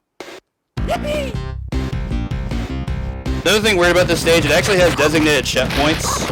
It essentially allows you to continue, much like actually hitting a continue checkpoint, but you don't actually hit them. The stage just has them automatically assigned, like they're just designated.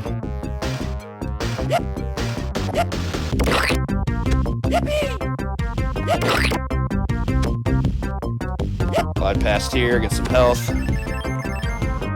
The vines grab Pete, they immediately send him into a rage where he's actually going to do damage to you. So we want to avoid that if we can. Another thing I learned about these cranes, if Pete is not on the screen when you reach the crane section, it won't pick him up and he'll just like walk past it, which isn't good. Okay, so I'm going to do that, install him. Like, it actually can just cause him to like fall down holes and stuff. Best avoided. I'm actually gonna lean this one forward a little bit before I start the firing.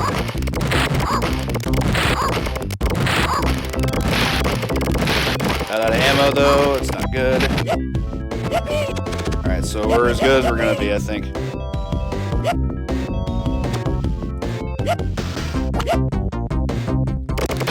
Didn't forget about you.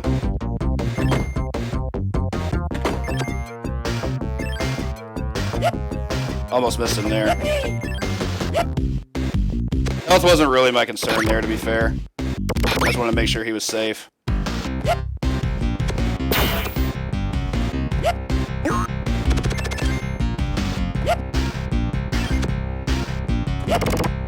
Trick here is to... What I do is I whip him across and then immediately shoot the vine. I'm gonna play it safe here, relatively safe. That was close. There's actually a hole there. You can barely see it, but it's definitely there. Alright, I'm gonna chill out for a little bit. Go in on the meteor shower.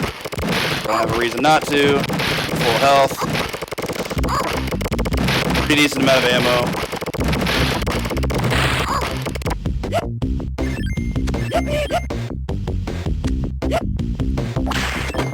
Oh, that was close. That was extra close. There's an extra life there, but I think even... Ah, it's unfortunate. To get to that point without him grabbing me is actually pretty insane. Now I'm actually like thinking about that extra life. Like I really, really want that. But to say it's hard to get. Whew.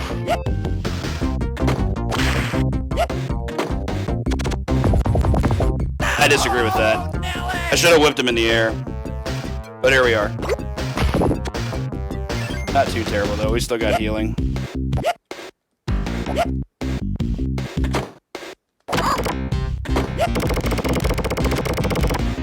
That doesn't grab him, huh? That was bad execution. It's honestly not that terrible, but I have had some really bad luck in collision detection. There we go.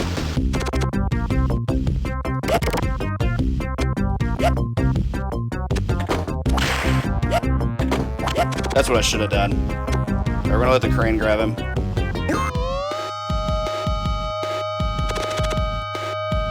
Gonna only drag him over here.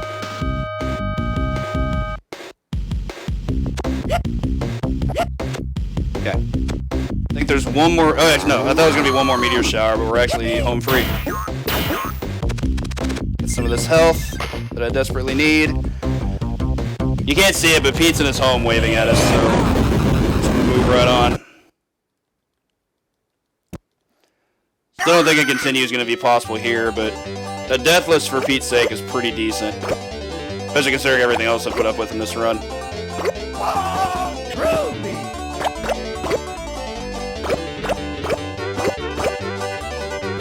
Oh god, why?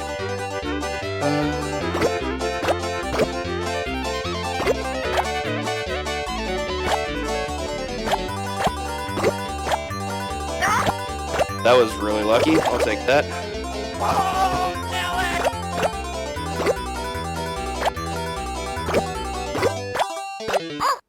Make sure I stay out of the way here. That didn't work. Bump him off course.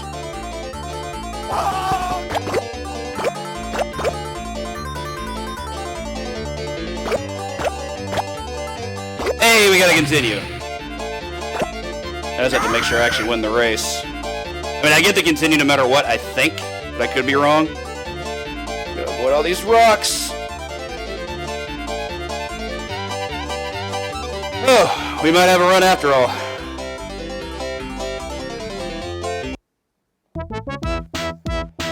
Oh man, okay, so that's a pretty decent amount of relief there. Can of worms.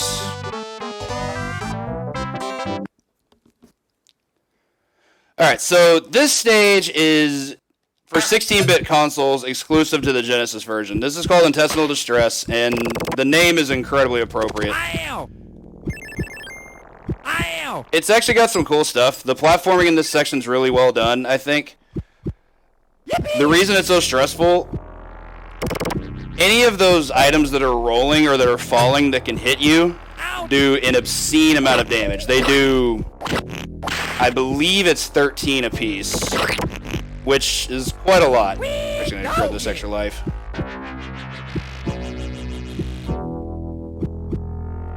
Oh, did not want to grab that. Just gonna lift these because I know I can. Rather not use the ammo.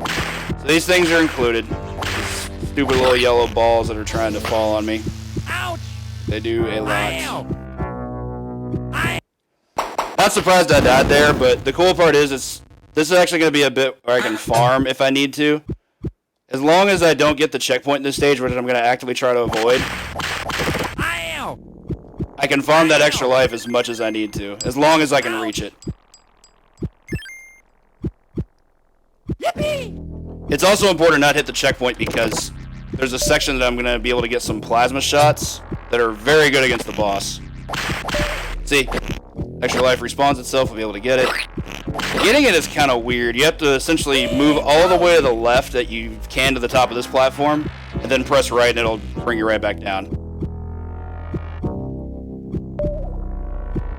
See if I can do better here in this segment. I have more health this time at least.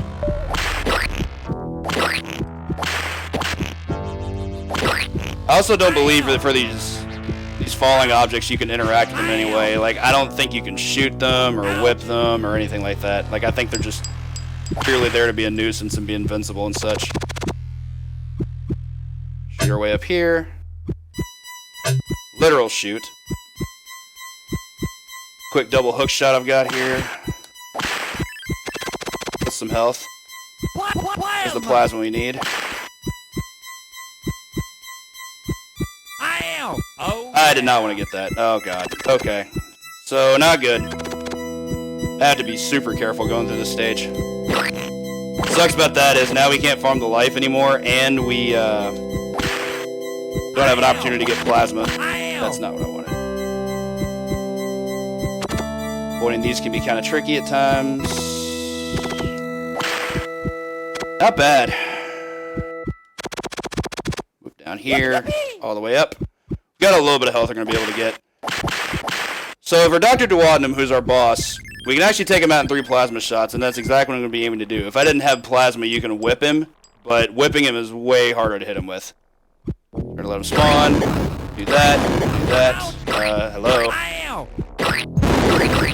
There we go. Not too bad.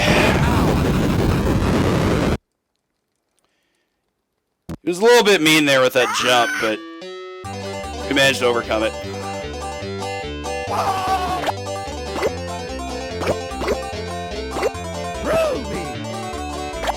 That now, maybe Mazda's another continue.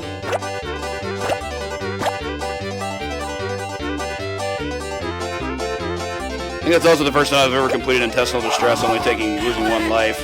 And I blame most of that on starting the stage with so little health. Ah, bad. Go away.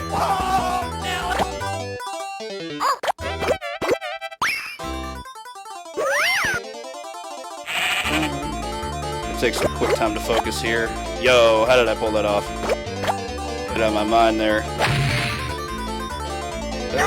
Too many risks. That's not good.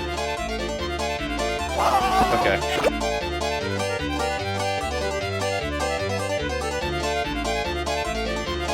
Yeah, Devil didn't snag a continue, but at least we won the race. Not so sure how my estimate's looking at this point, but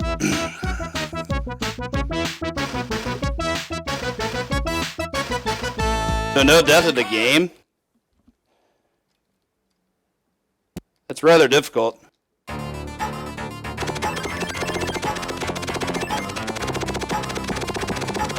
methinks Cat should have submitted this instead. I haven't been anywhere close to a deathless. I can't even have a 1cc.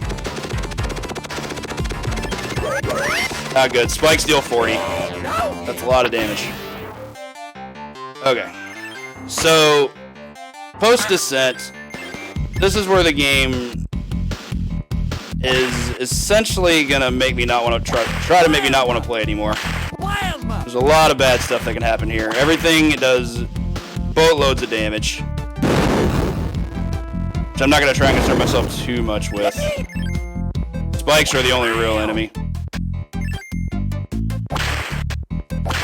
Okay. I don't know about that.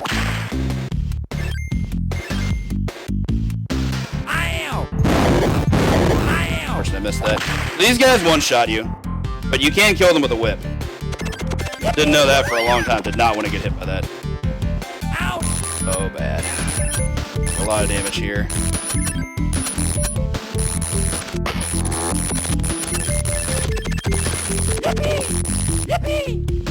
Okay, so there's a subatomic energy up here I'm going to grab. Or I'm going to try to grab. I had to take care of these 2 hives first, which is going to be awful. But I think it's going to be worth it. Gross. Bad. No, why? Right past my foot. I also didn't grab the continue, did I? Nope, sure didn't. There's a, and by that I mean, like, continued checkpoint, not, oh, bad time to start. Alright, now I gotta focus. And I need to get those plasmas, because we're gonna want those. Plasma!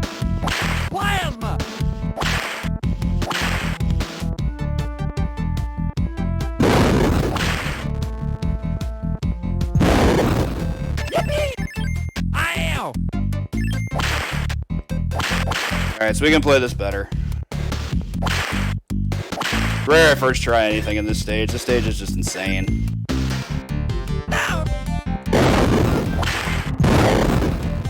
Probably should have just whipped that guy, but whatever. Oh, did not want that to happen.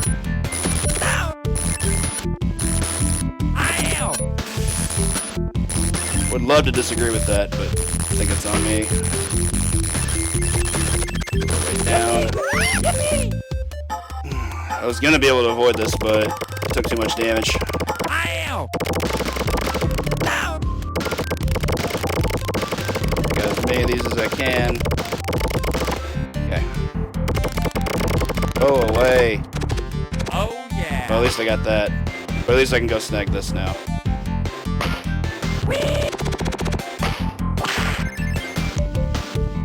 So you can actually reach way the heck up there. Managed to get it. That's cool. You only have to whip 3 times. Right past that. Way too jump heavy though. Alright, this segment's kind of tricky. Had to deal with these guys. They're not fun. If I land on the ledge at the wrong time, they just kill me. So I'm going to be a little bit patient here. There we go. Alright, so the trick here is we actually have to take a damage boost. Well, actually we don't have to take a damage boost, but we have one if need be to be able to grab the hook. And here we have our end game. We'll be moving on here. Take care of more of these guys. I'd rather just not deal with them. There's one that I can just move right past. It's the one right after this. Cool. Helicopter right on down. For the butt, we always just have to whip it. You don't even have to shoot it. It gets 9 whip hits and it's done. Scream is intense though. Oh yeah! Wild Alright, this will move us on to our boss segment. Better not deal with that. Alright, this is where things are gonna get kind of gross. We can one-shot the queen with a whip. And that's what I'm hoping to get. Oh, bad. Of course I grabbed the ledge. That sucks.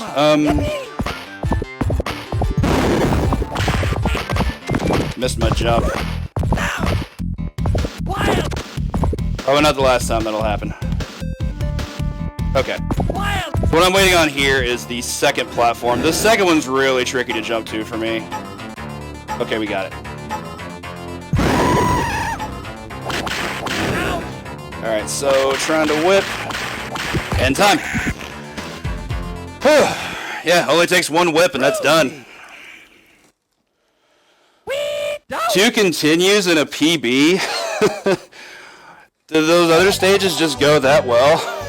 Wow, that's amazing. Oh my goodness. And before I get back into chat, I'm gonna go ahead and let everybody watch this awesome ending. And continuity. Told you it was important. Yeah, my previous PB was a 54 something. That was nuts. Alright, thank you so much to the GG's, Cat, Cyphrin, Pallone, J Machine, I Am, Drum, Weapon, Bald Nate, Kavik, Tramp, Disripro, Rabid Vampy, Squidgy, Silent, Steel Eyes, Ant, Yami, Metman, I think I said MTI already, if not I apologize. Drake, Mattel, Dog Developer, Black Moon, Enmei, God what a run. Oh man, to think that would have been like, with a better It's Not a Problem, that would have been maybe a sub 45. That was pretty tedious. So I apologize putting you all through that at least, but still an awesome game. Has a lot of cool stuff that you can explore. I think there's, I think if you've never beaten it before, it's at least worth sitting down and doing that at least once. So, once again, thanks so much everyone for hanging out with me, and that's going to be my last solo game of the weekend. Up next, it looks like we've got a Tetris Game Boy race between Weapon and Infinite Mystery, so that's going to be really cool. Y'all be sure to stick around, and we've got some more games for you. Didn't want to do that. So we'll just leave it here. This is fine. Alright, thanks so much, everybody.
Okay, is it gonna go? It's gonna go.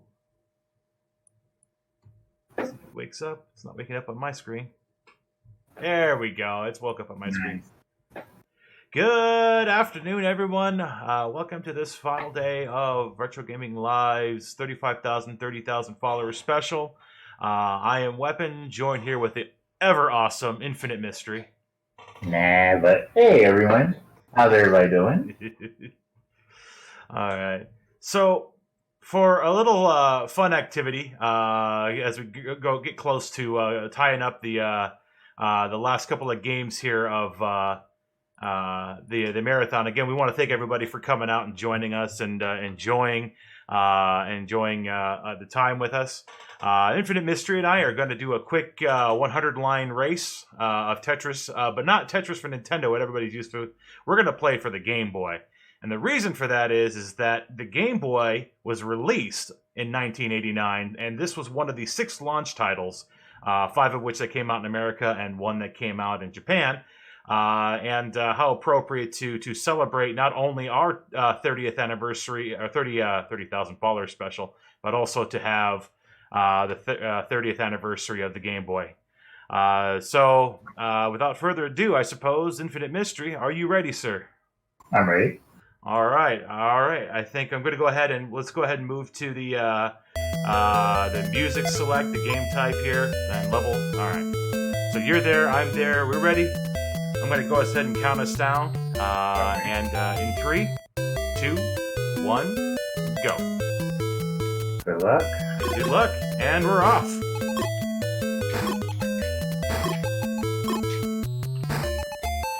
So this is one of the games, of course, that most of us remember in one form or another.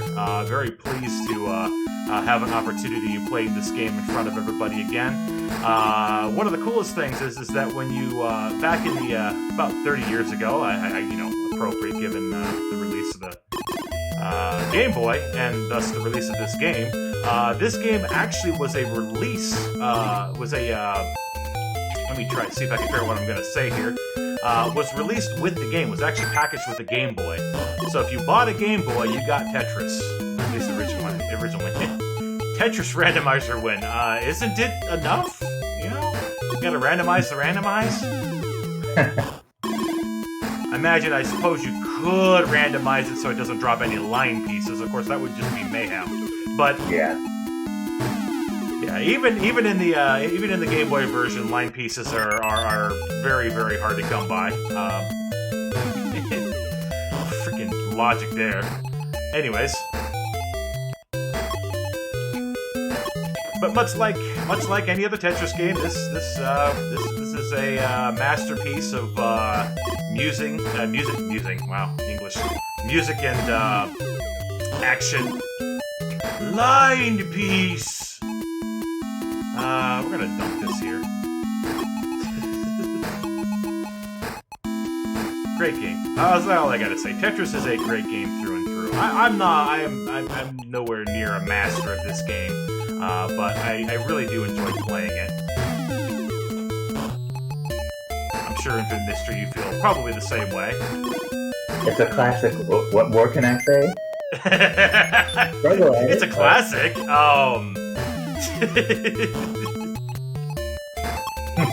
No, yeah, I understand. It's not a game that necessarily everybody can pick up, but it's a game that most people by this point are probably familiar with. It's just interesting, though. I watch anybody that plays a lot of speedruns, and I do see Tetris speedruns, but it's very rare that I see anybody doing the Game Boy version, which is kind of sad. So, very happy to give this opportunity to do it live here. Because I'm sure, probably like you, Infinite Mystery, the only version you really play a lot of is going to be probably the Nintendo version, if at all. Barely. Barely. It's all good. But this game is definitely a treasure. Alexis, or I forget exactly how you pronounce his first name, the Russian gentleman who made this game, definitely was a very special individual who was a lot more tolerant for a much longer period of time than he should have been. When he made this game, he really didn't make pretty much anything on it until about a half a dozen years ago. But he actually owns the Tetris owns a good part of the Tetris company now. So he eventually got his piece of it, despite having built it, and everybody just absolutely adored this game. And some very amazing history. If you ever go on YouTube, there's actually a video of the history of not only a lot of Nintendo, but Tetris especially. It's a really interesting watch. Oh, man, Very interesting watch.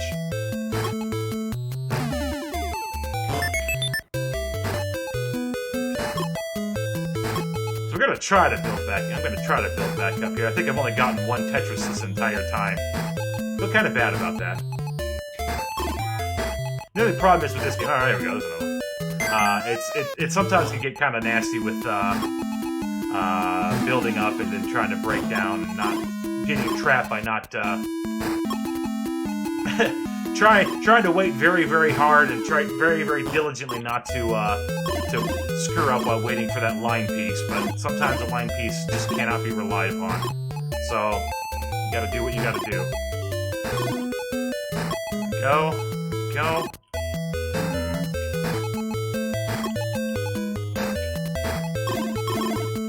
This way. Crap. There we go. Yeah, the story of the guy behind this and the whole lifespan or the things that are behind Tetris is a really fascinating story. It's kind of a long story, but it's definitely well worth watching or listening to at some point. So if you've never done that, you should, given that it is the 30-year release of the Game Boy, not necessarily Tetris per se, but it would be a good watch. Alright, I'm in trouble. Okay, we're not in trouble anymore.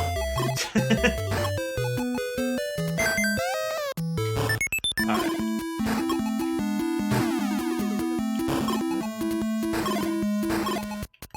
I don't want to do that. I do miss Music C from the NES version. Yeah, I gotta say, that's probably been my favorite one, too. I've got Music A on right now. That's the one most people recognize, so that's the one I left it at. But Music C from the Nintendo version was my favorite as well. So I love how descriptive they were about the tracks. Just like, track A, track B, and track C. What are they? Like, track A, track B, track C. I mean, what else do you need? More, Nintendo, more. I need more. What's the name of the song? There is no name. Actually, the original song was a polka song, if I believe correctly. Didn't they remove it in a future revision of version of the game? They might have. I don't recall correctly.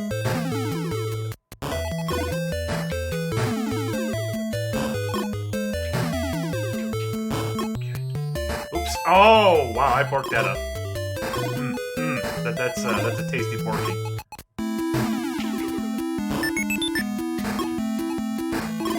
Oh, buddy. Oh, buddy. Oh, buddy. Oh, buddy. Get a little high. Not a good sign. It's fine. This is fine. This is fine. Okay. Oh, buddy. Oh, buddy. Oh, carp.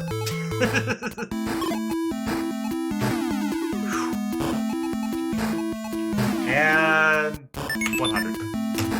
Congrats. Woo! Woo!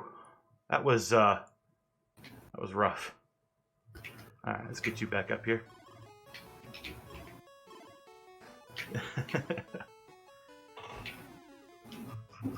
All right.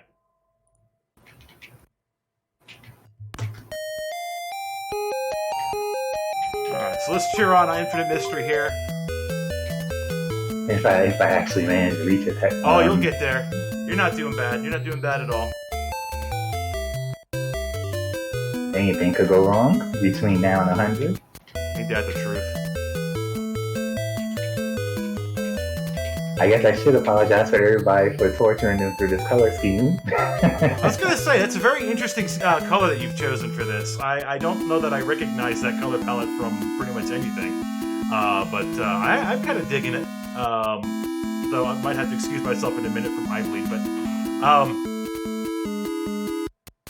the worst color I could see for the color palettes, but some games it seems better than others.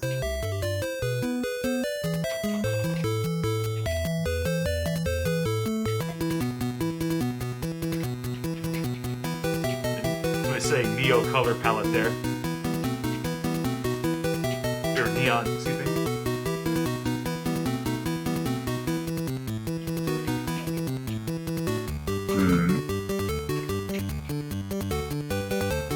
This is not good. Probably no way to recover. No, you're fine. You're fine. Keep going. This is much higher than the one attempt went just a few minutes earlier.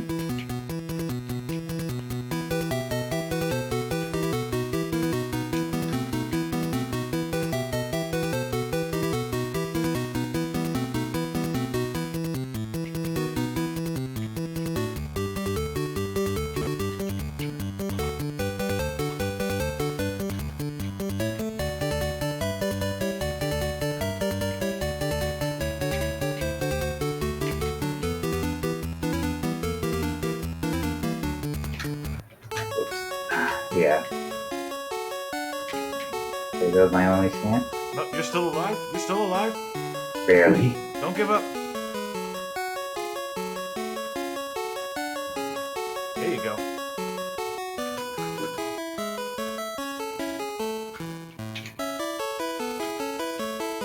Yeah, it's too high. GG, what weapon? Aww. Yeah. Alright, well, I certainly do appreciate you joining me for this one there, Infinite Mist, and I appreciate everybody out in the chat. Thank you for joining us for a little bit of Tetris.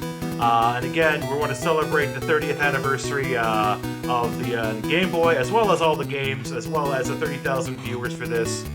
So again, ladies and gentlemen, we very much appreciate hanging out with us. We're going to go ahead and prepare to move on to another Game Boy classic that was also released the same as a launch title in 1989 with Enemy TV playing some Super Mario Land. So stay tuned for that. Take care, everyone. Enjoy the rest of the marathon, and enjoy also the rest of your weekend.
Alright everybody, this is Super Mario Land, as we have our Game Boy block here, and our 25 and 30,000 followers special.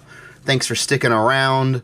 We are nearing the end here. Super Mario Land, Donkey Kong Country, and then a very special race at the end is going to be a lot of fun, and we will talk about that when we get closer to it. But let's go ahead and get started with Super Mario Land here. Come on, there we go. Press the Y button. I don't actually use the Y button for my Super Game Boy too. I use A and B. NES runner strats, you know. I love this game so much. This was a game that I never owned for my Game Boy. I had Super Mario Land 2, and whenever I saw this game, I was like, man, I want to play this game. This looks so much fun. And I only have a couple chances when I was a kid. So I never beat it when I was a kid. So now, whenever I get a chance to do it in something like this, you know, I don't, pretty obvious, I don't actually run this game per se, but I do love to have a chance to beat this game, because it's just so much fun. A great Gunpei Yokoi game with, I think, a pretty solid soundtrack, considering it's a Game Boy launch game in particular, and the fact that it's, you know, it came out in 1989. It's real good stuff. And a fun little Mario game. Very different physics than the other Mario games, as we will hopefully not see too badly throughout the run. Alright, I'm going to try to collect a couple of extra lives as we go, certainly for a while. I want to get to at least double digits, just knowing my skill level with this game. I want to have some safety built in. So the timer is mostly just for show at this point. Just to keep track of where we are in the schedule, really. Nope. There we go. That's good. Alright, the hitboxes can sometimes be weird on some of the enemies. You pass through them. You'll think, oh, wait a second, why did I get hit? Because there's no loss of momentum, but that's how this game works. So you just gotta get used to it. Let's get that one up. That's nice. We don't have to go out of our way to get that one! No. Okay. And jump. Good. Let's see. It has 2 loops. It does have 2 loops, Sherry. I just found that out like a week ago, that there are 2 loops to this game. You get a harder loop, which I've heard is arguably easier than the first loop. Hey, 3 up. There we go. Now we're loving life.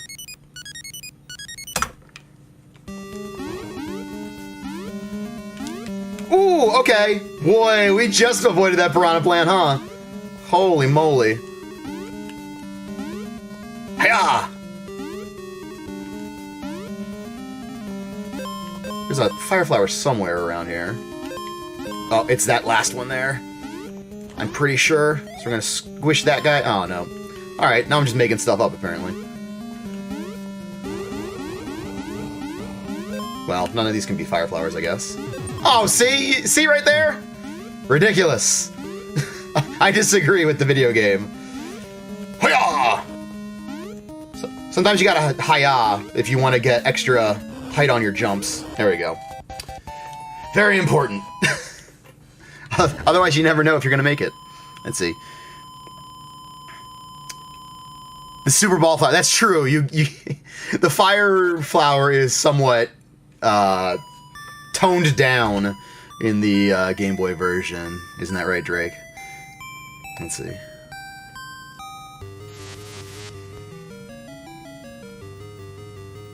The stage. It's a good stage, anyway. He's like Bob Ross. You gotta make those little noises or it don't work. Yep. Bob Ross knows his stuff. That's why he's got a speedrunning Twitter account. I love this song so much. I didn't have a remix of this song handy. I tried very briefly to look one up before I went live. Unfortunately, I ended up playing Gusty Garden instead, which is another song I love. I don't know if you know this about the Mario series, but it's got pretty good music throughout its long and storied history. So I was happy to play the Gusty Garden theme. Let's get that can-can dance going. Yeah!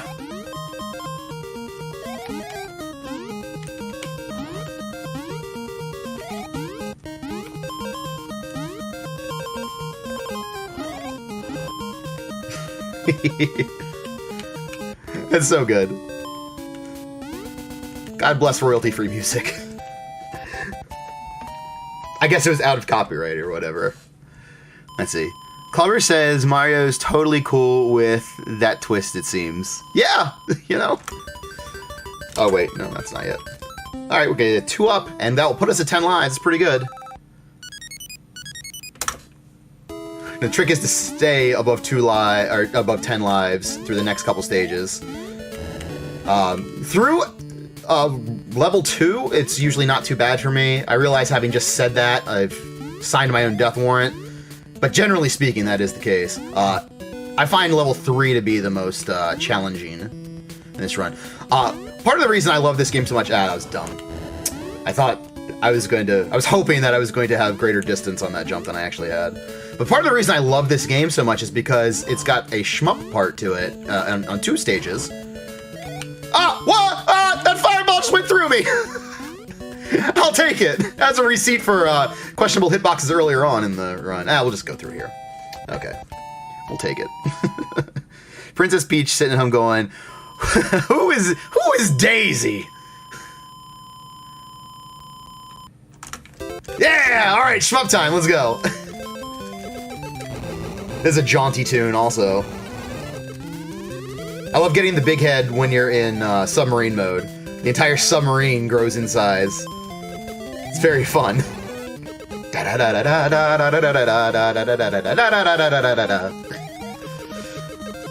Enemy has hacks on.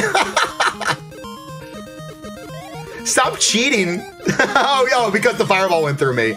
Yeah, God bless that fireball. That was great. I don't know what I did to deserve that, but I probably need to go do some good deeds for the day or something.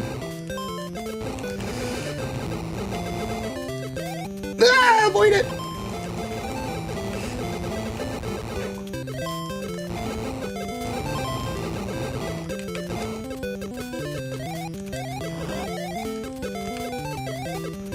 The line of fish, the 3 fish that charge from the right side of the screen to the left, they will turn around if they get to the left side of the screen, so that's why I'm trying to kill them before they can make it there. Hey, what does this spell?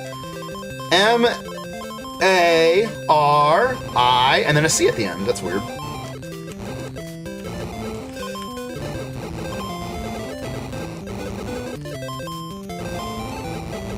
Marik.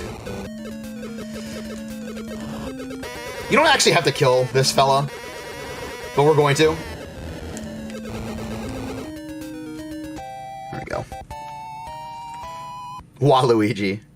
Waluigi's pretty great. Who's Daisy? A helpful primer. I'm not gonna say what I'm thinking. Blood for the blood god. See, Choco has the right idea, I think. That's why Bowser's not in this one.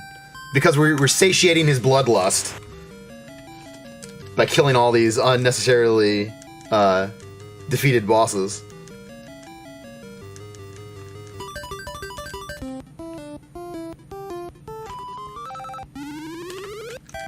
Oh, okay, so we got a fireball. Mario has a Psycho X who is spelling out his name in Coins and World. Okay, so is that Pauline? Right? Oh, good. Well, I'm glad I got that fire flower now.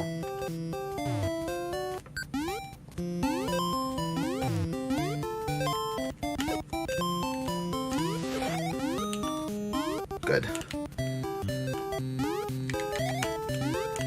Hate how the Koopa Troopas turn into bombs in this game. I mean, that's fairly... Moai Man! Courtesy of not Capcom, the other one, Konami. Courtesy of Konami. Moai heads are brought to us. You have to shoot the flying Moai heads 3 times. Otherwise... they'll kill... or they won't die. Ooh, good. I didn't know that those were coming. It was a happy coincidence. You can't prevent the bullet bills from firing. They always fire in sequence in this game. Like in Super Mario Brothers, for example, the first one for the NES. I guess technically the first one. The first, you know what I mean. If you stare at them right in front of them, they kind of work like piranha plants. They won't spawn. This game, they have no such compunctions. They say, yeah, it's our time, so you should probably get out of the way. Yeah, I always forget that that meatball doesn't hit the last spike there. I'm pretty sure one's gonna spawn. Okay, we'll just wait over here then. Drop it down. Hey, Ro! Where are you going with that zapper in your hand? Let's go get some more lives. We have 11, but until we're through World 3, I like to collect. I came to collect. Rip Leah Rush in WWE. Alright, we'll take one extra. Okay, so we're in 3-2 here. I point that out because whenever I get to this stage, because it has that cavern look and has the music that we have in 1-3, I always sort of think, oh, okay, so we're at the boss stage now. That is not true. That is a falsehood that the game tries to sneak in there. Come on, spider. There was a baby dragonfly in our house today that I caught and set outside. I only point that out because I'm avoiding these spiders here, and that reminded me of other critters. That's not something you normally see in the house. Little baby dragonfly. Which is funny because a regular-sized dragonfly ran into our sliding door the other day and was obviously dazed as a result, which I think is understandable. But you could hear it. I looked around, I was like, what is that thumping sound just now? I looked down, there's a dragonfly just chilling on the ground trying to get its bearings. I cannot shoot another fireball. Thank you, alright. That one was still bebopping around.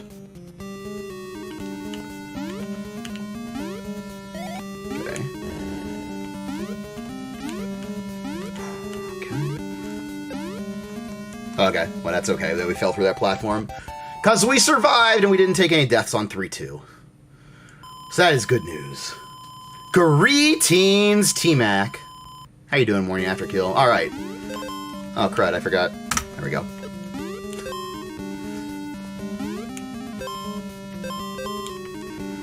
Lots of moving platforms in this stage.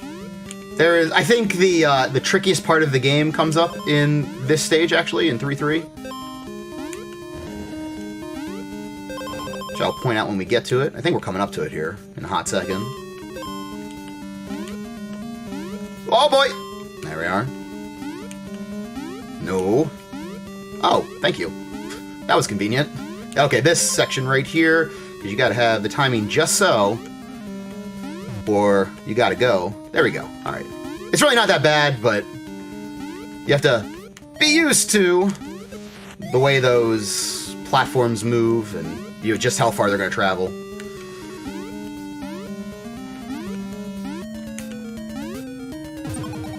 Good to have a power-up. Who needs to fight or do any platforming when we can just run through enemies? Let's see. Rabbit Vampy says, this game was so weird and creative. Yeah, it really was. It is a very inspired Mario game. And when you think about all the limitations they were working with, you know, especially this being a launch title for the Game Boy, it's all the more impressive. That's one of the great things about the older consoles. They had to be very inspired to make real quality games because you had such limitations you were working with to make your vision come to life. That's probably why so many of us still have so much love and nostalgia for these games. Because they do have that extra touch of uniqueness and I guess heart, or you know, whatever you want to say, creativity. That, I mean, to my mind, and you know, I'm old grumpy man, I guess. Ah, there we go. He actually died. That stinks. But I feel like you don't get that in quite the same way nowadays. I mean, a lot of times with indie games, you'll see that, but with you know, some of the AAA stuff, it feels a little bit less interesting to me, anyway. But to each their own. I guess Nintendo still does really good stuff in general. I think we're gonna get... maybe not. We're gonna hit this real quick, and then we're gonna wait for the piranha plants. There we go. That's what I was looking for. Let's see. I'll try to sneak a peek at that point terrace. Whoop! Got some platforming to do here for a second. Jump! Jump again! Yay! I say jump that way in case I don't jump. There's no question about my intentions. I didn't say jump that time. So you can be like, enemy, did you mean to walk off that platform? I didn't. But I was not as committed to the jump, apparently. All right, hit the zombie. Oh, good. All right, we got our power-up back right away. Makes me happy. Get some coins. Because we're at 80 here, which means we can maybe sneak another one up before all is said and done. Ah, crud. Okay. Okay. Alright, we're fine on lives, but I can't help myself. Let's see. Polantera says AAA games are too busy being everything, so they can't sell that.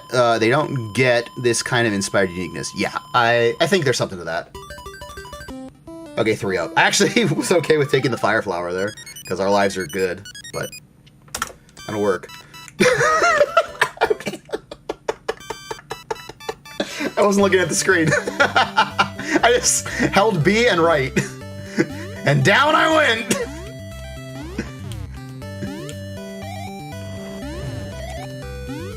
I always think, when I haven't played this game for a while, I always think that those plants, those big plants, will eat you if you jump on them, but that is not the case. You can jump right on them and you'll be fine. Oh, I need that.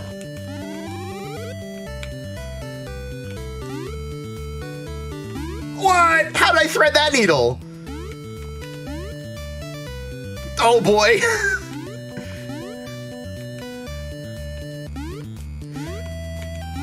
Yeah, more Can-Can Dance. Let's go. Unfortunately, we have some moving platforms that we have to wait for here, so. And look at that. Fantastic. Jump back on. Yes. Big jump. Oh no! Oh boy. I am surprised we survived that. Okay, that was actually wasn't as bad as I thought. Watch out for the snack. Good. Yes.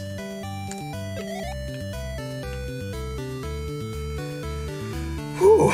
All right. I could use that breather right there. This is becoming a hectic stage. There we go. Now we don't have to worry about it. We are going on to the last stage, ladies and gentlemen. And not for nothing, but I am on like a 2-minute PB pace here. Didn't say a lot considering what my PB is, but yeah, 2 minutes, 16 seconds I'm ahead right now. Every split has been gold. Because we've only had the one death. No, I'm sorry, 2. We technically have 2 deaths. Because I ran off the platform at the start of that stage. And yeah, more shmup action. So this is good stuff. Yeah, watch out for these birds. You really want to kill these enemies as they're spawning. The bombers, that's pretty obvious. But the birds, they will kind of wave themselves on over to you. I would show you what I mean, in case it's not entirely clear, but I don't want to. Because they'll hit me and I'll die, and that'll be sad for me. You can actually kill these. So look at that bird! See, he's juking me. But then he swoops back in. They swoop at you, I guess, would be the best way to put it, since it's a bird. It's pretty much well known what they do. There we go! Can music once again.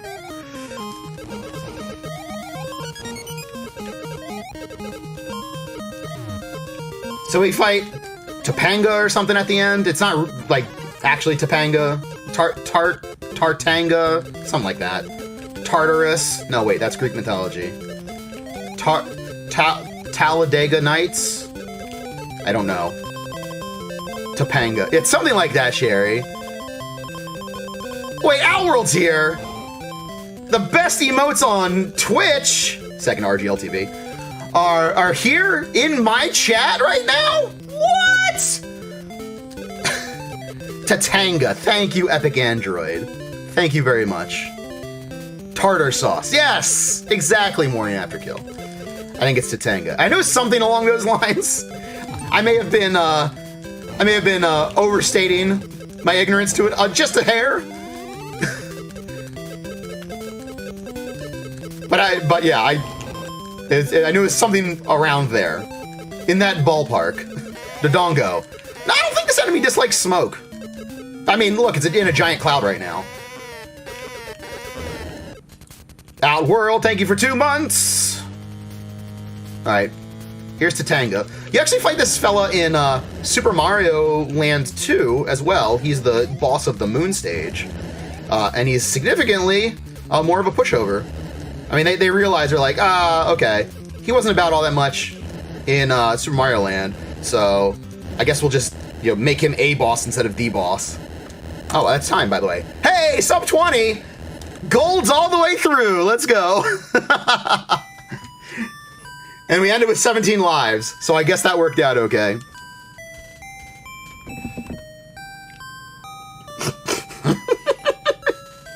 I was in a spit take, Mike. Like, what do you mean PB paste? Thanks for the GGs, everyone. Oh my goodness, y'all are too kind. That run was good for 77th. Oh, wow. What a great run.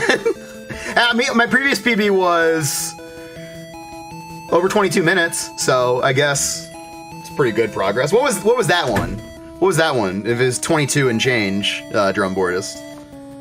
1944 and GG for speedrunner. I know! Hey, you know what else is cool? Aw, sad to see you go.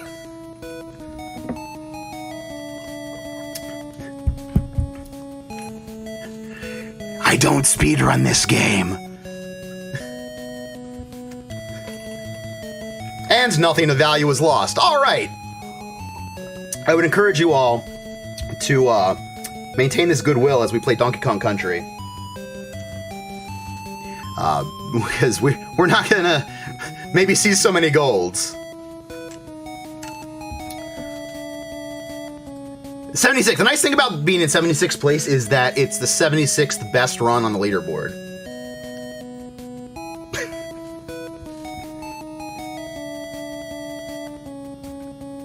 Okay, let me get my...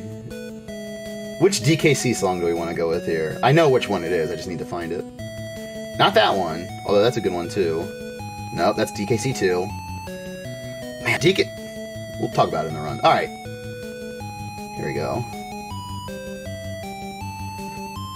Let's see. Well, I'm not, because I haven't submitted this run, nor do I intend to. Erebos, but sure. Is it GB DKC? No, sir, J-Machine. We are playing regular strength Donkey Kong Country for the Super Nintendo Entertainment System. Which, as you can see right there... Oh, this is still on? Okay, hang on. We'll cut that, and then we'll play this. And then we'll get going in a second.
All right, there we go.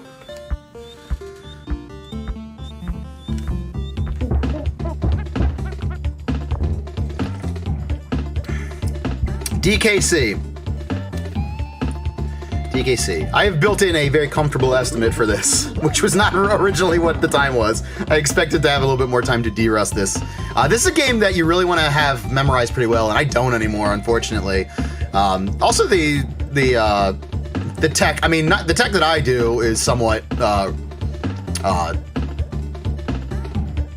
less involved than you will see at the highest levels of this game.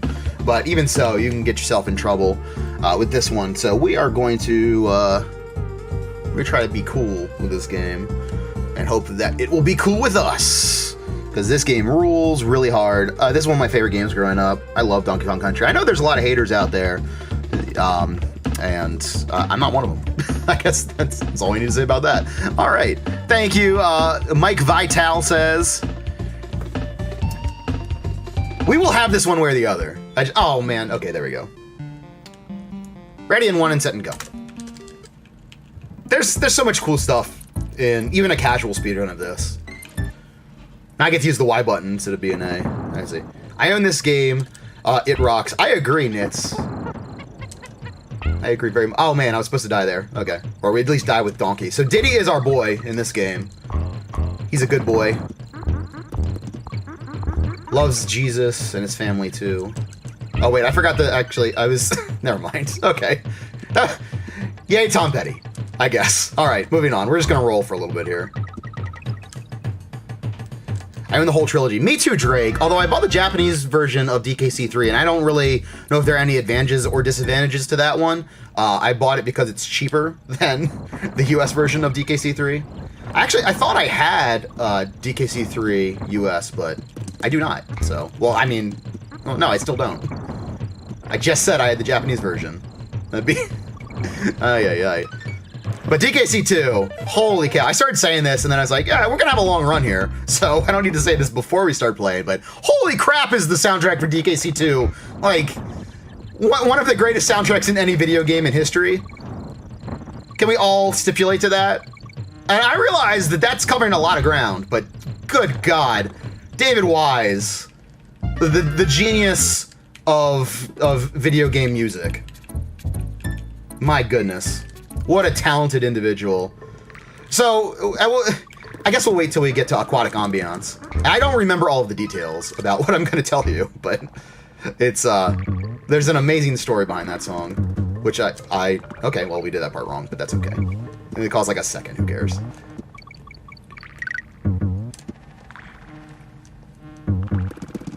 Top 750 drums? I mean, they made bongos specifically because of how great the drums are in the Donkey Kong Country games. I'm just saying. And then they made rhythm games around them. So, you know. Stickerbush Symphony. Stickerbush Symphony. I forget the names of some of the songs there. Stickerbush Symphony is tremendous. It is S-tier music. But there are other songs in there that I just don't remember the names of because I'm more of a DKC1 guy. But DKC2, the soundtrack is, oh my goodness, shockingly good. That is how I would describe it. Every time I hear it, I'm like, how is this so good? Okay, so we're hearing Aquatic Ambiance now, and I saw a YouTube video, it kind of explaining the NES sound chip and how it could be programmed, and the long and short of this song, Aquatic Ambiance, is it's not actually possible. This song is basically impossible to make happen on the Super Nintendo, but David Wise, being a genius, made it work, and this is where the details are sort of hazy for me, because it's been a while. Ooh, let's swim up here and try not to die, since I lost on guard at an inopportune time. But basically, he had to kind of finagle the channels that were available and I think overlap some sounds in ways that were not previously conceived of to make that song, Aquatic Ambiance, sound the way it does. And of course, it's considered one of the great songs of the Super Nintendo, if not, of video games in general. And it's something that technically seemed impossible. I guess it's not impossible anymore. Here we go. Gotta jump back up here, because I whiffed on that.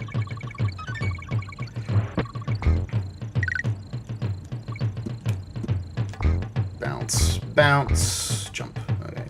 Jump, up here, and then bounce off this guy. There we go. It's very important we get that barrel, otherwise we have to do this stage honestly. And who has time for that, am I right?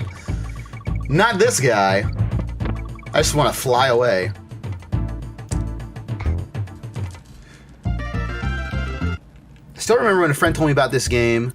We went to his house after school and turned on the console. I was blown away with the graphics. Yup. I still think this game looks great. I mean, obviously it's aged quite a bit, but in context, I guess. I mean, I think it's really impressive.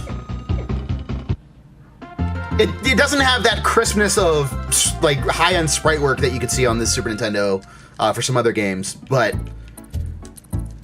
the marriage of technical prowess and art design, I think, still holds up really well. I know that's not the case for everyone, but I still really admire it.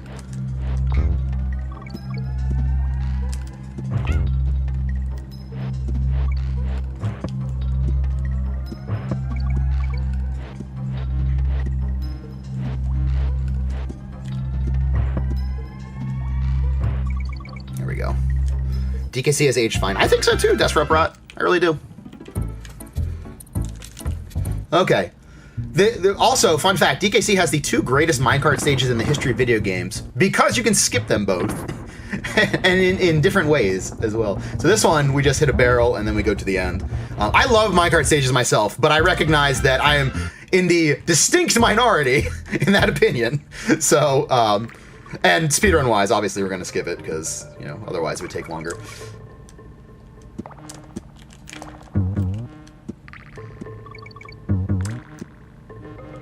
But the second minecart stage that we're going to do is just so fun. It's just so silly how you can skip it.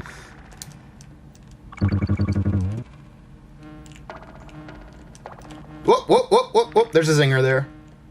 Ah, no! Alright. I got a little dicey. Everything's fine now, I assume. You assume.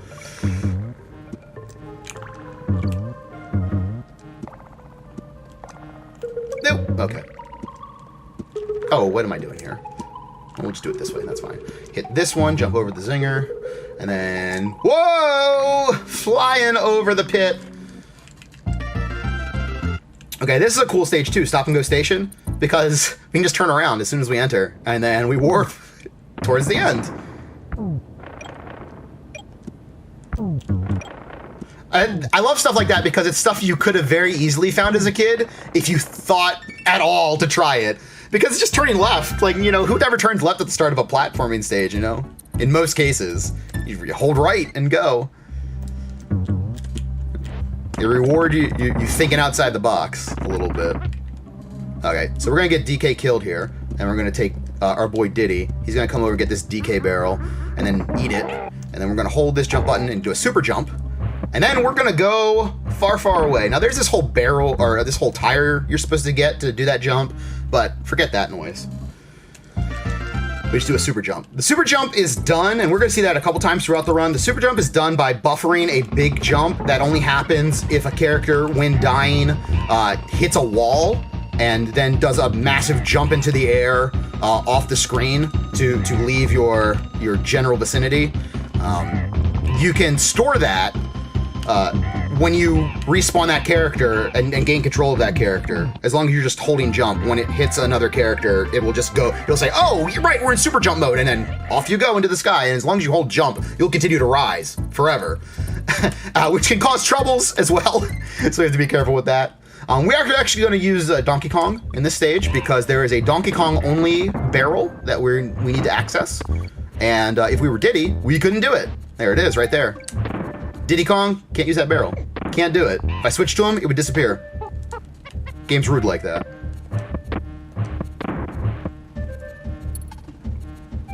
That should work. Good. Da-na-na. All right. Treetop Town, we have another, it's not a super jump here. Oh, okay. We're gonna bounce off this guy. We just have a tire that we have to bounce up to, which we did. We almost ate it on the spin attack there, but that's okay. We avoided. I spun a little bit too early. Okay, so here's the first big advantage super jump. And sometimes this goes sideways, so let's all hope that this goes well quickly.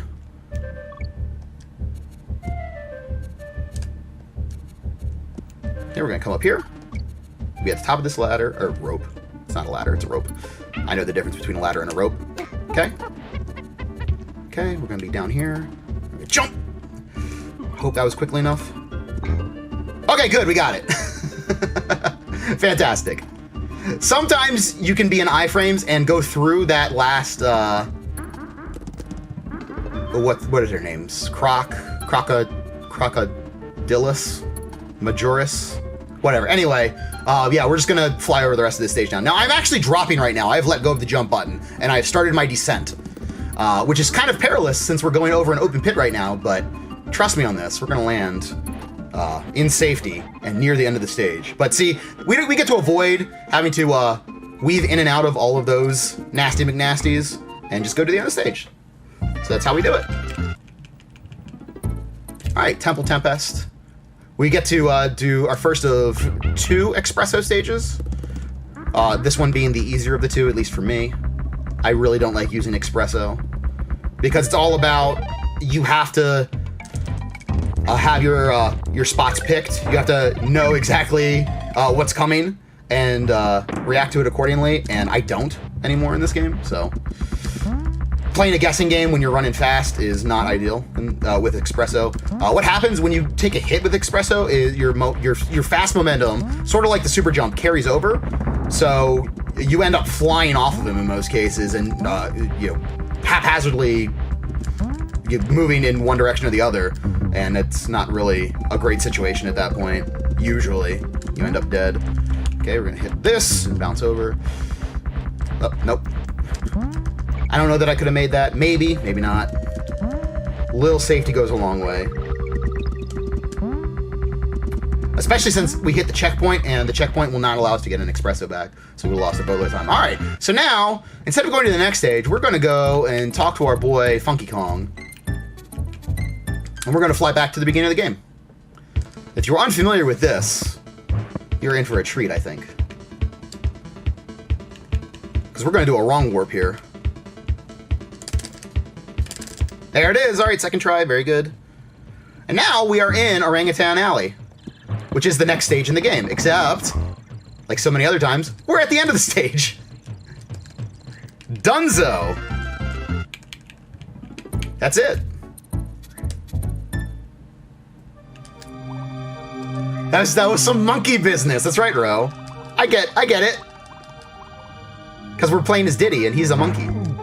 If it was Kong that we used that with, it'd be gorilla business. And that's not as widely used an expression, I don't think.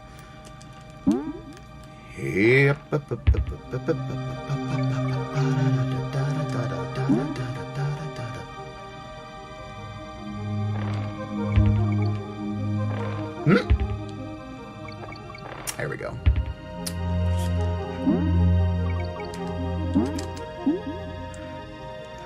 So these sharks that we're dealing with right now are called Chomps Juniors. The bigger ones are called Chomps.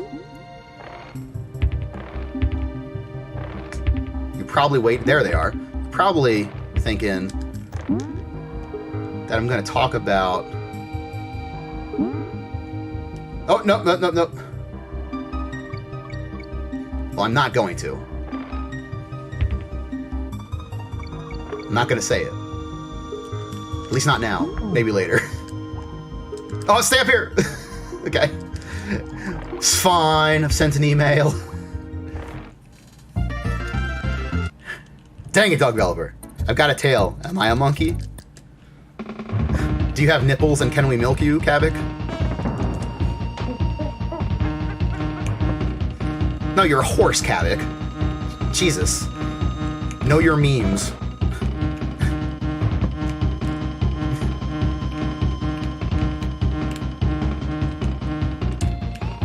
Why did you think chimps have tails? Maybe it's because you hate every chimp you see, Super Moose, from Chimpan A to Chimpanzee.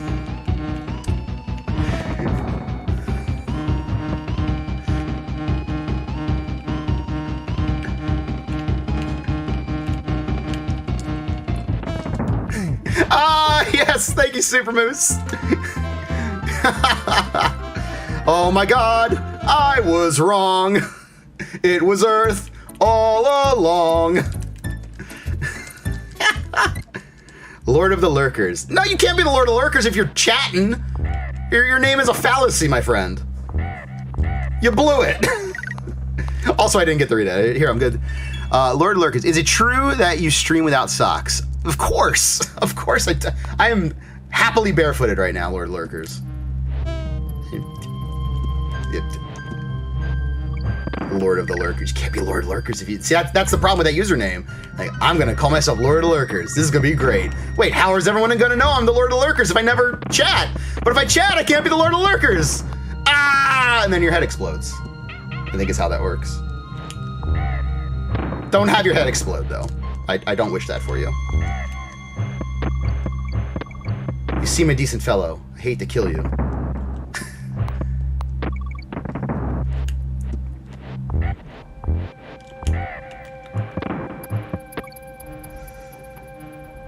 What? I'm confused by that barrel. That barrel doesn't normally exist.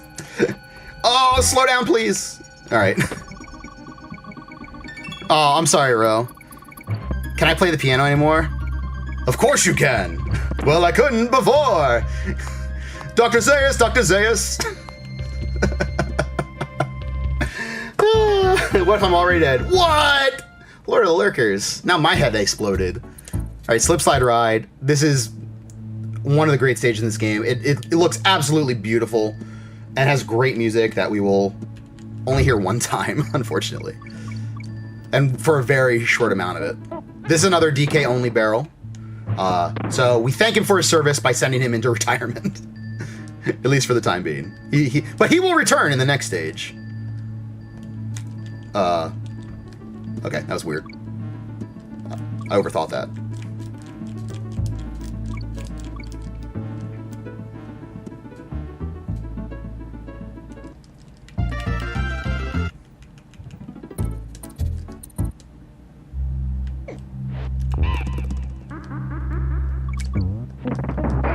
All right.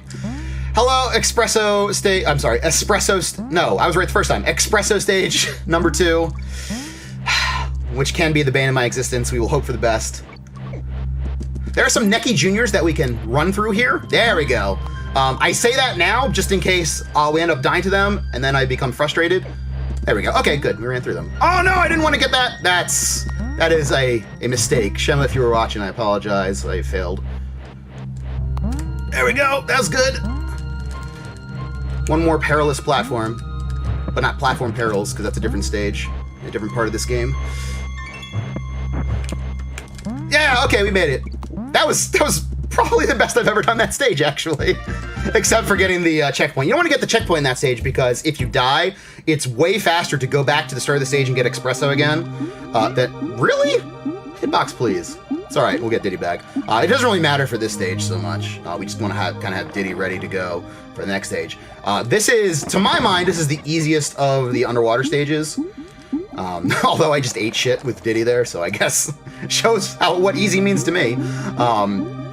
But you don't have to get, you shouldn't get on guard in this stage because he's out of your way. And all you have to do is follow the path. That's it. Just don't stop moving, follow the path. If you see bananas, probably go towards them because it'll help you avoid enemies. It's the potassium. Potassium is a natural shark repellent. Everyone knows that. Oh, I should probably... Oh boy, I should probably... Oh no, I went the wrong way! I was just so afraid of getting hit by that croctopus. Alright, so this is the easiest water stage in the game. It's so funny how this type of garbage happens in marathons so often. Not just to me, I point out. Like, hey, I'm just gonna say some casual observation that I've had in my many times speedrunning this game and dozens and dozens of years having played it, and then it all goes completely sideways for some reason in this exact setting. It's so silly, but whatever. We'll make the best of it. We get to hear more aquatic ambiance, so it's not all bad. Yes, you want to hold the direction you move underwater. Absolutely, Dog Developer. You will go faster that way, which I am doing for the record, which is why I actually wasn't really in risk of getting hit by that guy if I had just not freaked out, but I totally freaked out. Because there's lag time when because the Croctopus keeps moving when DK died, but I don't. I stop for a second while DK dies, so I got a little nervous there and reacted poorly to it.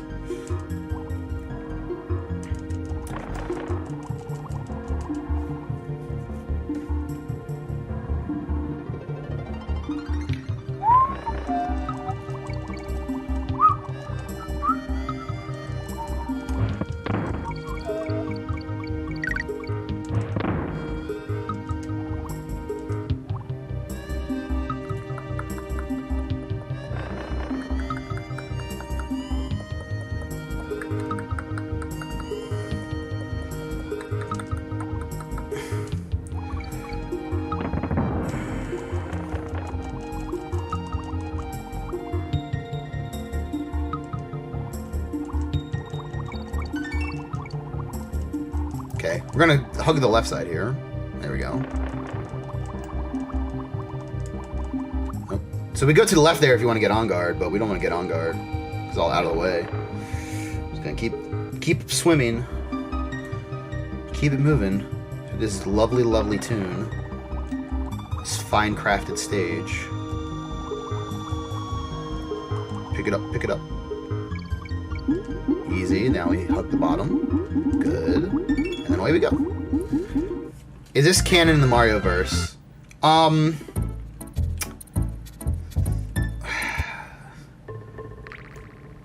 That is a good question, Ro. I don't know that this specifically is. No. What? What? How did any of that work out? Don't worry about it. Just keep going. We do not want to die in this stage, in particular, because it forces the bird with the light into your party, and that causes tremendous slowdown. Also, dying is generally slower than not dying. So write that one down, aspiring speedrunners. Speedrun best practices by enemy. Don't die unless it's faster. Good, alright. And also don't get slowdown bird. That's there you go. That's my 2 advices for you guys. That's right, I said advices.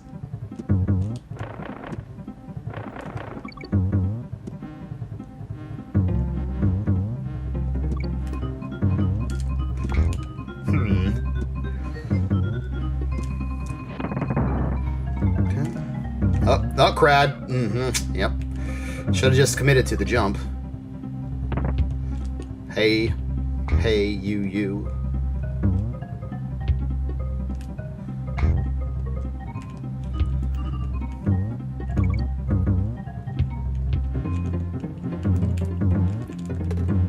Hello, Diddy.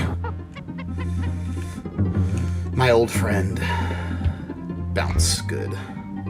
We want to switch back. I should have taken the opportunity to switch back while we were on terra firma there. Well, I guess technically not. We're up in the sky, but... Okay, here we go. Well, now I've blown it. Now I've wasted the opportunity to do what I wanted to do. That's okay. We'll just bounce over the B stack, and we'll be out of the stage. Yeah, crad is when you start saying crap and then you realize you want to say crud instead, Elrock. Whoa!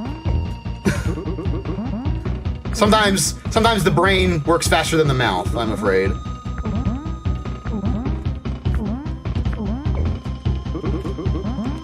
Two, 3, 4, and hiya. Get out of here, Kevin Dunn. Thank you for pointing out that I spoke real good. Thanks. Thank you for drawing attention to it. Ah, Fear Factory. This is the song we played before the run. My favorite song from this game. Oh, nailed it. Good job out of me. Yeah, you know what? I'm okay with that, because I was thinking, can I get DK back, or I'm sorry, Diddy back before we have to do all the cool Diddy stuff? And I wasn't sure, so now I am sure. So I'm okay with that death. Despite it not being at all what we were trying to do there. There we go. Hey, jump over there. Hey! That's more like it. There was this weird barrel that I don't know why it exists. We're past it now. But there's, yeah, when you're making your way through as Diddy, sometimes I hit it. It's just like, all it does is shoot you right down underneath of where you were. And you're not in any peril of it when it does that. That's just how it works. It's very strange to me. Oh, we're not at the part I thought I was at. That's coming up right now. Yeah. I love that every time. Shabba-ding-dee-doo. Hey, hey, hey, hey. Mankey Kong, I hate you so. Whoa! Okay. This isn't going the way I wanted it to. So we'll just slow it on down. You can fastly. You can quickly move through this part with Diddy doing your rolls. But I got a little bit off kilter, I thought, so I chilled out there. All right, this is a good stage too, because we just do this. We're done. That's it. Watch out for the Mankey, but aside from that, nothing wrong with fastly. Yeah, I don't run this game so much anymore, so I don't play it that fastly. I just kind of play it half-assed. That's not gonna work. Oh wait. Good. That actually, that works too, because now we can go back up and get Diddy back. It's important to have Diddy and Donkey for this stage.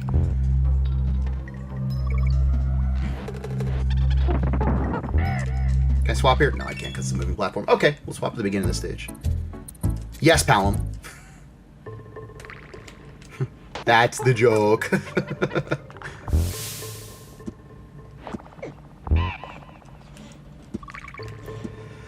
Okay. Okay, come up here, eat it, and then up we go. Bounce. Diddy time. And super jump again. So it's very important to super jump longer than you need to. Don't try to risk it on the exact timing, because you can soft lock here. If we do that, we would have to go to the save file that we have that has all the stages completed. But I didn't. I'm very confident that I didn't. Alana says crad too. Man, y'all pit bulls. Fella says one dumb thing. Well, fella says one of several dumb things. You never let him live it down. We're just waiting. There we go. Hi, Diddy. Thank you. All right, Poison Pond. I would say the nastiest of the underwater stages, as you can imagine here in the late game.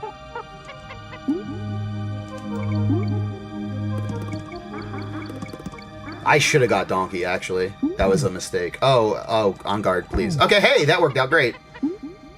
All the losing on guards unintentionally, which is every time I lose him, that was a pretty good recovery. I need to get past the bite size. Whoop! See, that's the fella I was nervous about.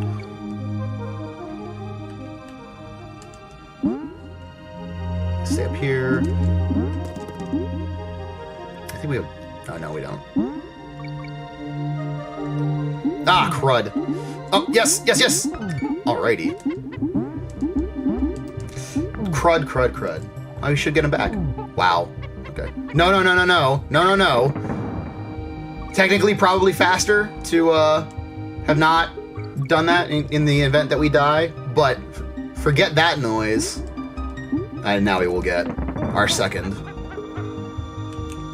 He may cause lag, but what can I say? He's a helpful fella. Oh, on guard, please. Oh. Looked like he was gonna swim up into that little nook with me. And then he said, haha, just kidding, enemy. You knucklehead. Stop running into mincers. Okay.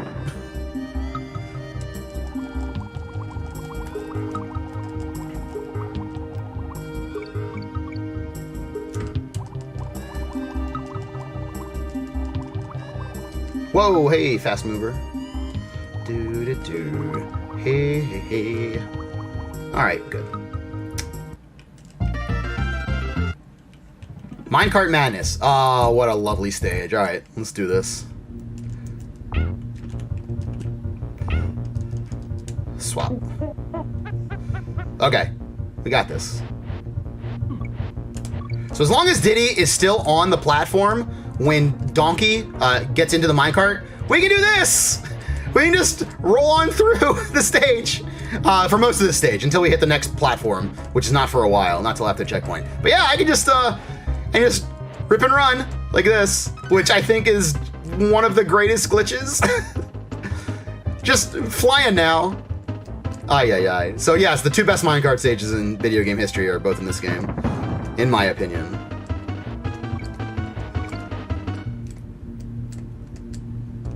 This is not super difficult to do. I don't know why I just said that. Stupid. I should have waited until I got back into the minecart. There we go. Okay, so now it ends once that platform appears. Okay, good. So now we have to ride minecarts. Which I don't mind. I think they're fun. And we did get the checkpoint, just in case this becomes hazardous to our health.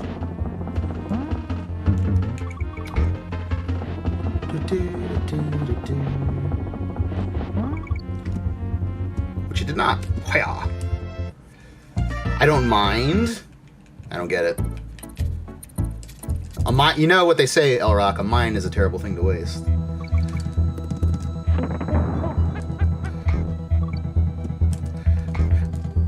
Ooh, saved that at the last second. Goodness gracious.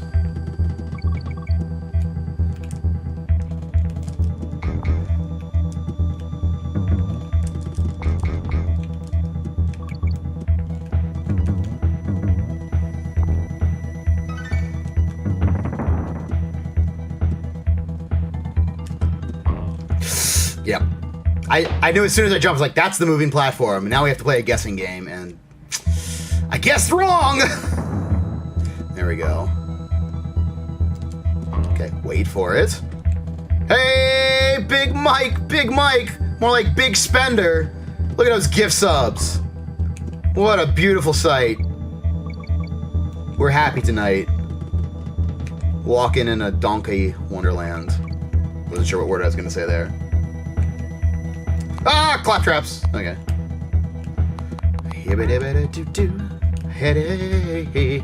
Look at all those subs. Man is rich. Rich of spirit. What? That counted? Huh. Okay. That's disappointing. Blackout Basement on number 3. Now without Donkey Kong, or now without Diddy Kong, excuse me. That's disappointing. Now that we're really using a lot of strats at this part. Nope, nope, nope, nope, nope. Now we can go. Hey, friend. Welcome back. Not a lot has happened in your absence. I died pretty quickly.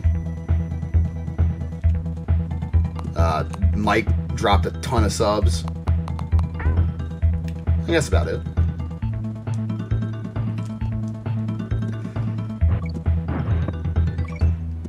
No! Okay, we're gonna land on him for sure this time. Okay, we gotta be careful here. Claptrap coming. There he is. Okay.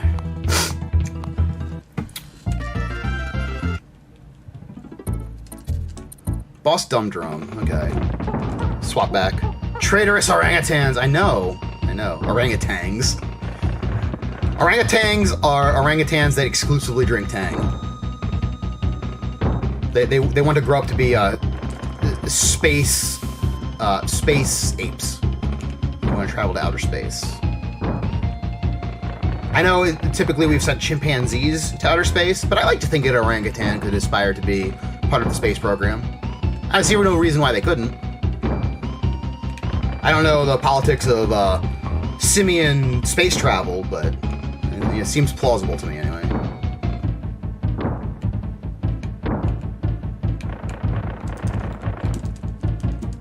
Roll! Thank you. Let me hide behind the barrel here. Where's that hat coming from?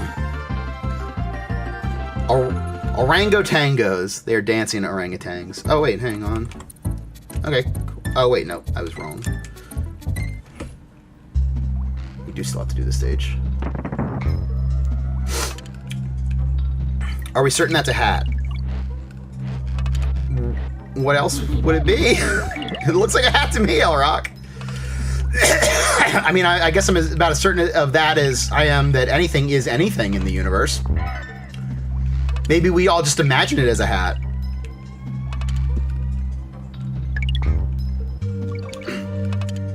Maybe other cultures have a completely different understanding of what a hat is. We do not conceptualize with our Western philosophies. He stole Terry Bogart's hat. You know what Terry said? He said, "Hey, come on, come on!"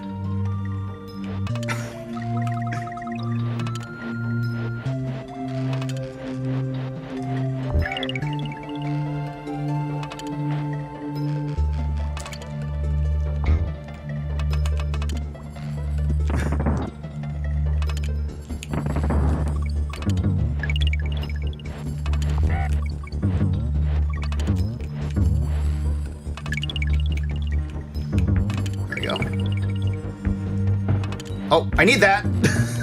My bad. I don't know what I was thinking there. This is a very anxiety-filled stage when you're a youngin'. It's somewhat less anxiety-filled when you're a little bit more familiar with it. This and Platform Perils, which is the final normal stage of the game. 2 nasty customers. Both auto-scrollers. This stage is a metaphor for the world's addiction to fossil fuel. Yeah, man. It's all right there.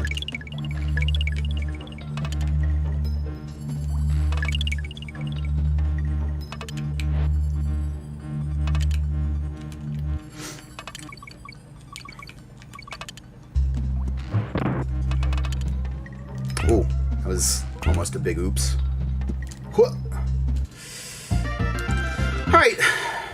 That was alright. Manic Mincers. Alright, super jump time. Let's see here. Eat it. Get him back. And this setup is a little bit different than how we've done previously. Because all we need to do here is swap over to Mr. Diddy. And then walk off.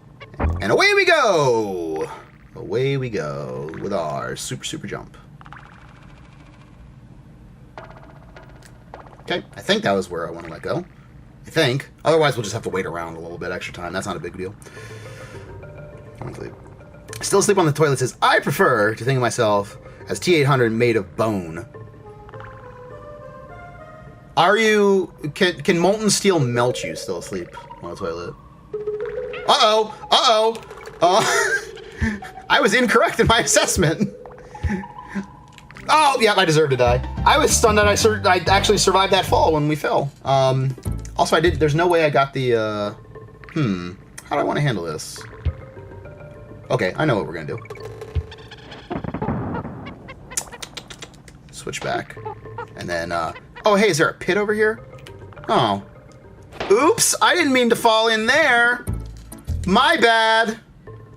I totally meant to fall in there, for the record.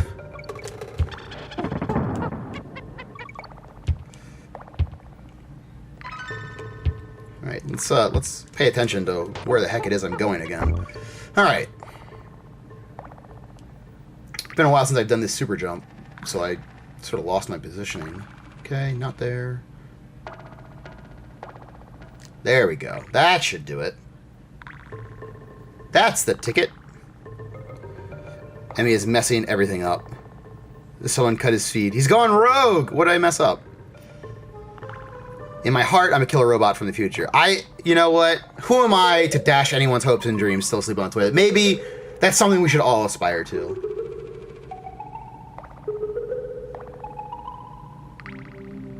I would say try to use your powers for good, though. That'd be my suggestion. Okay. There, hey! We did it! Let's see. Rogue X, exactly. Okay, we have another one here. Oh, crud. Oh, crud. Ah, crud muffins. Okay.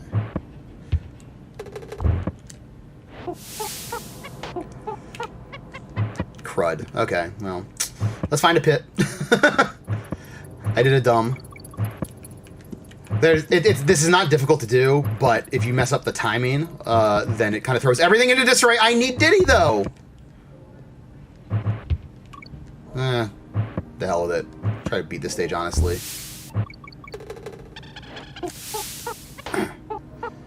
Lame. Oh, hey. I want a daisy chain and it bounces together. Thank you very much. I don't even know. I couldn't even tell you when the last time I did this was. This old Misty Mine without the super jump. Strictly speaking, the super jump... Thanks, Hitbox. Super jump is slower than going through the stage, but I don't have the stage memorized, so it's just sort of a set it and forget it strat for me. Which I do love. I'm a Blaster Master runner, so... do love to be able to do something and then not have to think about it. I'm at my best speedrunning when I get out of my own way. That's really what I'm saying. Armies. Armies! I should go back in their sleeveys.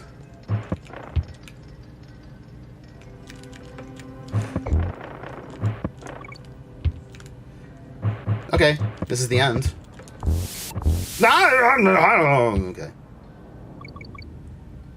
Okay. Let's see, but how could you neglect your most famous speedrun enemy, Fire Shark? Oh my god. What a... I love shmups, but the game is poverty riding, let me tell you.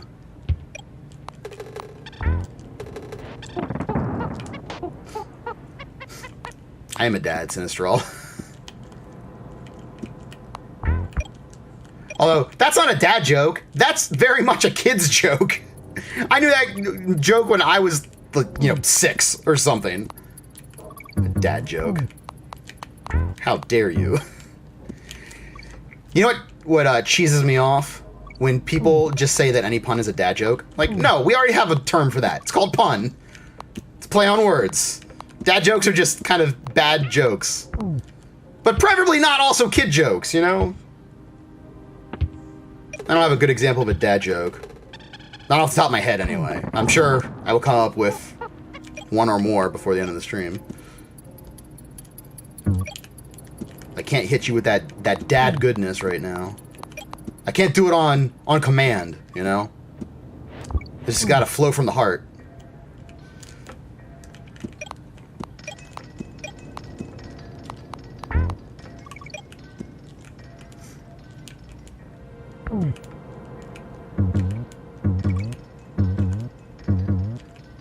Okay.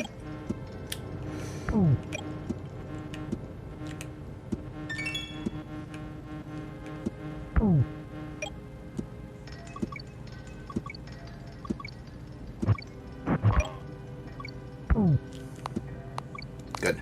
Let's see.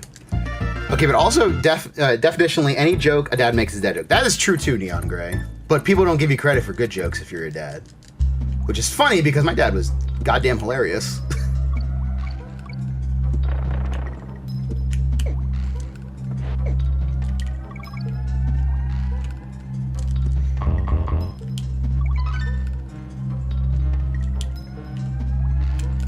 Oop, there we go.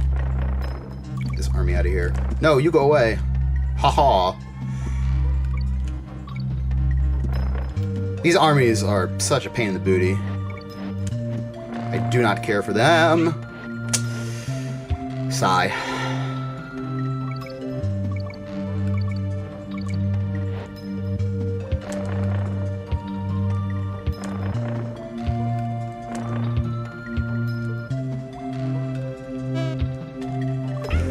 Hello, Diddy. Welcome back. Okay, real quick. Swap and replace. Okay. Ah, well, missed opportunity there.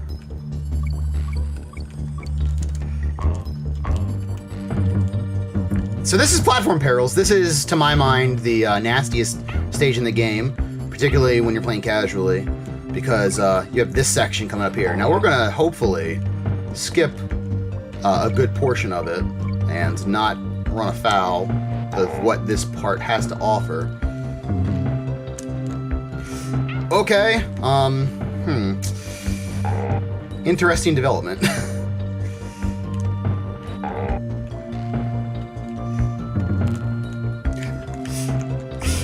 Oh! I didn't roll in enough time. I actually saved it, and then curses. Curses.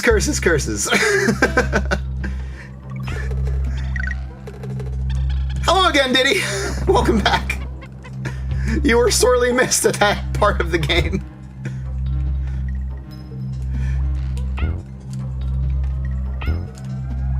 I was not expecting to survive with just Big Donk, but I actually did. And then when I did, I said, there's still a fella. Crud. Well, now I'm dead. No! His hitbox is giganormous, and you can't actually jump over him. You have to hit him with the barrel, which is obnoxious, because you're thinking, oh, well, there's definitely some free space after him. I can probably make that work. No, you cannot! You stupid idiot. I don't know who told you that, but you're dumb for believing him. Huh.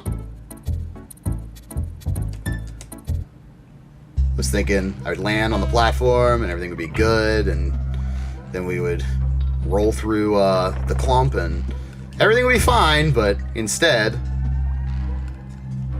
no.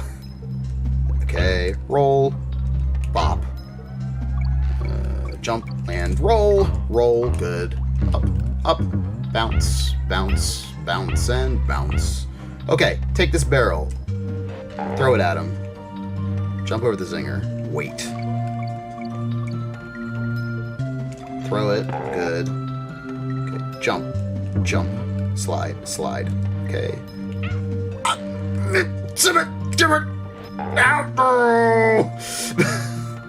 Why video game? Okay, so we know we can make this with Donkeyest of Kongs. Yeah! Alright. That was the Kong Donkinist stage, but we made it through. Let's switch back to Diddy.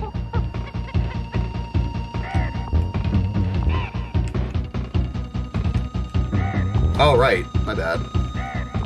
You're Necky too, or Necky Senior, or whatever you are. 1, 2, 3. Good. Okay. 1, 2, 3, 4. 1, 2, 3, 4, 5 coconuts. I'm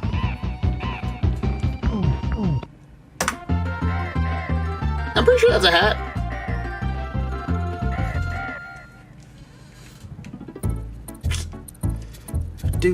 Alright. Gangplank Galleon. Another amazing track in this game. There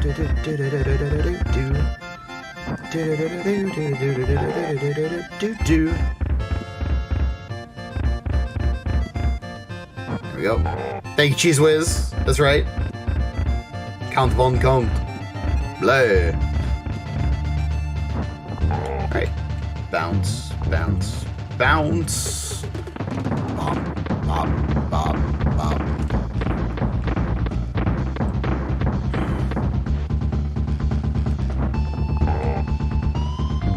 2, 3. Yep, yes indeed, Palom. 2, 3. Roll. And he's gonna come on back. K. Rool has a cape, and therefore is a top tier character. You can't argue with that logic. 1, 2. Bounce away. Fight enemy for everlasting bananas. It's more or less accurate, Mike.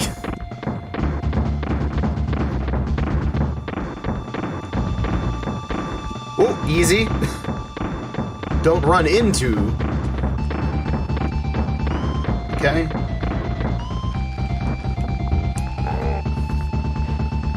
It is all over.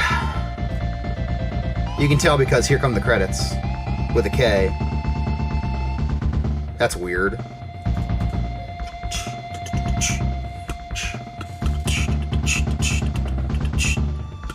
The end? No, it's not the end, video game. You liar.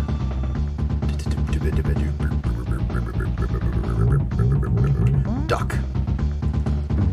I said duck, and then I didn't duck. Always duck at first at this part.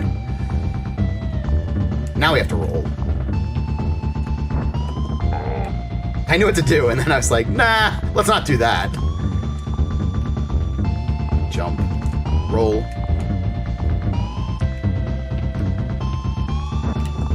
Okay, now we actually beat it. Alrighty, good. Sub 50 minutes, that'll work. Let's see what we got here. Hey, hey, hey, ho, ho, ho. Alrighty. So coming up next, ladies and gentlemen, we're gonna have music if I switch over to this one. Yeah, okay, good. So coming up next, ladies and gentlemen, is the Mega Man 2 Randomizer Eliminator. What we're doing here, originally this was going to be a one-off race. We were just going to play Mega Man 2 Randomizer, which if you haven't seen the new version, it is a peach. It is really quality stuff. We have some seeds here. What we're going to do is, it's a best of 3 eliminator. So we're going to start with 4 of us racing, and then whoever comes in last place will depart, and then the top 3 will race. Whoever comes in last place there will depart as well, and then we'll get down to the final 2. We'll have a head-to-head match to determine the winner of Mega Man 2 Randomizer for our 25 and 30,000 follower special. So we're going to get that queued up here, ready and set and go, and bring that action to you here shortly. Thanks for watching my 2 games, and thanks for watching all weekend long throughout our 25 and 30,000 follower special. Stick and stay right here, because our finale, our final game of the event is coming up in just a moment here on RGLtv, and we'll get that going right now.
Yo, what's going on, y'all? It's me again, Concakes, and I'm here with Shema.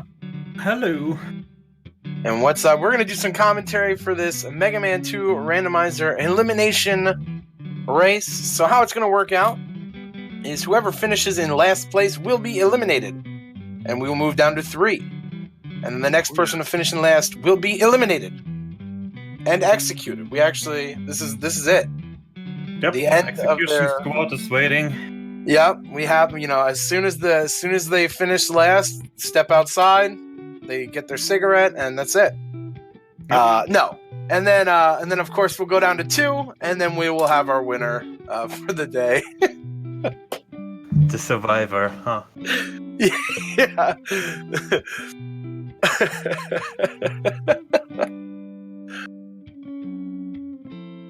Yeah, we're gonna get our racers set up here, and we're gonna kick it off.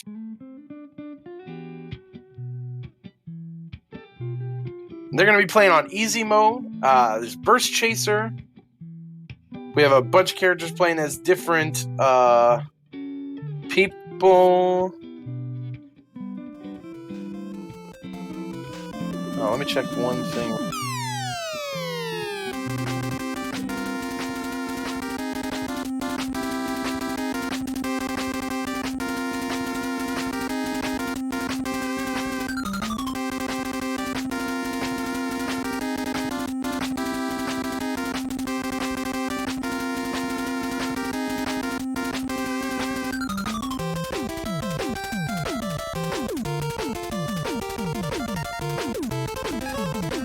Alrighty, so yeah, we're just getting the last couple of racers set here.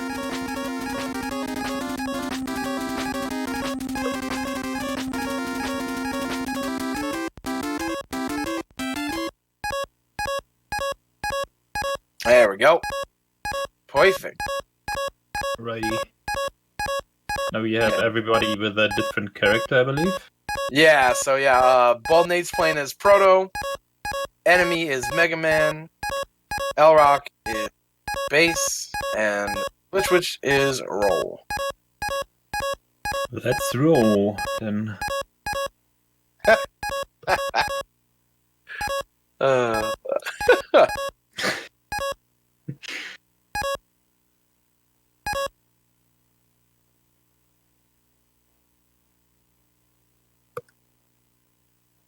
Alright, so they're just readying up here, and then we're going to give them the start.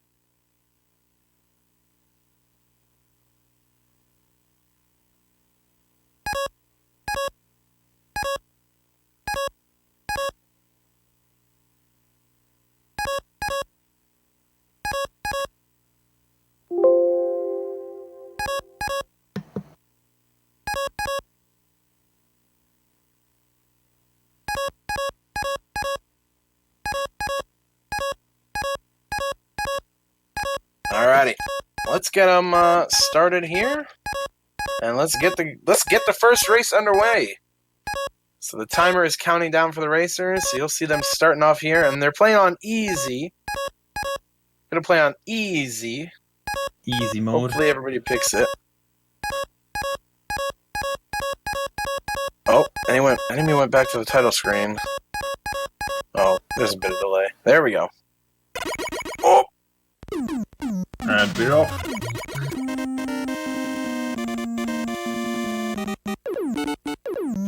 Seems like 2 people went to Airman stage, while I Rock went to Flashman. Another Airman here. And we're gonna, yeah, we're gonna get that capture fixed up here.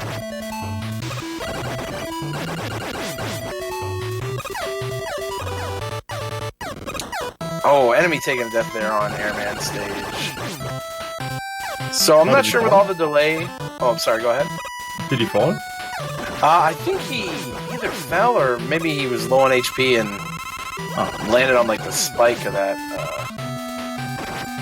that enemy there, the platform one. So it seems like there are platforms instead of where usually the little the flying platforms are. Oh, that's nice. Yeah, I guess that wouldn't work super well with the randomized enemies because you can get something. Yeah. Could you imagine one of those platforms with like one of the like Joe mechs on there? Oh my goodness.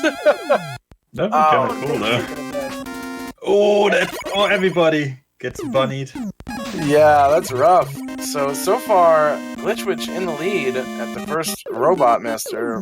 Woodman. Woodman's pretty free. Then do the weakness to Buster change? I think there's one Robomancer that takes more damage from from Buster like in the normal game, but I think it's random which one it is. Oh yeah, that Woodman is not really... None of these bosses are really a threat in easy mode. Yeah. The only one that can be kind of difficult is depending on what screen you get it on. I've seen Heat Man in the Flash Man stage. Ooh, yeah. And it's, yeah, he just, ugh. There we go, look at Elrock taking it down. Crash. This is some mean placement for these cans. Yeah. So enemy getting a stage beat there, I believe. Was that Airman stage as well? Yeah. Awesome. So we also got item 3 with that. Oh, that's gonna be helpful. That's good to have before Heat Man, so you can do the zip. Oh no, Bald Nate ran into the Crusher. Oh, Lich Witch ran into the Crusher. Oh my goodness. Oh, both taking game over. Crashman stage. So now we're all over the place. Nate is in metal. Cat's in bubble. Placement. He cannot get enemy cannot get by that last can. He cannot like. There's no way to shoot it. Yeah. Not taking damage. He only has like 1 hit left, and yeah, he has to take the death there. Yeah, that's rough. And with the sliding, it's going to be hard to hit him, and then, you know, you slide back on the ice. Yeah. So it's going to be hard to get through him with the iframes. You just kind of get stuck there. These are very rough, very rough stages so far that we're getting here. Nobody did that Bubble Man zip. That makes me confused. I think enemy probably do that. You can do it with pause strats. Yeah, one of probably the easiest one.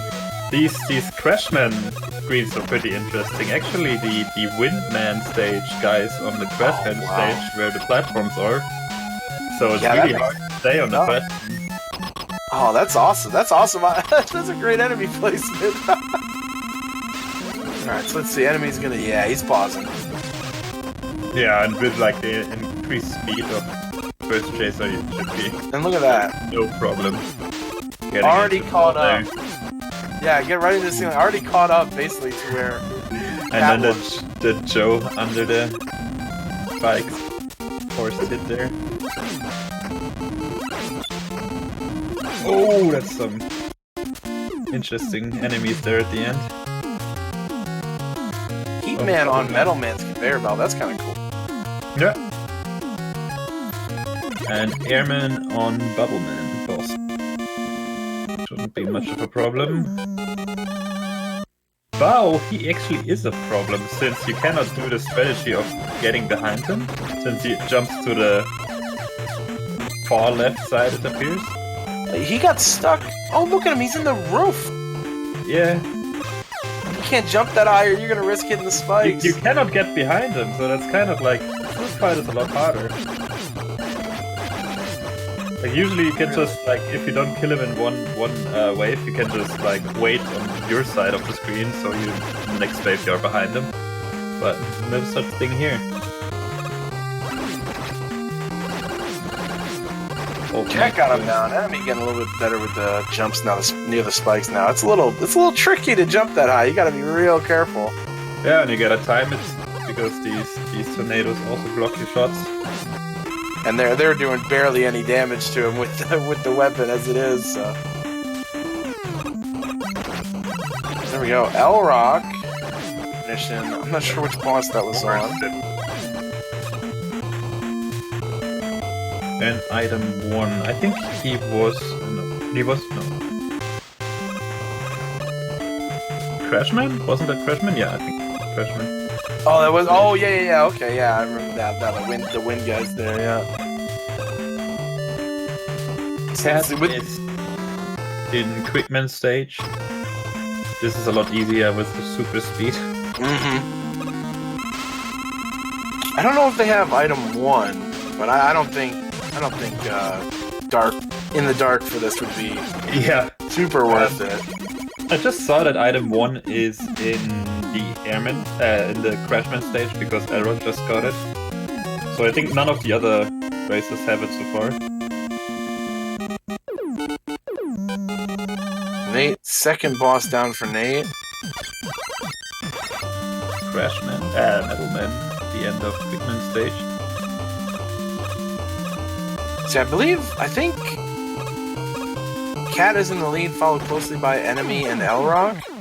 But with Enemy knowing these zips, like, there's going to be a lot of time saved. Crashman stage is going to save a ton of time. Unless item 1 was there. Heatman stage, it looks brutal. Like with these little squiddy things, and then the toothpaste drawers. Yeah.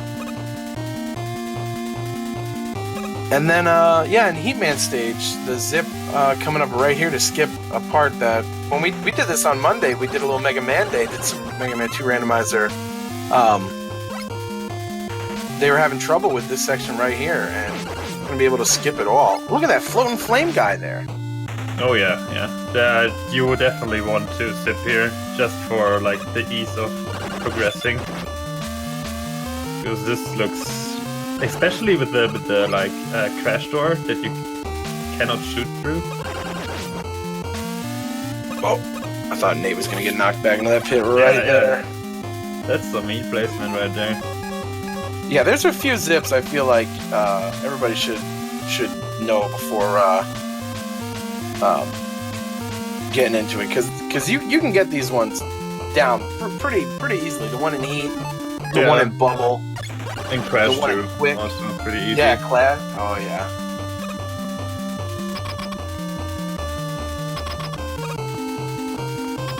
Enemy got the noodle shop. Whatever that is. Oh, Elrock held left too early, didn't get underneath the platform, ran right into a laser there. Here we go, Flashman bouncing around. Wow, Flashman taking a ton of damage. Flashman's still a pushover.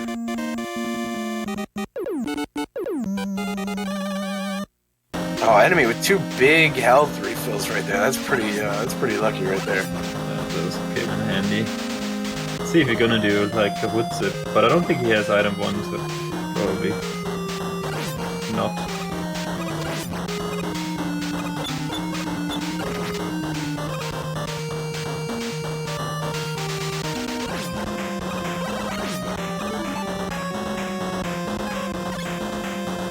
And just remember, y'all, it's not about who wins this first match. It's who comes in last. So, nope. Even if you're a little behind, as long as you get second or third, you're still in it for the next round.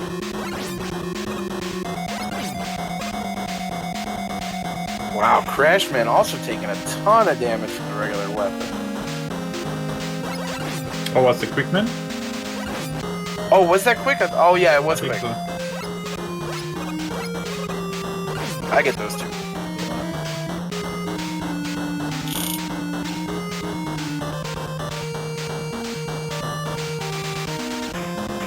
Here we go, Bubble Man on enemy screen. Elrock coming up to, I think this was Metal Man we saw in Quickman stage. Yeah. Did the Bubble just one-shot the Bubble? I didn't catch that. So enemy has 4 stages left. Let's see how much Elrock has. Elrock is trying the heat weapon against Metal Man, which doesn't seem to do much more damage than regular Buster. I guess yeah, for as much as you have to charge it, yeah.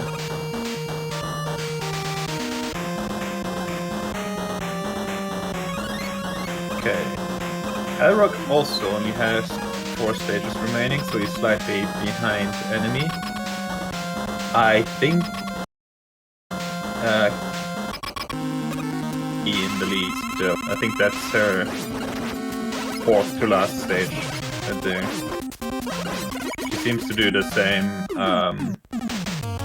same route as enemy. Trying Bubble against Heat doesn't do that much damage. Metal doesn't do any damage at all, it seems. Oh, enemy found the weakness. Airman. Oh. This is one thing you wouldn't even try if you didn't know that the air tornadoes actually go more horizontally than they usually do. Yeah, I think that might have been the first item in his inventory, and sometimes you get lucky like that. Yeah. And just like that, enemy actually pulls ahead, I think. Oh, and Elrock finally got to Airman stage and also got bunnied. Yep. Everybody got dead. Yeah, enemy. Oh, sorry. Oh, yeah. Cat has 3 bosses left, including this one as well as enemy. Okay. Enemy gonna make quick work of this though with item 3. Just look at that! It's so hard to correct yourself with that speed. That's the same exact thing that got Bald Nate too. Like the same way they got hit in the same way they died. Pretty much head forward and couldn't make it to the block underneath.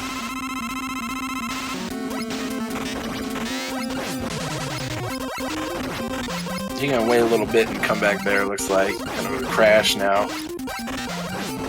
Does he have item 1? Item 1 is in Crashman stage, I think. Oh, that's unlucky. Being able to skip that whole platform part with all those air guys would be so nice. Does anyone have item 2 yet? Don't believe so. Because that might, actually enemy has item 2, you might use that here. Oh yeah, you can get some good use out of it. Place things right. There we go. Saves you a little bit of time here. Yeah, the longer you don't on the platform, better you are there. What?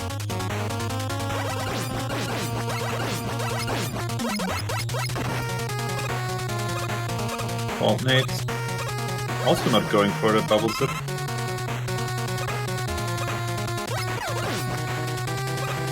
Yeah, with burst chaser speed, you've only got a pause buff for that. I think you got to pause 1 or 2 times, so that's just something. That's something you almost got to do. Yeah, it's pretty free.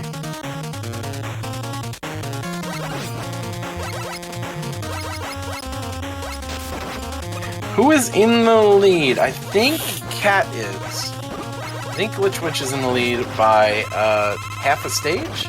That's possible. Yeah, she actually found something that's useful against the tin cans there. Seems like wood can kill them from below. So yeah, this will be enemies. He'll have 2 bosses left of this. So will Bald Nate, and Glitch Witch is in the middle of the stage with 2 left. I think I'm almost saying that right. Yeah.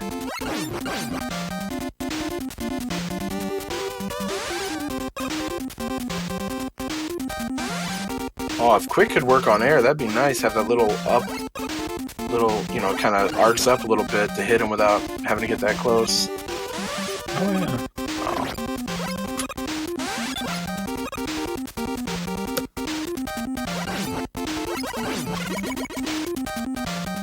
Oh, and I think enemy just took the lead then. Oh, yeah. He has 2 bosses left.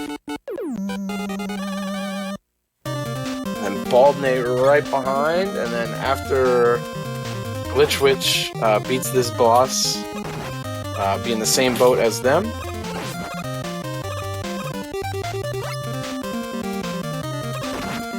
Oh, Crash Bombs did a number on Airman. That was good for good for Elrock. Okay, the Crashman just fell through the floor. Good thing he popped out back on the top. Elrock right behind too, going into the boss there. And here we go. Here's this zip. We're gonna see this. An enemy, an expert Cutman's Bad Scissors Day player. So the burst chaser speed doing the zips won't affect him too much. He knows it's how a to little zip bit harder, first. but like you go faster on ladders to set up the zips. That's how I learned all my Mega Man 2 zips was in Cutman's Bad Scissors Day. Looks like everybody but Boltnate is in Heatman stage now. I think Boltnate already finished that one. Oh yeah, these grids from the top, they're hell.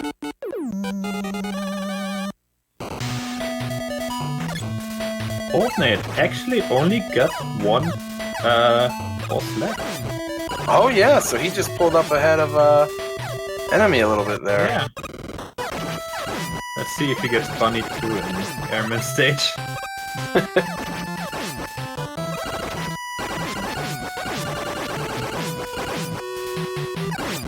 It's very nice that the Sniper Joes just take one hit. Yeah, it's... Oh, that's so nice. It was like Flashman, yeah, that's the last one. And that's a lot easier of a stage than the two that we see on the other screens right now, so... Yeah. Let's see, Bunny coming up. Oh, he actually, like, waited, and the only person not to get hit by the bunny and die.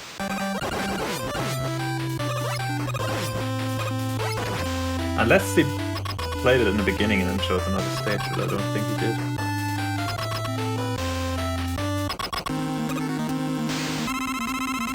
And Boltnate is entering the last boss room. Yep. Hey, he's there. So enemy gonna use an E-Tank so he can try and deboost through this guy. There we go.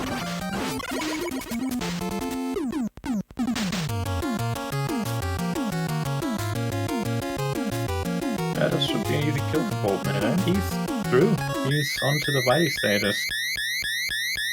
So Boltnate doing a nice job of coming from behind there. I don't know if he was that behind ever. I think at the very beginning he had a rougher go, but went through. He did a lot of the harder stages first, so he made up the time that way.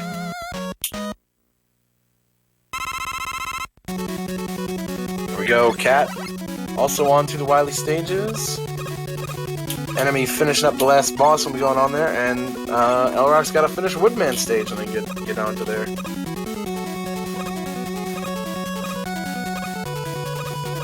Oh, he's in the floor again. Oh, he's in the... This is a weird fight. Yeah. At least they made it so they come back if they fall through. I remember playing the Mega Man X1 randomizer, and the boss like jumped off the screen and they just never came back, and I had to reset.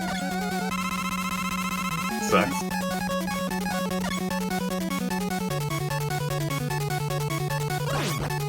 Yeah, if you do these randomizer things, like speeds and stuff, you never account for a lot of things that could happen. Yeah.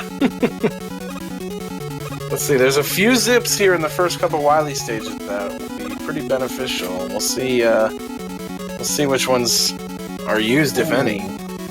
Boltnate placed that very high with that extra speed, but he gets through anyways. Nice.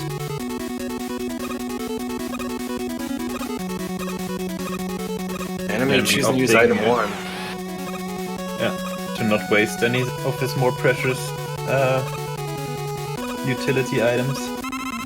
Yeah, we might see an item 1 zip here on the next stage instead of using item 2 to get across. Possibly, yeah. Although, it might not even save that much time if you have the item 2 energy anyways. Yeah, that is true. Charge heat. Done.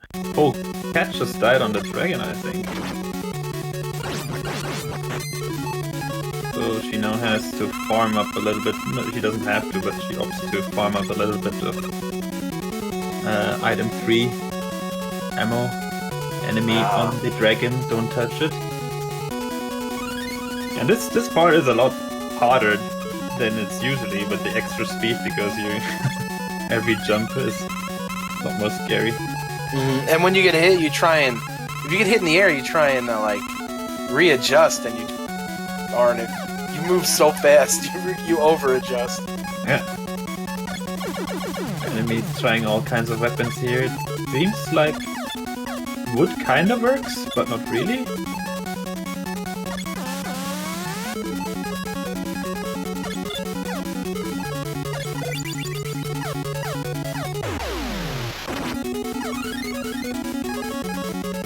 think. Oh, he got pushed off the back there. Yeah. Doing this with wood is brutal.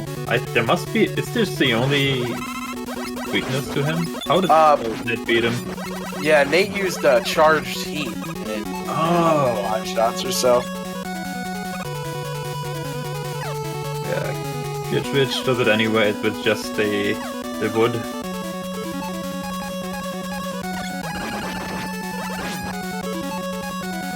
Oh, this is an evil part right there. Oh, nice. Jumps over the air guy.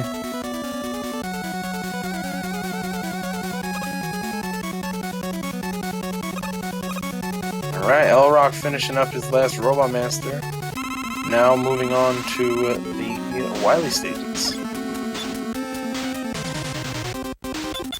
Alright, Bald Nate onto the Pico Pico. Yeah, this boss is hard with anything but metal. So if it's not really weak to metal, you kind of have a problem. Tries heat again. Oh, heat would be really rough. Oh, it seems like air works just fine. Yeah, one shot to kill him, not bad. You can't really aim it, but since it only takes one, you can... Yeah, and it has a gigantic hitbox, so... Enemy died on the dragon again. This dragon. Oh, Nate still has 4 E-tanks remaining too. Yeah, he's been stockpiling. Good idea for the randomizer. It seems like the secondary weakness Pico Pico is heat after all. It takes 2 fully charged up shots apparently to kill one. Yeah, that's a lot of time to waste. Alright, Nate onto Wily 3. I kind of still full on air, so he should be good here. Oh, she's trying to use Flash on him. Oh, it seems like Crash works just fine as well. Also one hit. Enemy still not looking for another weakness. I mean, it kind of makes sense since in the original game there is only one hit weakness to the dragon. So you wouldn't expect him to have another additional weakness. Yeah, that was a pretty clutch kill there, only 2 HP there. Oh, Nate, smart, using the pause button to reset his momentum falling down, since he moves so fast with that. And now Glitchwitch onto Wily 3 as well. Yep, enemy through to Wily 2. And Alrock already on the dragon. Takes a death there, unfortunately. Oh, these jumpers are nasty to spawn here. I don't think anybody will go for the sip here much. Oh, look at that bullet right behind enemy's head. Oh my goodness. That's dangerous. I hope it doesn't blast him off the... Yep, that's fine. Alright, here comes the spike. Hallway for Cat. Nice job getting through there. Oh, looks like Metal Blades work. Metal Blades work, but yeah, it seems to be fine since apparently you have a ton of them. You don't really lose any ammo using them. Yeah, if you can get a good mash on there, you can take them out real quick. So, Glitchwitch catching up here, right behind old Nate. Let's see how fast she can manage to find the right weapon here.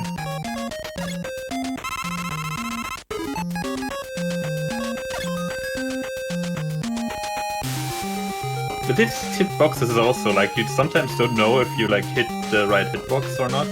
With the like, weapon hitbox too. So you might miss the right weapon if you happen to hit his fist there. Keep the metal blade friendly.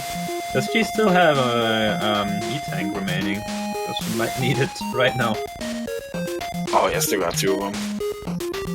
L-Rock unfortunately taking a game over here in Wily 2. Oh, a game of art that sucks somebody too, especially. Meanwhile, Baldmate is onto the now green health. Yeah, it's or like yellow. it's like some type of like split pea soup color. Fitting color for the stage, definitely. I guess you can you can take the damage boost, or you don't even have to apparently on the first screen. Doing the screen with an item 1 would probably still be okay. I guess, yeah. I mean, playing it safe here. Yeah, I wonder if they know how much of a lead they have on everybody else. Yeah, this is kind of scary here though, with the Goliath. Fortunately though, only one spawned. You can pause buffer that. I'm not Okay, gonna risk going it. for a scary jump there.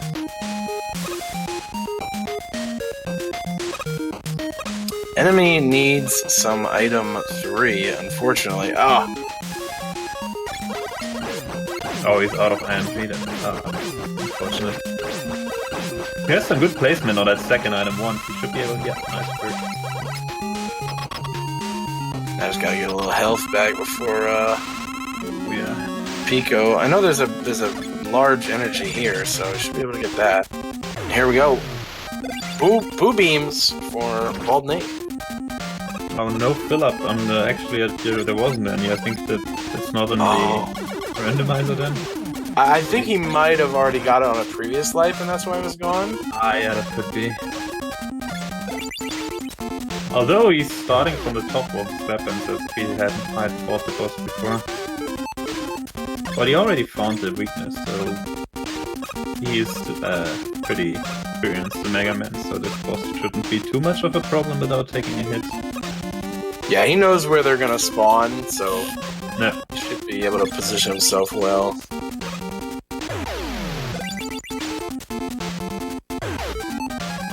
Now he ran out of air though, so he gotta look for a secondary weakness, and he found it immediately. Nice. Oh no! That last Last one! place it, and it's a game over too. Oh no. So I guess Cat didn't have weapon energy. I saw her farming crash bombs. Oh, here we go. Elrock's got charged heat, and there goes the dragon. So Elrock is right behind the enemy now.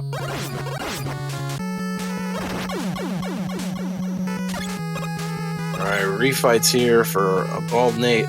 When I play these, I like to keep a pen and paper nearby. And when I get a weakness, I just scribble it down real quick. Because by the time I get to the refights, I don't remember nothing.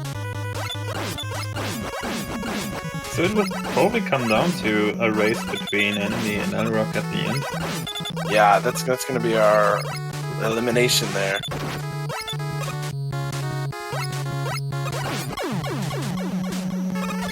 Well, barring anything crazy happening here on the refights.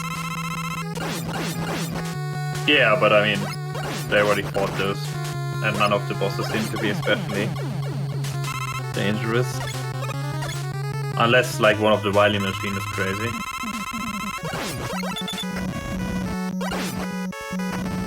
We need an alien that just whips around the screen. Burst Chaser alien. Replace the alien with a dragon.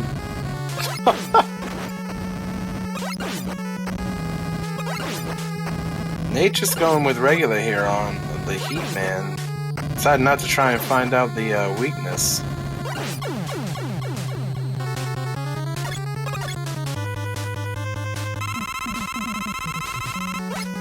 Got him.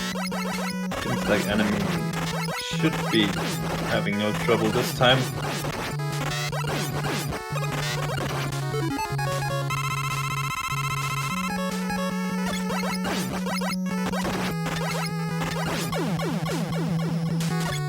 It's running a little bit low, but he still had those 4 E-tanks, so he can pretty much chuck those down whenever he wants. Yeah, he's gonna be in real good shape for the Wily Machine. Depending on, you know, it does pretty good amount of damage, but it should be good. Yeah.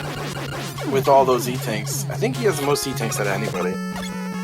Yeah, I think a lot of the other people used E-tanks when he didn't have to. Enemy going through the spike pit.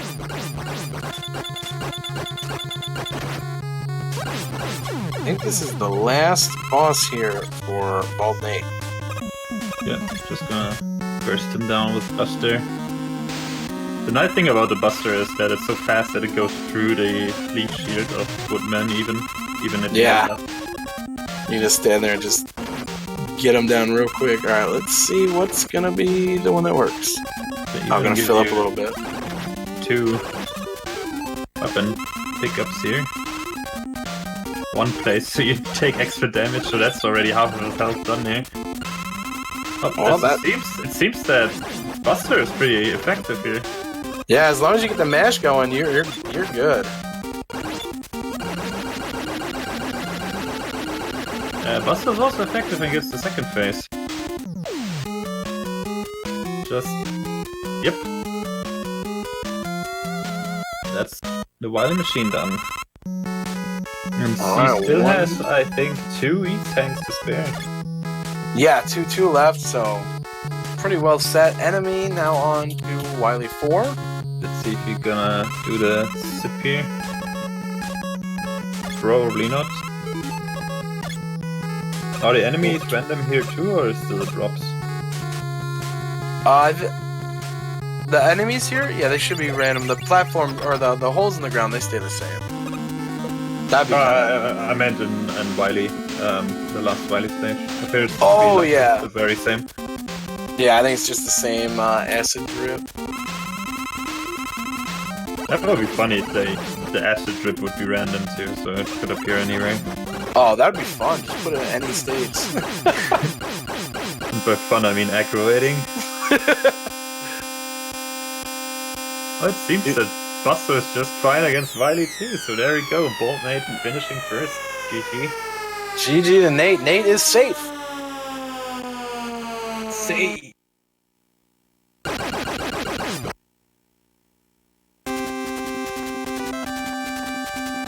Cat here on Wily Machine. He's 2. Also figured that Buster is pretty good here. Didn't even opt to pick up the second weapon energy.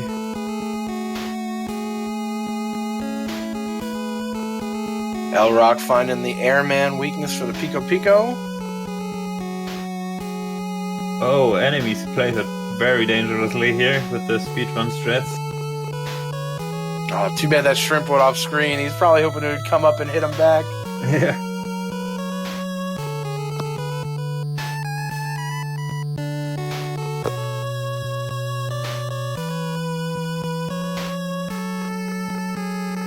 Catch on her last boss door. Enemies was hanging on by like his baby toenail. Oh my goodness. Okay, here we go. She figured out that Buster is the way to go here too. So this should be over in a second.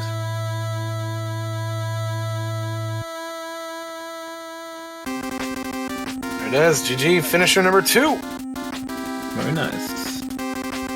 Seems like Arok finished stage 2, but unfortunately hit the spikes.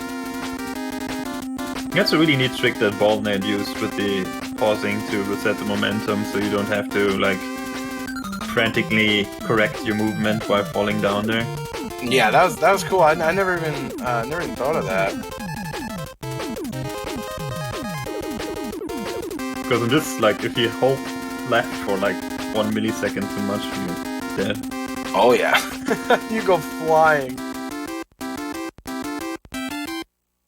Enemy pausing through the boo beam, trying to figure out what's gonna work on this boo beam here.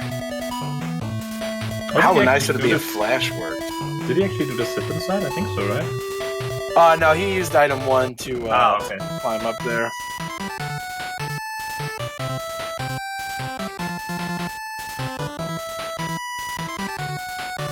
There we go, we found it. Airman.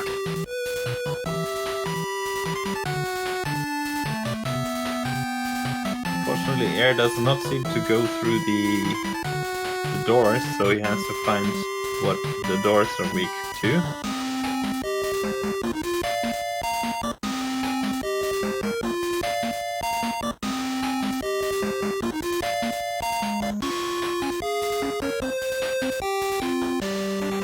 Rock finishing up the guts dozer. Seems like enemy. Oh, actually, Crash still takes off the walls, so that was the last weapon he tried. That's kind of ironic. Yeah, you gotta. Yeah, there you go. I figure you just gotta air those ones since you're pretty low health. Yeah, you always like the last thing you try is the vanilla thing, and then if that happens to be the thing, then it's always.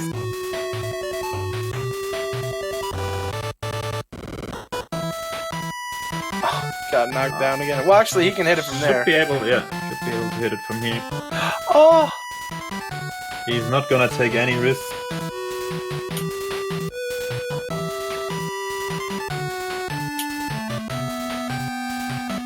Yeah, I think the way, because it slightly moves up, I think just stand there and went right into it. Oh no! Elrock tried to do the item 1 there, and it wasn't quite high enough, so he missed the first jump and then he got flustered.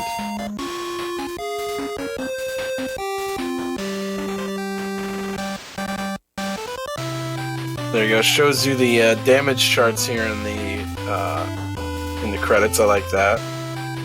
Oh, it was. Heat was the best damage against the dragon after all.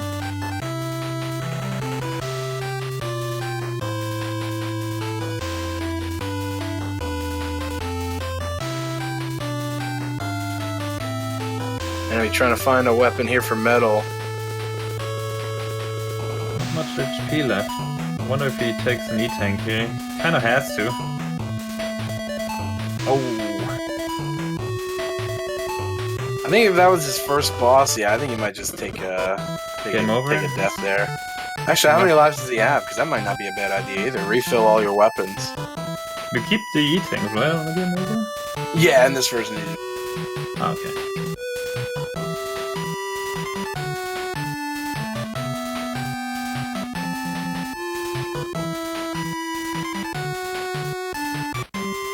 I don't quite know what weapon he is. Ooh, that's a nice jump there. He's gonna do the damage. Oh, if he no! can. Oh god! So close. Oh my goodness.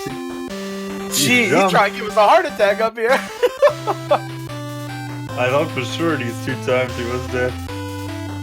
He barely cut that shrimp, and then you don't have to use the item 1 there. You can just jump all the way across. I thought he was going to be too tall and hit the platform.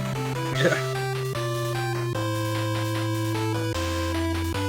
He knows crash bombs work on here. This is actually be pretty close, seeing how quick he can get out of here. Yeah. Should have enough E-tanks still too. Still doesn't know what kills him though. Oh no, Elrock! You gotta go all the way. There's another checkpoint there. Oh no! Oh no! Green hell strikes again. Green, pinkish. Adam, you didn't grab that health. What are you doing? You got 1 HP. You didn't grab the health from Bubble Man. Well, these people are trying. No, cannot do anything about that pattern here. wall of hurricanes. You know, you just go, okay, wall of tornadoes. You know,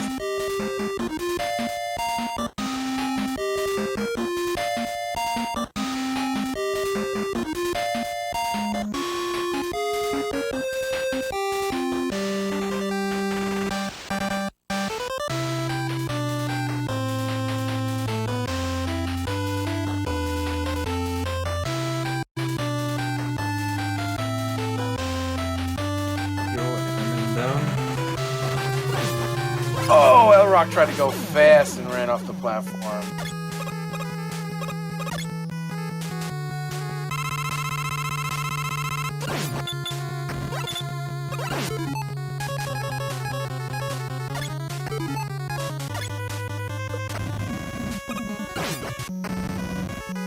Oh.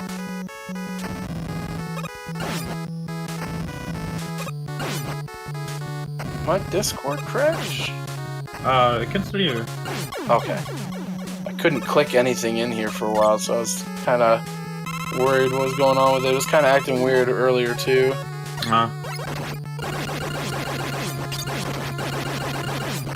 Oh no, and Harrock, another death there.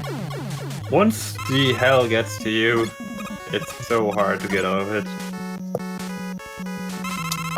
They're very well synced, and we also have our race bot going on Discord.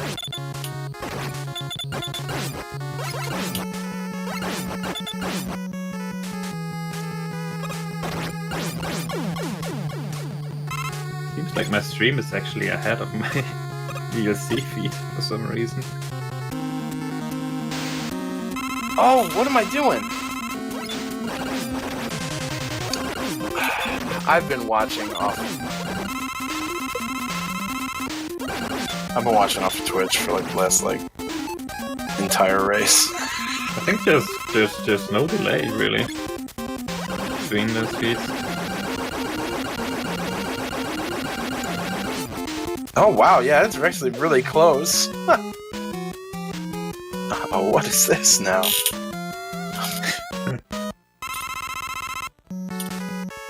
There you go, Wily Machine down for enemy.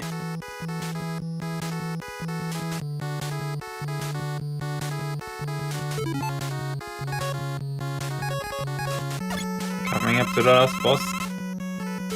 Don't think he will have any trouble with that. Especially considering the weakness of Wily. He seems to be thinking about going for the sit pit. I mean, yeah, I guess that would work out. You don't know how to do it, it's the same. Yeah, I I'm guess not you sure do if move it really actually, fast. Yeah, exactly. I don't know if it actually would save any time, because the time it takes to like set it up and get up there. If you don't do it perfectly, then the time like for the item once probably not worth it.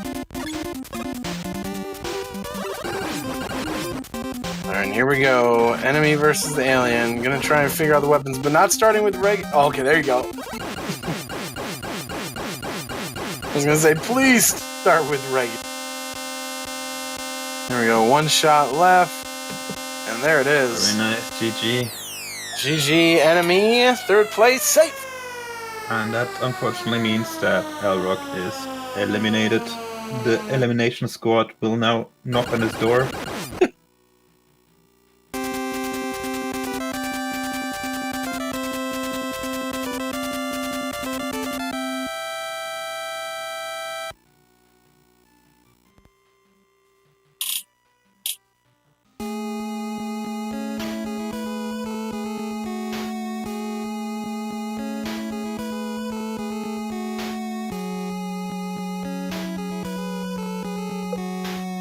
Yeah, GG, Nate, enemy, Glitchwitch, they're gonna be...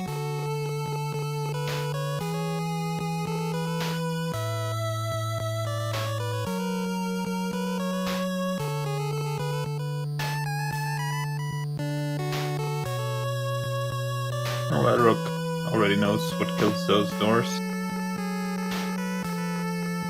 Yeah, I think he blew up on a bunch of doors, but didn't quite blow open the, he didn't kill the Picos, or the boobies. Yeah. Did a really nice corner jump there. That's really hard in this Grace Chaser mode. So, Super Moose FGC asking, so what we're doing is, so Elrock lost, unfortunately. He came in last, so he's going to be taken out. Nice dodge. And then it's going to be Nate, enemy, and Glitchwitch, and then whoever loses that round is out, and then a finals one-on-one.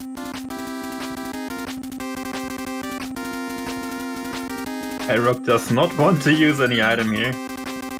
Trying to do that little corner jump. With style.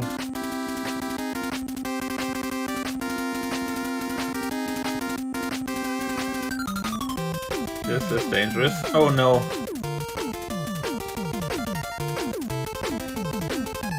Oh no! Game over. Alright, we're gonna get this next race. Oh, I think. Oh, I think we're going to come down for a second, and then we'll be right back with the next race.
welcome back.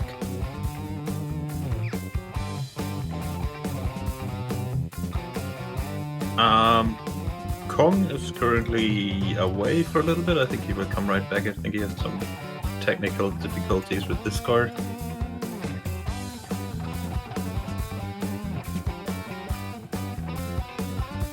Or his internet. I'm not really sure. But, I mean, we can go right ahead with the race.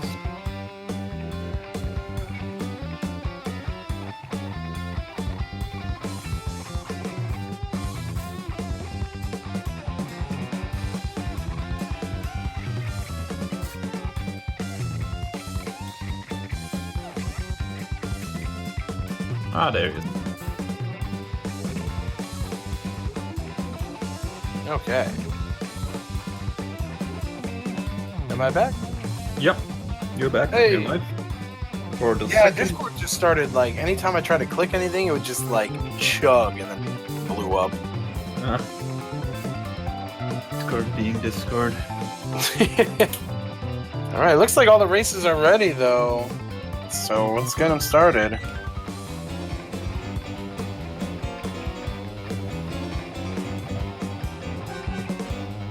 Alrighty, let's go ahead and start the race spot. Everybody's readied up.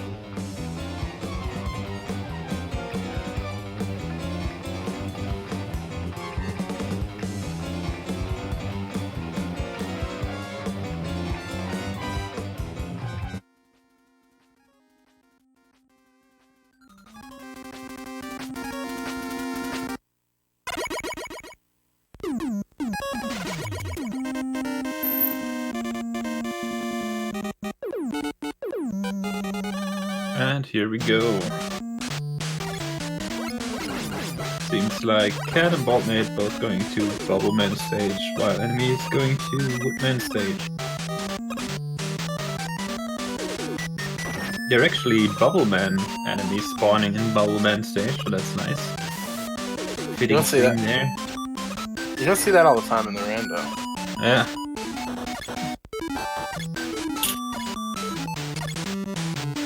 See if any of them will go for the sit this time around. Nope. Oh, Boltnate is actually going for it. Nice. And goes right through in front. That is such a huge time save. Yeah. Now, most of these enemies in the stage are the like shell thingies.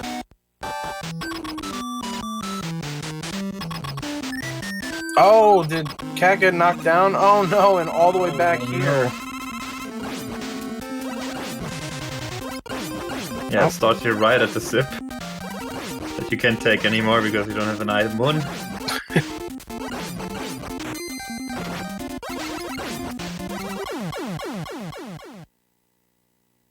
Oh, Flashman taking out an 8.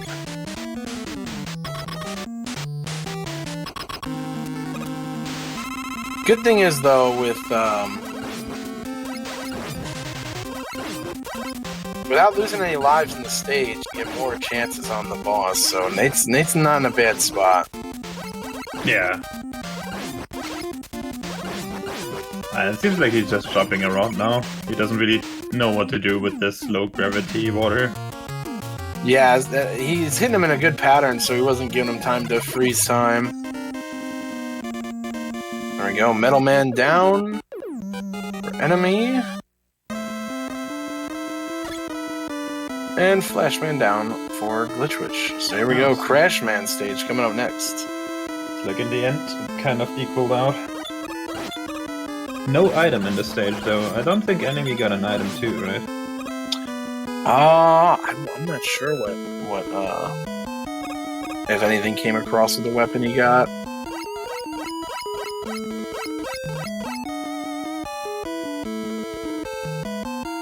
So Crashman is gonna be a little bit slow without any item here. Just have to take the elevator slow way. There isn't much you can do about it. You can jump a little bit earlier, but that's about it.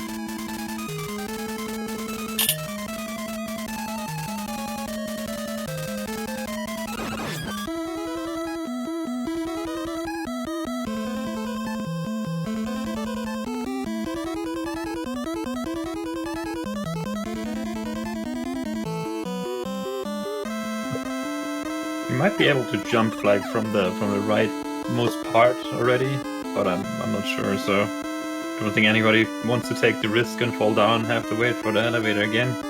Yeah, I feel like they could have jumped a little earlier than they did, but yeah, like you said, better safe than sorry. Yeah, I wouldn't jump there as well if I wasn't absolutely sure. So Boltney now on the climb. This climb is usually a lot easier because like no enemy that spawns can really hurt you here.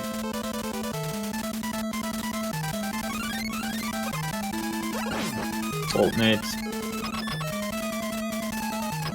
Was looking if he can take the E-tank, but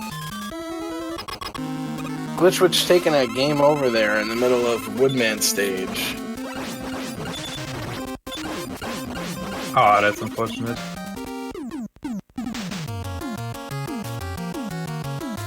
So we go. Nate gets Turbo Strat. No, so it looks and like item 1. Airman seems to be quite easy this time around. No water, can just mash him down with Buster.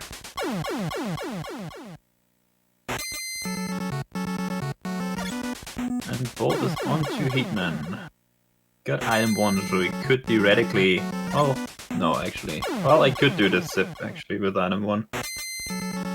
Boltnate, I don't know if that's on purpose, probably not. Yeah, I think he's trying to get out on purpose. Without having item 2, doing those Yoku blocks, and their speed is all different. Yeah. Right.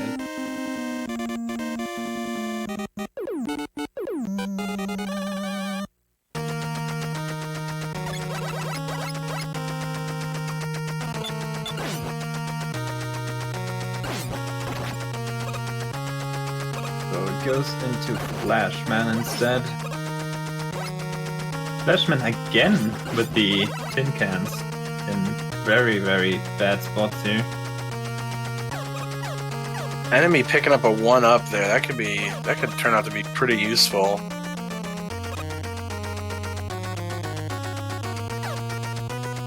Yeah, doing a nice job flying through this airman part. Yeah, it seems to be very fun, like jumping around like this. He's already through the second part here. Boltnate coming up on the boss Flashman stage soon. He wants that E-tank, definitely. You always want those E-tanks. A little bit of buffer for the Bali stages. And it's apparently Heatman in the air stage. Tried to use Flashman's weapon on him, but they just had to wait there for a little bit. Yeah. But in a nice wide open stage like this, it's pretty easy to kill. Pretty easy to kill Heatman. Yeah, and it seems like Buster does plenty of damage to him. But Bubbleman was just kind of standing there on Nate's screen. Bubbleman has given up on life. I guess he was just suffocating because there was no water here. Enemy has item 1, but opts not to do the item 1 zip here at the beginning of Middleman stage.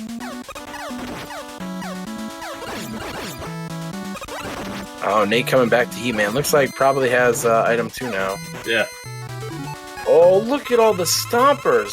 Oy. That is, and they hurt a lot too. He has to, oh god. Cannot take any more damage right here. Or he takes an E-tank. Now just don't fall off any platforms or anything. Don't make that E-tank, waste it. Yeah. He made it past that part at least, so he's up the checkpoint now.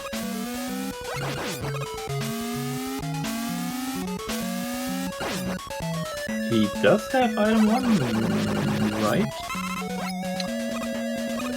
As far as I know. Oh, man.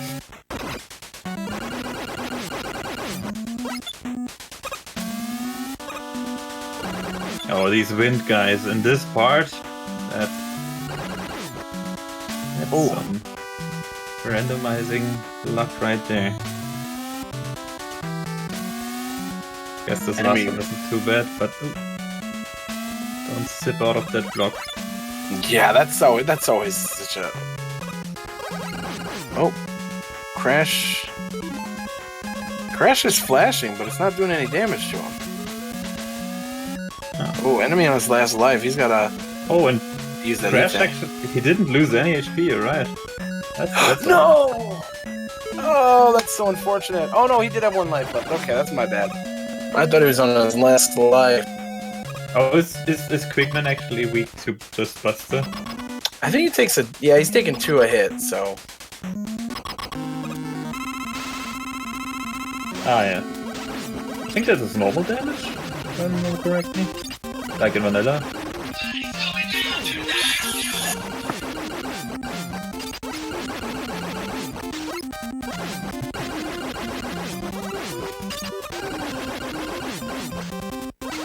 Enemy threw that, and he also got item 3. Oh, nice. He's set for Heatman then. Actually, does he have item 2? I don't know. And he knows the Yoku Black pattern. Yeah. He can definitely get through it. But this part, like, is where Boltman actually needed that, like, that E-Tank. These are brutal. Just, oh, that's dangerous. A bit low on health here, but should be fine.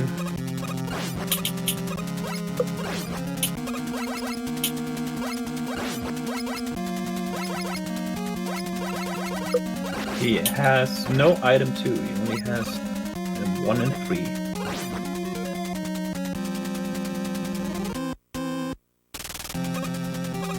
Oh yeah, I gotta kill those wind guys. That's gonna make doing that zip really rough. Oh yeah. I'm not sure if he opts to do it.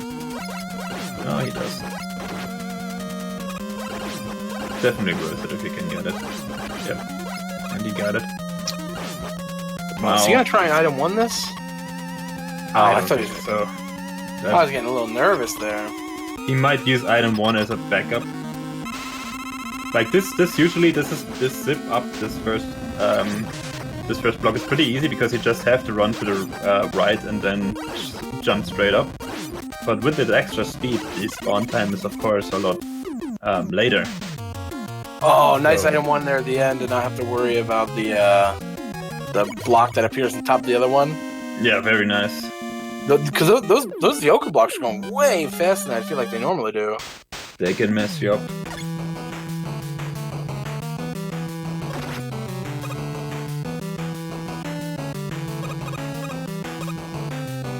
Which has 3 bosses left, is now one of them. Crashman shooting up the slowest crash bombs I've ever seen. Slow floating crash bombs. He doesn't take any damage from... he does take damage, but not much. So enemy is in a little bit of trouble. He needs to find maybe another weakness. Nope, it's not good. Also not air. And unfortunately he got jumped by Crashman there. Yeah, it looked like he checked how many lives he had and then just started looking for the weakness. Try and crash now. Doesn't do any damage.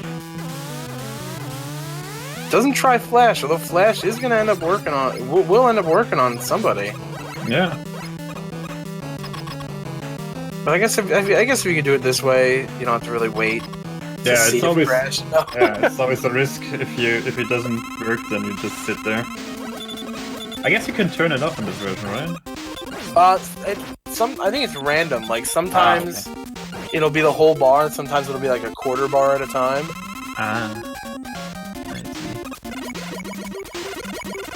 Alright, everybody into Heatman's stage, that is Quickman stage.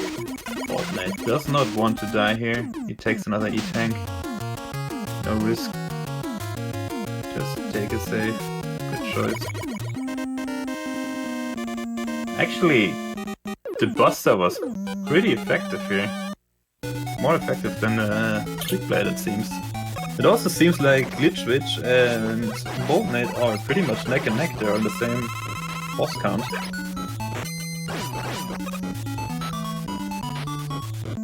I kind of miss their enemies at the moment, but probably also on the same spot.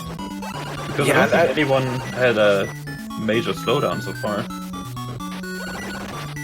Yeah, I think the only thing would be maybe the intentional death in hand stage, but I think Cat also game overed in Woodman stage once.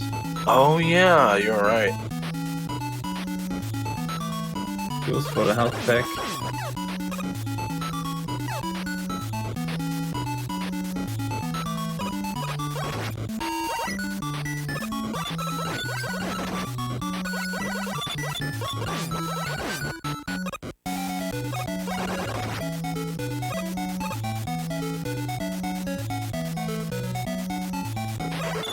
Goes on to fight Woodman.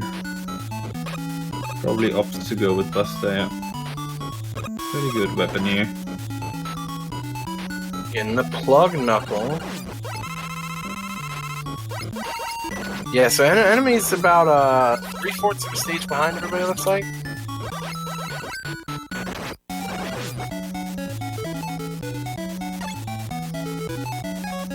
Yeah.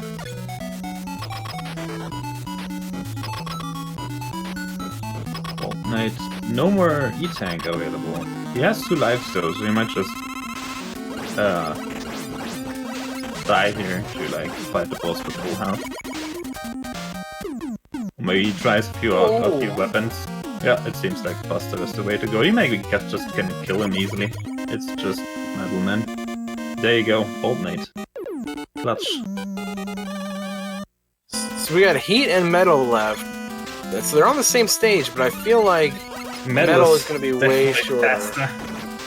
Especially without the zip at the start of Man stage, or in the middle of the Heat Man stage. Cat went like super fast here. Looked pretty cool. Unfortunately got hit and shoved into the lava, but the start of the stage looked really cool.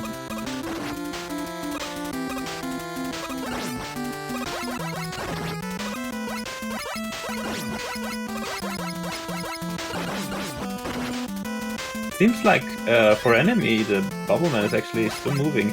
Oh, it seems like if you can step above Bubbleman, he stops moving. So that was what I think Boltnate or Cat was abusing earlier with a weapon that I can actually hit him below. Yeah, I think Boltnate was charging fire, and so he could stand above him because it was big enough to hit, and then just chilling there and doing that. Oh, and enemy's got Bubbleman left, so this is going to be actually a pretty quick stage for him. Yeah. And then he jumps into a pit. A cat taking a death here, too. Yeah, this is a rough stage. And Boltnate seems to be the first one out of the normal stages into the Wily stage. Also, thank you for the gift sub, the Big Mike. Very much appreciated.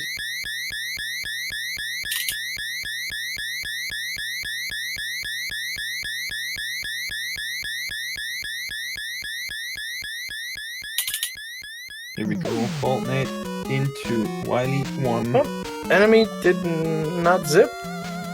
No, I don't know why. Huh. I'm wondering, maybe he missed it, maybe I didn't see he missed it, and then didn't feel like using the item 1 to get back up. Yeah. I mean, with burst chase, I like doing manual zips where you have to do item 1.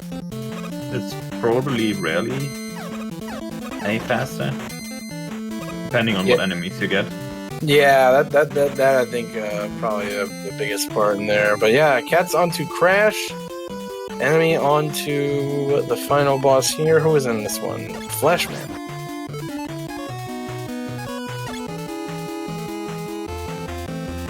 Fleshman. Pretty easy if I remember. Yeah, he just jumps around. Alright, so Glitchwitz second into the Wily stages and followed right behind by Enemy. Boltnate on the checkpoint of Wily 1. Oh, those item ones don't move. Oh yeah. Huh. Interesting. So you can actually not do any zip with that. Yeah.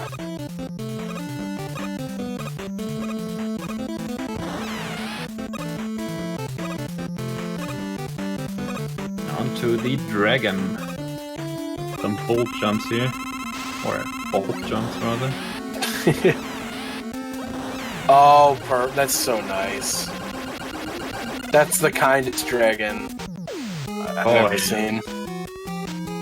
Buster dragon. Easy. Somebody's asking about commentary. I'm Corn Cakes, and that's Shema. We're the one doing commentary for you. Yep.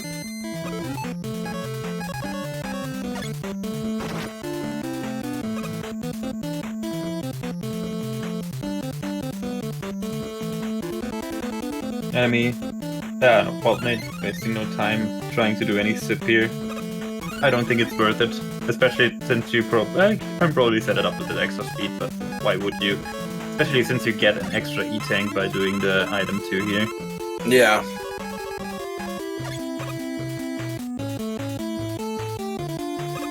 Enemy and Glitch Witch are almost synced up here. They're pretty much on the same screen. Oh yeah, enemy I guess made up a little bit of time. Oh, enemy.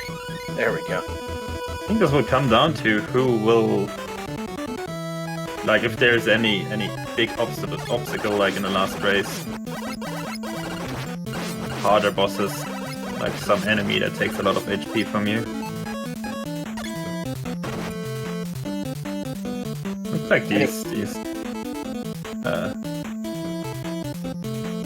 Oh wow, Bald Nate is just in slowdown hell right there.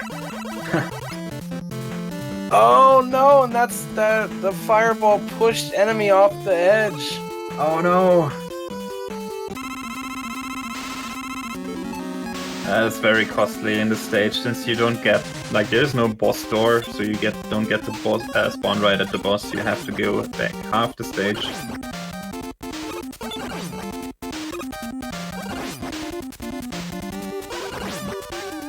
And it seems like Pico Pico is weak to Buster as well. So 2 of the Wily bosses are already weak to Buster. That's nice. Yeah, that's really friendly.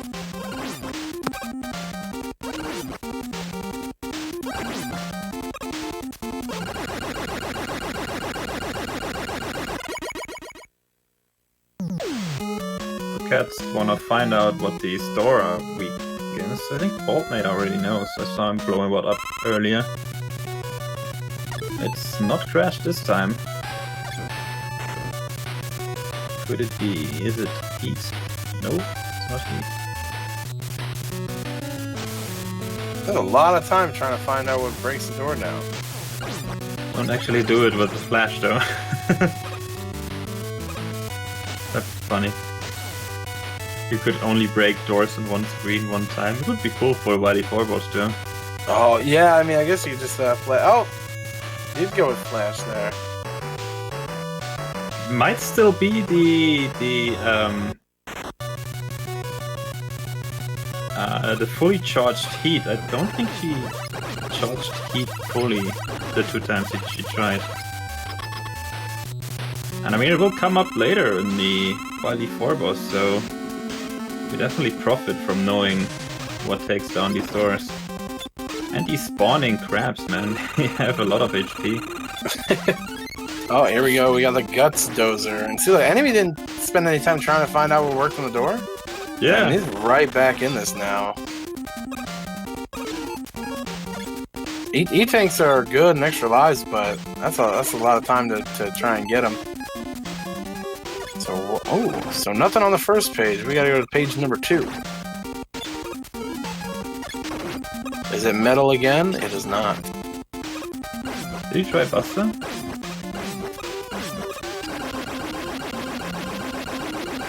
Maybe. Oh, it's Crash apparently. Luckily, you have a lot more ammo than in vanilla. Here's double the ammo. Yeah, vanilla Crash ammo is silly.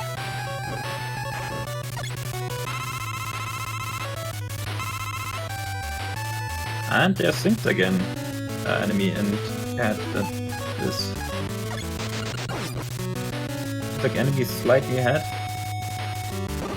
You want to go take any for safety, so that might actually. Wow, look at that! Syncs them up pretty much. Wowzers. Look at this, this is very close. The Fortnite is a full stage ahead, but it just takes one death on the Wily 4 boss to pretty much reset the lead. Oh, now enemy is going to be the one to try and figure out what blows up a wall. Or does he already know?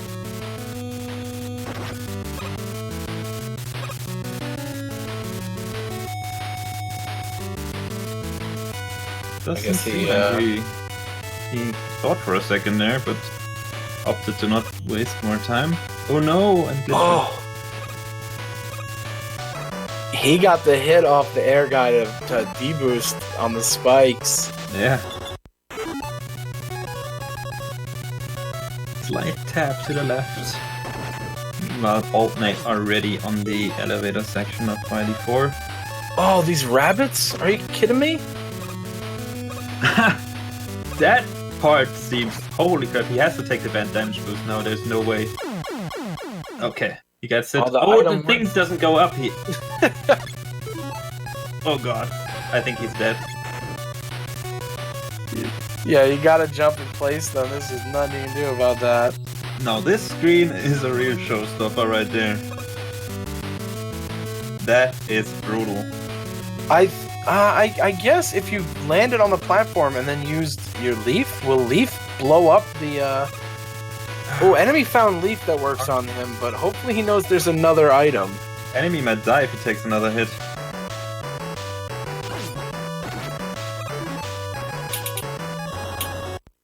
So yeah, he takes the E-Tank.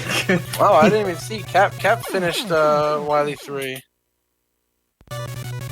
Now Colton is in trouble again because he gets one. He had to take the damage booster. What a screen, man! Screen. Which might be even like flash be useful here. Yeah, to freeze them. Yeah, that's not a bad call.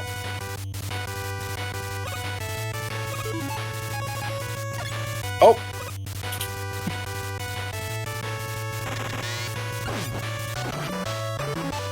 I'm using flash now on the guts though. Did it actually work? Ah, it didn't. Oh, he ran into the treads.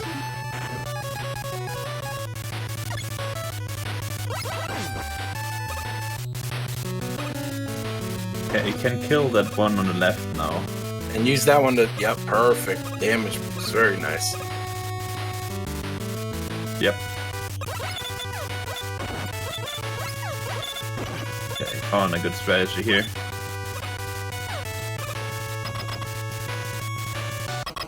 Cat's coming up to the room of death right now. See how she handles it. Enemy still never tried Crash Bomb. She selected the M in hopes that would be the metal blade, but it wasn't. Oh. Oh, it seems like a fully charged heat kills the walls. Oh, and he kills 2 walls at once. Very nice. So he just has to kill this. Bloops. Those booby boops, or what they call it.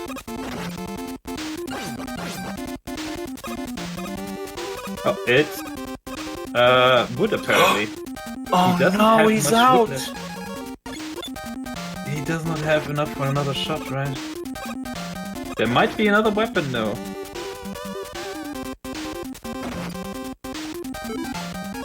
Possible he already tried everything. Oh, is he killing himself now? Might as well try, right? I don't know if there's always only one weapon good against them. Oh, cat game overed. Oh, no other weapon apparently. Yeah, I think they only get the one. Enemy's still doing this with the dang leaf shield.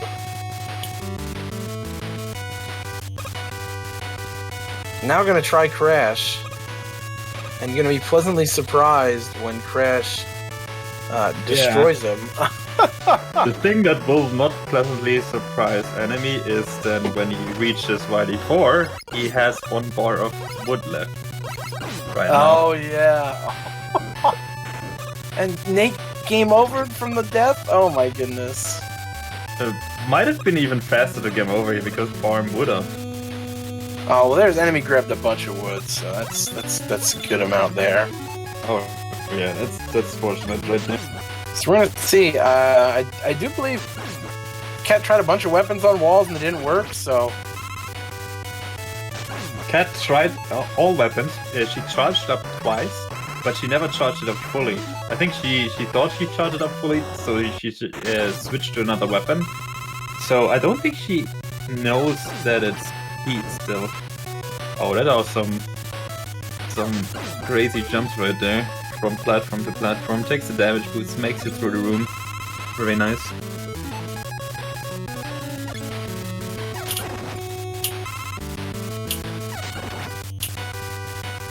Nate knows what he needs. And vulnerable Mets, yeah, that's crazy. Actually, Wood Shield, you can hit most of these without having to break a lot of the walls. Yeah, you can actually hit them from below here. Yeah, I think you have to break 1 wall. Because you should be able to hit the first 2 on the left from below, the one that's open, and then hit 2 on the right, shooting down from inside there. Yeah, Glitchfish still doesn't know what kills them, and she's... Oh no, but she can't use too much wood here. I think she still has enough. Making quick work of that Wily screen there. Oh yeah, first try, very nice. He's actually catching up a lot now. So they're almost synced up all on the same boss. Enemy just 1 screen apart from them. Altnate already has taken out 2 of the blocks and is now, killing the last one. Meanwhile, Glitch is still... she not figured out that wood is the weapon to kill them with. She also figured out how to kill the walls. Although she might be out of heat. No, she's not out of heat.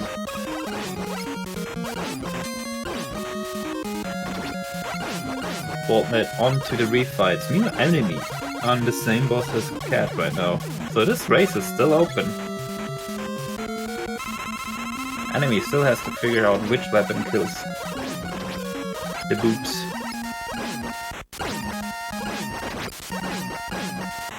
I don't think he knows which weapon kills the walls as well. Yeah, I don't think he's broken any walls before now. He's pause buffering through those shots. He cannot take any more damage. Next shot is death.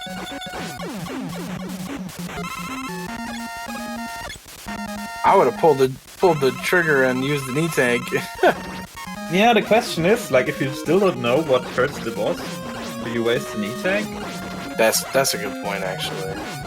And this stage, probably, this stage is actually a better thought, since, like, if you die, you go back to the middle of the stage. Yeah, I don't want to. Yeah, I never want to have to do all that again. Oh, didn't charge it up all the way. He made the same mistake that Cat made. Yeah, too. You get too overzealous. That happened to me a lot. If you try to kill Woodman with heat, that you release it like a little bit too soon, even though the sound is already on its peak. And unfortunately, he didn't see the shot because it got despawned by the wall right away. Now he's in big trouble. He doesn't know what breaks these walls. You trying with heat again? He highlighted it again, so I'm hoping.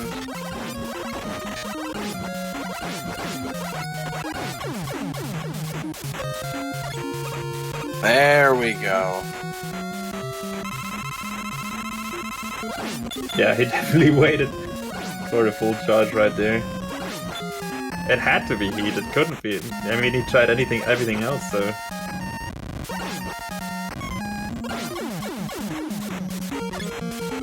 But does he know what kills the boobs? I don't think so.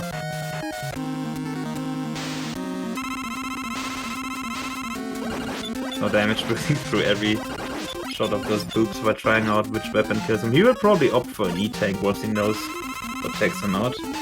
Or not, since he already started with the damage boost right there. He has to be careful about his ammo though, he should be fine though. Yeah, really careful he doesn't accidentally mess up the pause there. But yeah, he can hit these last two without having to clear any walls, so... Oh, and now he just says, alright, let me just Yeah, better safe than sorry. Right now, if he takes a death right there, it would be probably implied a game over because he has lost all that weapon energy. Bald Knight actually already threw the Wily machine, so he's on to the last Wily stage. Going at a crazy speed right there. Oh yeah, he flew through those. I think we were kind of so engrossed in this tight boobing fight. Just surfing through all those droplets. Let's see what Wily is weak against. An enemy with this last shot of his weapon takes out the boss. I didn't notice this for the other two, but I think, and I know it can happen this way, I think wood shoots the opposite way of what you shoot. Because there's a couple times where enemy tried to shoot right and shot left, and before he shot out that last shot, for the last movie, he turned around. Yeah, I think it can reverse. And there it is, quick boomerang. Boltman needs to kill the alien right there. If he doesn't, then Glitch might be... Oh, he touched it! Oh boy. 2 HP. Jesus.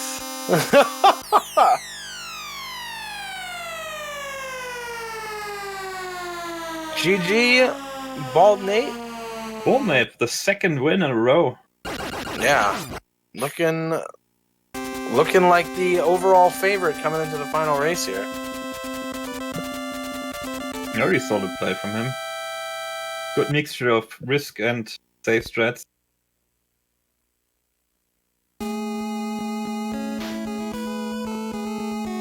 The other racers aren't that far behind though. Like, I mean, Glitch is almost finished. Enemy is flying through the refights right now. But unless Cat takes like 3 deaths here, that's probably not.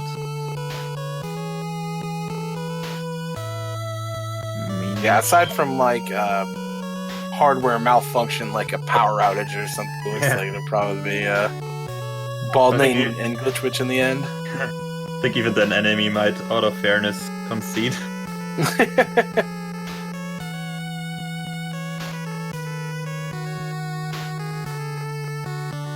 Hasn't found the weapon yet.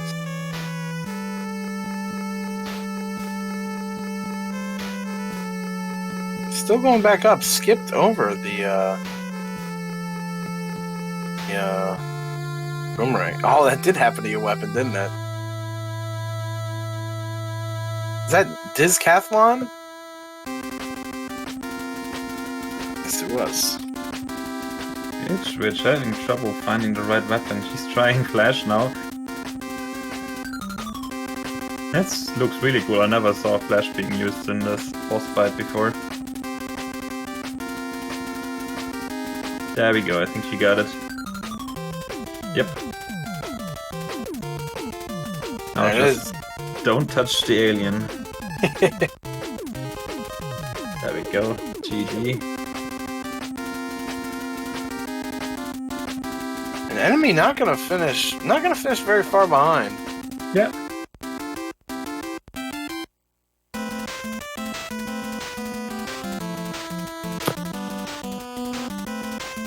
That wall plus the wood combo plus that one room with the bunnies inside, that was brutal. Yeah, Wily 4 just sucks. It sucks in every instance here. Not even the randomizer can make it enjoyable. Yeah,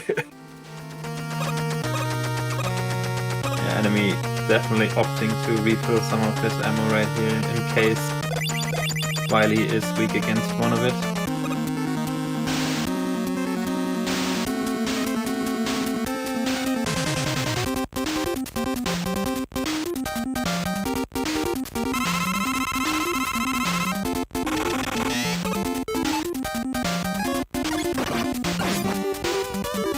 he's using wood right away.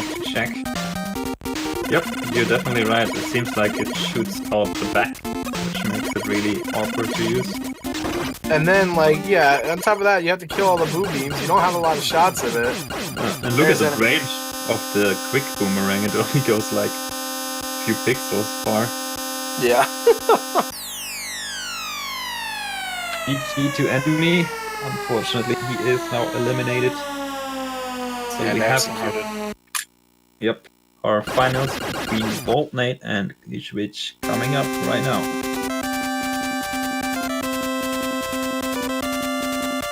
Take probably like a 2 or 3 minute little pause break here, get it set up, and get us in for final race and the final event of our little fun marathon we're having here. Take your best, chat. Who's gonna win? Oh yeah.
Alrighty. Welcome back, everyone, for the finals. Yeah, this is it. This is the end. Last race of the marathon. Last game of the marathon. 1-on-1. Winner wins. Loser retires forever.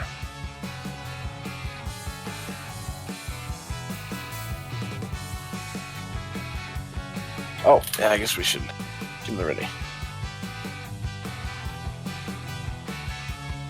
Alrighty.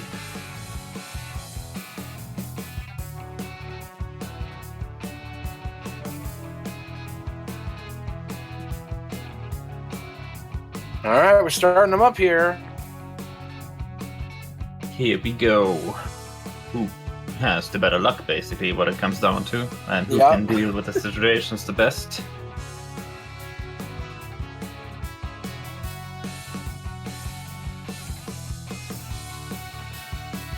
If you can hit that critical item at the very start of your picks, definitely have a much easier time saves in those stages.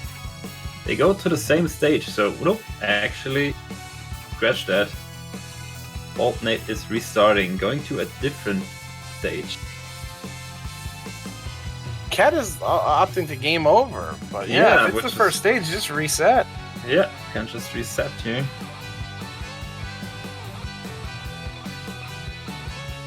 Well, this stage seems to be a lot easier since like there are no spikes. There are the vanilla guys on the clouds right there. Don't seem to do much damage. Just breeze right through the first part, already reached the checkpoint. Cat now on the same stage. Second part seems a little bit more dangerous with fire guys right there, but they don't really seem to do much. Yeah, they just soak up a few hits, but nothing too serious there. These top spawning cramps are a little bit of a problem. They do a lot of damage. Yes, not that much health left. But taking a death on the boss is not too bad. What happened to the background color? Did it just change? Yep, Metalman is dead. Slash wire.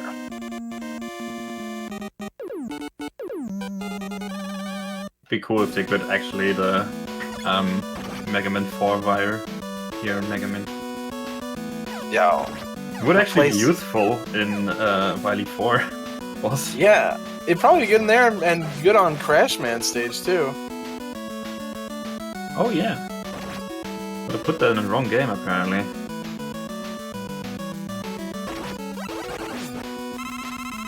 Oh wait, no. Did Glitchwitch finish the stage? She did, right? Yeah, also got the slash wire. This is gonna be fun because that guy, oh, he can die to regular bullets. I was waiting for the little spring guy to just start bouncing all over the place. Oh, yeah, what are you supposed to do about the shrimp? Got a damage boost. Oh god, this is brutal. You need some kind of weapon ready to go if you come out here. You cannot make it up there. That's so frustrating. You got a... What weapon did you get? S. What is S? Air? Oh, maybe you might be able to get it. Oh, spam it, but probably not happening here. Oh, it takes more than one hit. So oh, he went the other way! Oh, wow! Ah, so if you change direction on that ladder climb. Oh, that's too funny. I mean, I did switch. There's the same spawn on the first room, and she's trying to pause buff her way through here. Unfortunately, the shrimp doesn't really have momentum, so the pause buff isn't going to do that much. She just probably has to switch directions. I'm not sure. Oh, they got knocked out from the shrimp. Oh god, these shrimps in this stage. This is the worst thing I've ever seen.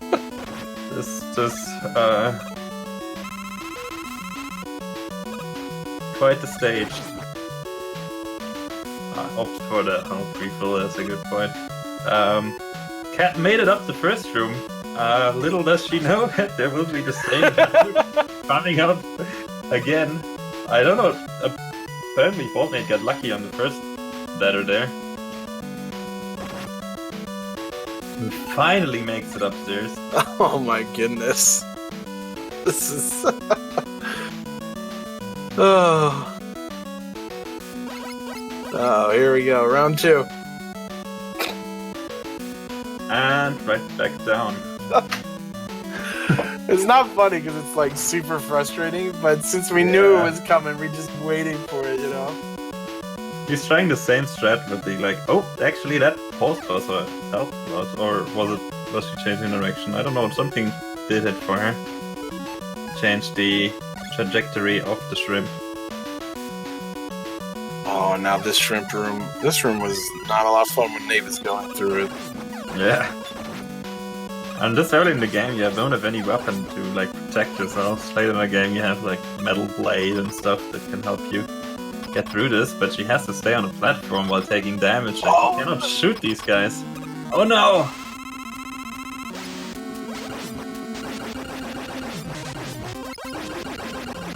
She reset the room there. I was like, oh no, she reset the room, but it was not one of these shrimp rooms where they spawn right above you.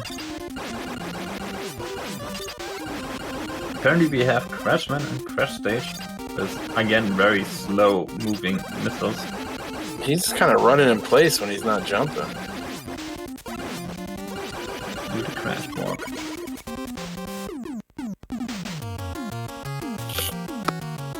Fortnite. Getting him down. Quick reset. That is what Nate used at the very beginning of the run. Yeah, he already had that weapon.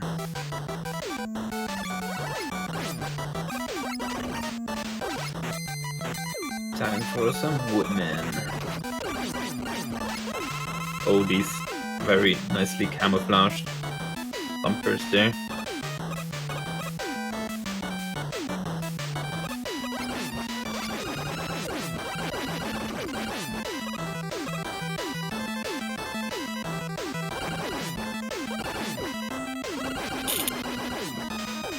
Okay, made it to Crashman. Doesn't have that much health left. Pretty even coming throughout that level, because I think Nate started a little bit sooner. But yeah, so that could have been really bad. Somebody could have lost, like, you know, if someone got lucky, the other one didn't. That could have been a really huge difference in time at the very start of the race. Cat cannot take another hit right there. Should be fine, yep.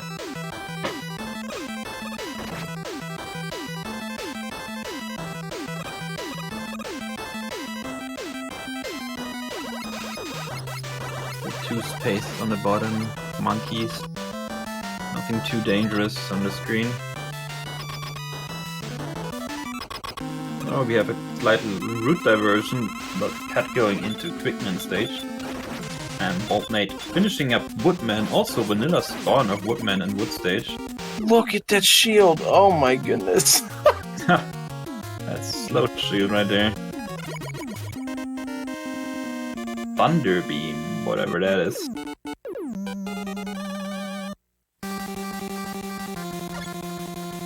No Fortnite onto Quickman stage.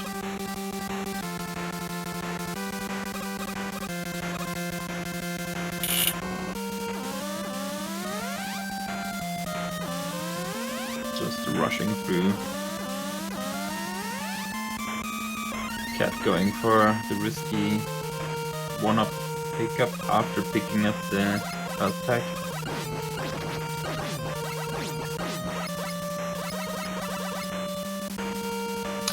Nate also into Quickman stage now. Flashman on Quickman stage, so that's about the same. Oh, Flashman seems to be pretty quick to his demise because apparently he just jumps over whatever's there.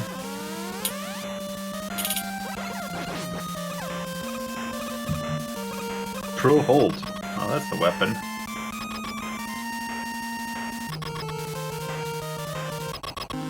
It seems like Bolton is almost one full stage ahead now.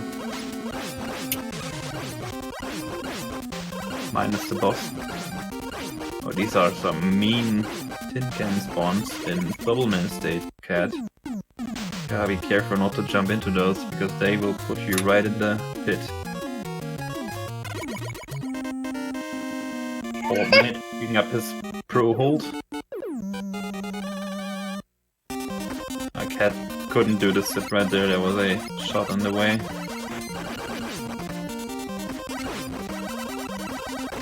This time the sniper shows apparently are not pushovers, they take a lot of hit, and we have shrimps again.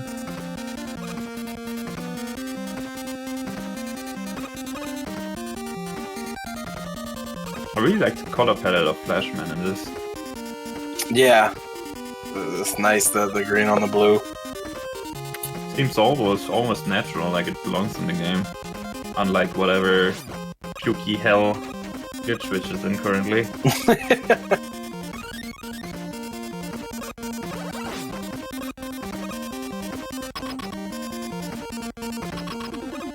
And we get airmen again in the underwater, so you probably will get another airman stuck to the ceiling here as soon as he jumps, or he just doesn't jump, I guess.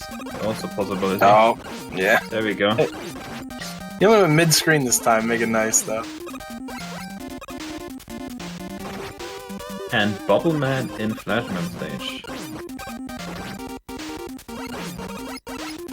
Seems to be actually pretty dangerous with all these bubbles spawning and moving slowly. Fortunately, it doesn't do that much damage, but might become a problem in the refights when you're a little bit more low in health.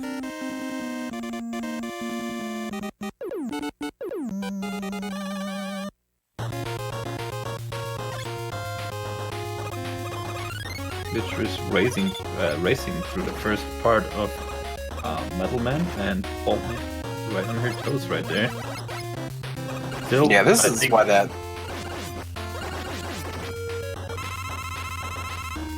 So I think one full stage ahead. Yeah, I think he's got an extra boss beat. They're on the same stage, so.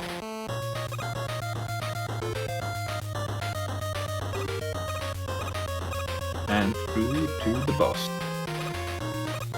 Let's see if Bald Knight's opting for that E-Tank, probably. That's a pretty fast E-Tank to pick up. Nice tap jump right there. Yeah, and you never really have to worry about getting the E-Tank with Burst Chaser. We got the Noodua Dash.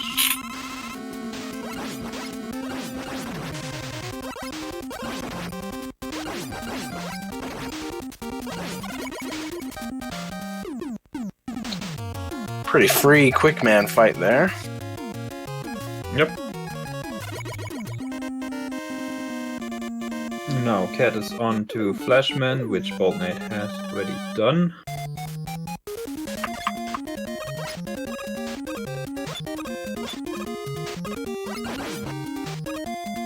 And Cat has already done Bubble Knight, which Bald Knight is already is on right now. I'm trying to remember, I think Bald Knight has a stage over Kaz. Woodman stage? Yes, I think it's Woodman now. Alright, is he gonna try the zip? Oh, you gotta pause glitch there, you gotta get that zip, it's too good! Yep, especially here, since there are a lot of enemies in the way that take a lot of hits to take out, so you will take some damage here. Or at least have to slow down to get through these enemies with a damage boost. Yeah, you almost want to get damage boost because you run so fast, you run right into the spikes. Yeah, that's got to be the most important tip I can think of for this randomizer. Oh, there was a tin can that just slipped out of the screen. Yeah, I saw that at the start when Glitchers went in there. I didn't know what it was though. Saw it in the corner of my eye. Out there. Here comes Proto Man. Nope.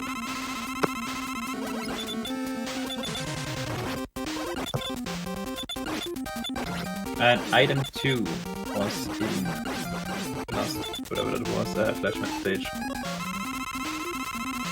Alternate running a little bit low on health there. He can take another hit, but opts to do the safe thing and take an E-tank right there. You gotta be careful to not jump into the spikes on top here.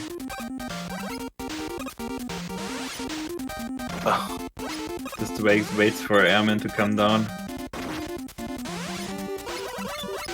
Takes the damage boost on purpose probably to like not have to worry about the spikes on top. Fortunately, he always has a pattern that gives him complete security, but not right there.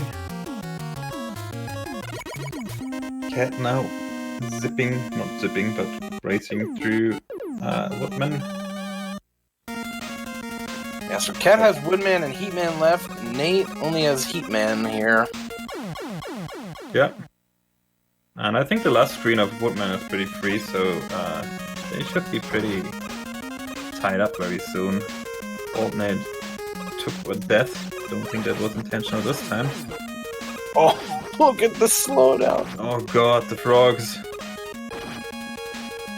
There are a lot of high HP enemies in this randomizer, unlike the other ones. Most stuff in the other ones died in like one hit, but not in this one. You can't actually... Like, do you stop and take the time to kill those enemies, or do you just take the damage boost? Which, of course, is dangerous when standing on one-tile platforms. Yeah, I'm doing damage boost just because I'm afraid I'm gonna fall off of the platform, so I want to have as much iframes to try and not get stuck in that lava poison. Yeah, intentionally take the damage boost, not trying to evade the actual stuff, just jump into everything. 3 hits for each of the tellies. That's... Oh, that crab! Oh, what a spawn! And Cat now pulling ahead. Much less problems with that first screen. Yeah, really good idea there. Used Flash, I believe, to get through that. Oh, that's an excellent idea.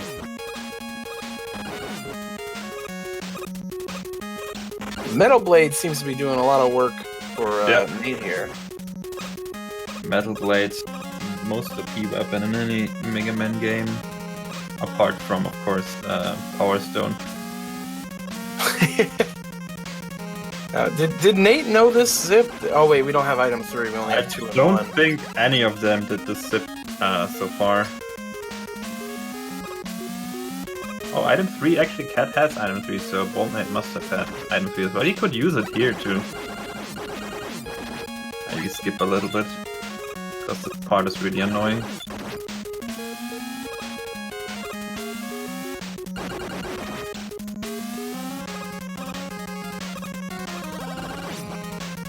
Good jumps. Did Cat die? Yeah, I think Cat got knocked off somewhere. Nobody's opting for the low item 2, which gives you the 1-up, but it might kill you if it despawns on the block. Yeah, I'd be after that hell stage. I'd be too afraid. Yeah, for an extra life, it's really not worth it. Maybe for an E-tank, but even for an E-tank, it would be questionable. 100% classic BSD strat, dude. So we're gonna be pretty even coming into Wily 1. I think they killed every boss. I mean, both of them killed every boss, but just Buster so far. Because it seems I don't think it ever effective. used it. Yeah, I think it did like 4 damage against every boss so far. Yeah, on easy mode, you don't have to worry as much about trying to find the weakness, because yeah, you still do. Even if you're not doing 4, you're usually doing 2 damage at least to every boss. So yeah, but I mean, against bosses like Heatman, where you can do only one wave of damage per his invulnerability phase, it might be. Well, actually, searching for the right weapon is probably definitely not worth it either. You lose so much time by just checking out weapons. And now both are on to Wily and immediately get shot in the back. This game is so silly. Oh, these squid spawns.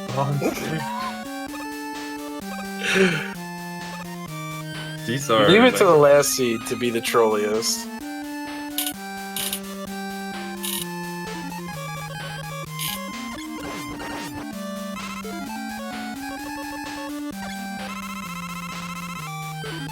He definitely wants to pick up that weapon energy for his item 3. You never want to run out of these in the Wily stages. Even though in Burst Chaser they're not as important, but like on Wily 4 you definitely want them.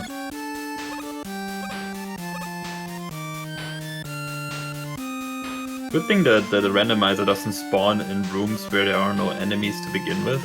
They mentioned like this room with shrimps or something. Yeah, that'd be really rough. They are neck and neck right now. They are now on the same screen. Let's see who can find the weakness of the dragon first. Not gonna get lucky with a regular this time. Not this time. Not air either. Also not wood. Oh! Definitely. Oh no, he touched him. You always want to stand slightly in the front of the first top block. Oh, it's a bubble actually. Oh, one. Oh, and Cat also dies to actual damage from the boss. Oh, wow. That's the one thing you don't pay attention on this boss usually. Like usually the fireballs don't do much damage, but I think they do a lot more damage in this one. Also, since like you have to take your time to find the right weapon, you're taking a lot of damage along the way. So again, they are pretty much in sync here.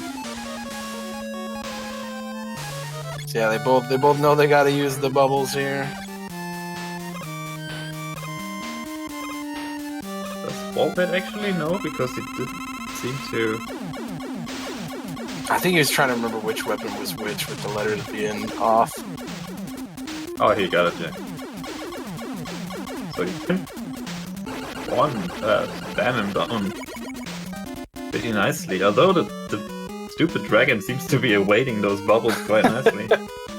They finish almost at the same time.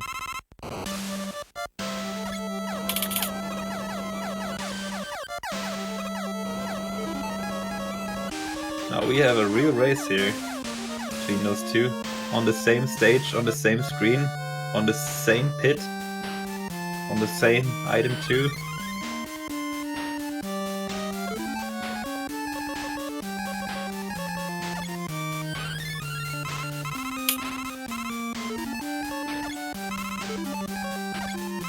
Thinking about which weapon he wants to refill here.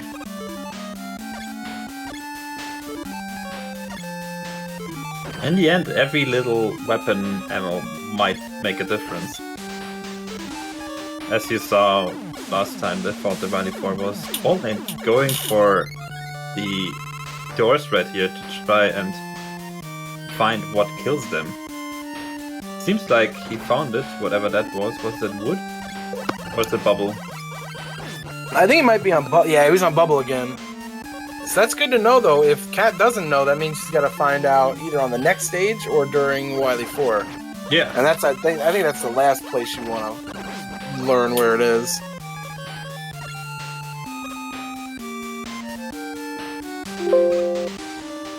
For once, there's no troll spawn up there. Oh, there actually troll spawns up there indeed. The little...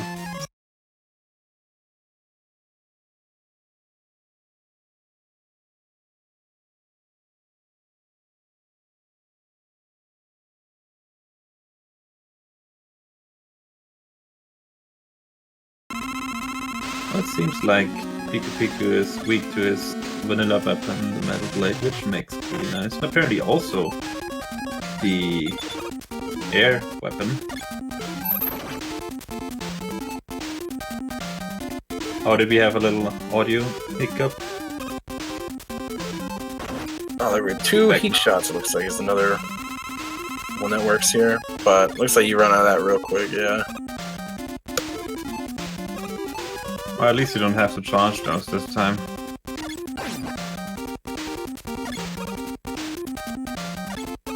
Oh, got the next weakness with air. Nice. And Cat immediately figured out what to kill the dwarf with. So she has now taken the lead for real.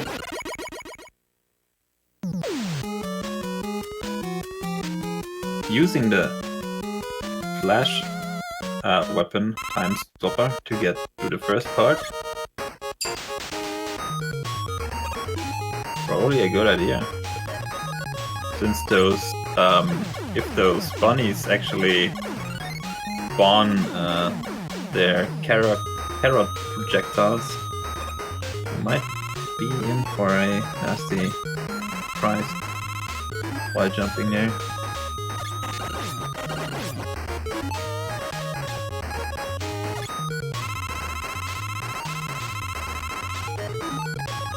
Nate filling up his weapons there. Oh, Buster for Guts Dozer. That's really nice. Yep, be an easy kill.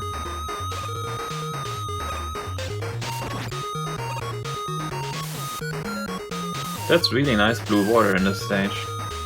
Yeah, it's not that that like nasty color it is in regular Mega Man 2. Oh, Nate! Oh no! That's rough.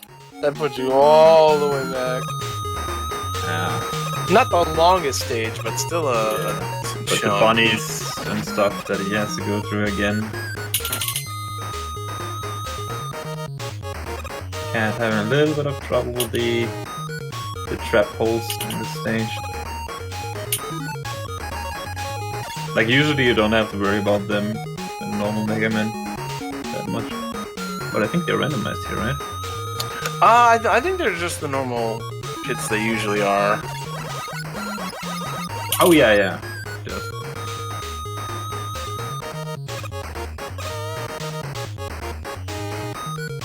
See what the elevator rooms have in store. Oh, nice. Yeah, just shells. So that should be pretty straightforward from here.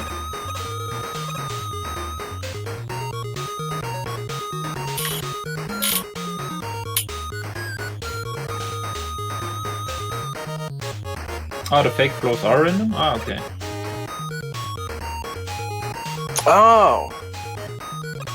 In 2 rooms.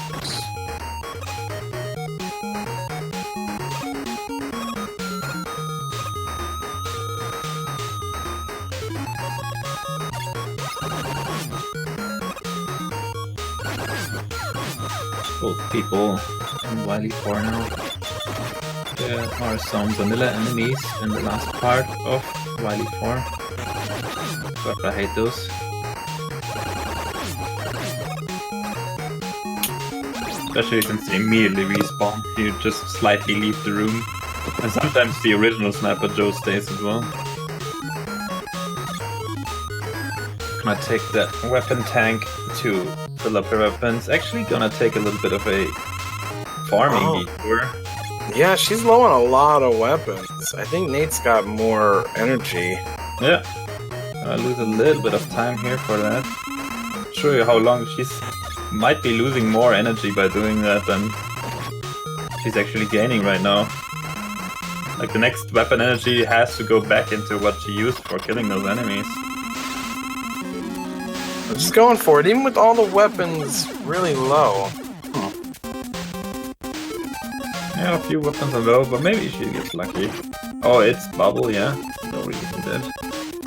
We still got a ton of bubbles, so those doors shouldn't be much of a problem.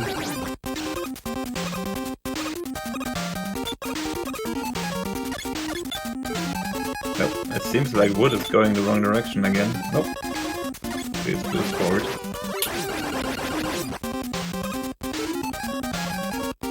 Let's see. Oh, wow.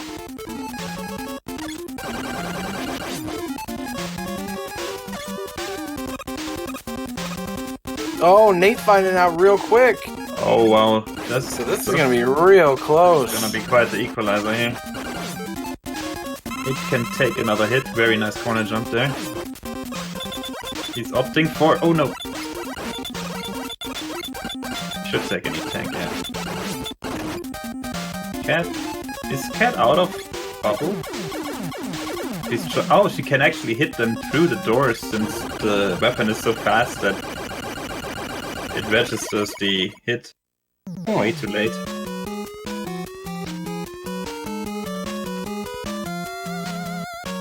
Oh, Nate's gonna try and figure out how he can do this. He's gonna do a ton of corner jumps here.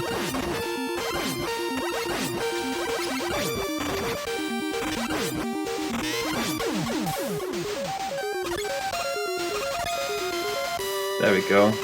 Just has to take him out. One more corner jump. We should be good. Alright, so Cat are done with one refight. See, this is still really close, depending on who can find the weaknesses. If Wily Machine wants to be a jerk, or if the alien wants to be a jerk. Also, like, these bosses are very easy in the first fight through, but depending on for how much health you go for taking these, I think nobody's gonna take any risks here.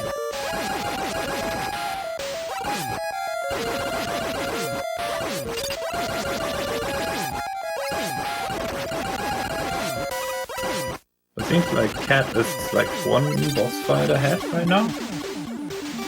I think she's on her third, yeah, and Nate's on his second now.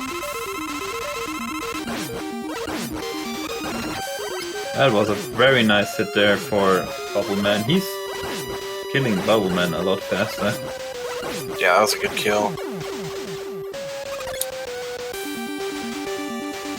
Meanwhile, we have pushover Flashman just jumping around, doing nothing. Another pushover with Metalman, done. Another pushover with Woodman, also done. Yeah, Airman was kind of a pain. Yeah, that's true. I don't know if he gets stuck to the ceiling again now, though, so... I think he did the last time. Not sure if he's gonna do it this time. He takes a lot of time to like jump this first time though, in this one. Oh no, he doesn't actually get stuck there.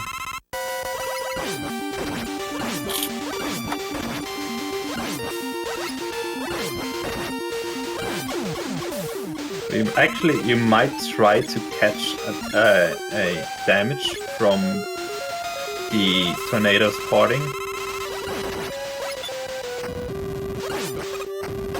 So Cat on the last boss and Nate on the second to last boss. Uh oh, getting low. Has to use an E-tank. Yeah. Tank to get pulled back up. That costs a little bit of time. Yeah, He-Man hopefully shouldn't take much trouble just because you're kind of just doing the same deal. Cat was leaving the room just as Bald Nate was entering it. Oh, the regular Mega Buster works on the Wily Machine. That's convenient. That's the first one down.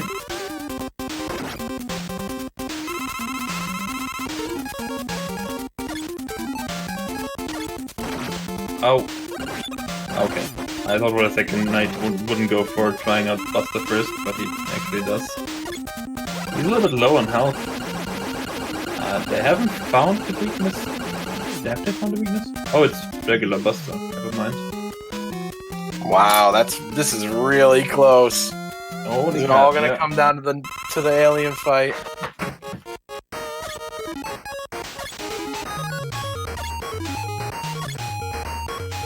They're about 5 seconds apart or something. Nate's not stopping for energy. Nate's just going for it. Oh my. Will it pay off? I think he has a little bit of everything still. Oh my, who's gonna beat the alien, y'all? This is it. Nate now in front with that move, but will he have enough weapon energy? If it's just Buster, that would mean it's pretty much game as long as he can execute.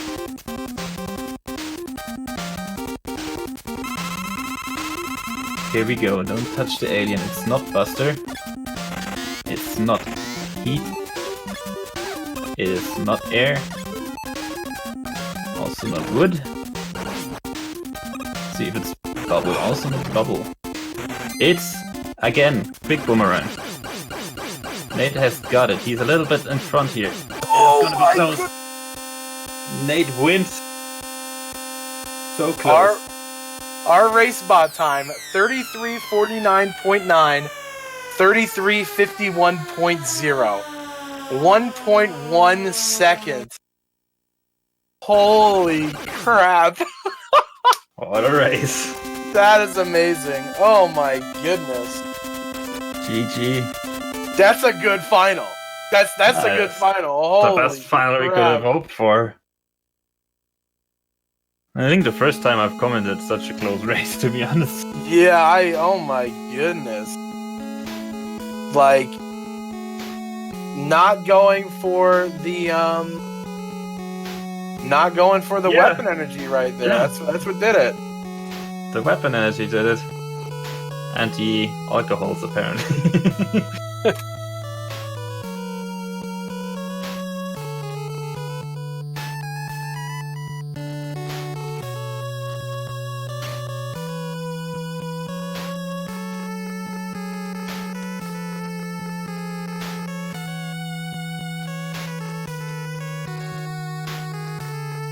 Wow. Wow. Yeah. Really came down to that one weapon energy. What a way to finish the race. What a way to finish this marathon. Yeah, there are multiple times where they switched the lead. Oh, nice. Yo, good clip right there. That's going to be a good clip. And that's actually a clean sweep by Boltmade, winning all of the matches right here. Oh, yeah, did he win all three? Yeah, wow. The hat trick. Yeah, the Hattie from Bald Natty.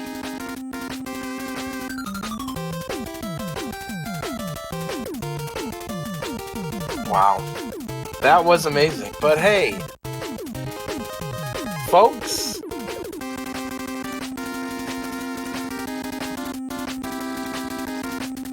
Hi, I'm here now. I was not invited here, but I need to say, oh my god, that was intense. Like, Jesus Christ. Hello, Nate. Hello. Hello, everyone out in RGL land. I hope you enjoyed that, because that was the craziest Mega Man 2 race I'll ever do in my life. Yes. Are you not entertained? Oh, I'm shaking. It's not just a little more. Man. Goodness gracious. That was amazing. That was amazing to play in. I hope you enjoyed it. I Oh, hope you all enjoyed it. yes. yeah, that was a very, very close race there. Just watching the credits scroll. That close.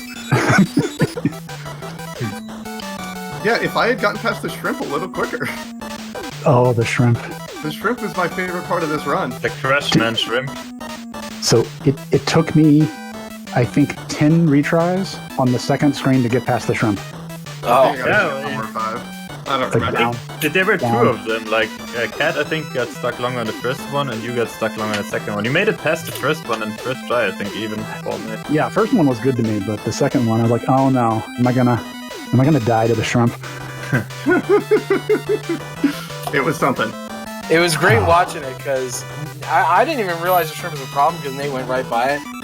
But Kat, you were on the shrimp for a while, and then you started climbing the ladder to the next screen, and we're like, here we go again. We know it's gonna happen. And then as soon as up the ladder, the shrimp. Just Okay, I'm like drenched in sweat right now. That's I can't believe that happened. Oh gosh. Okay, let's have a finale. Yeah, let's do that finale. I don't know what the Alrighty. finale is. Neither do I. We have some great stuff coming up.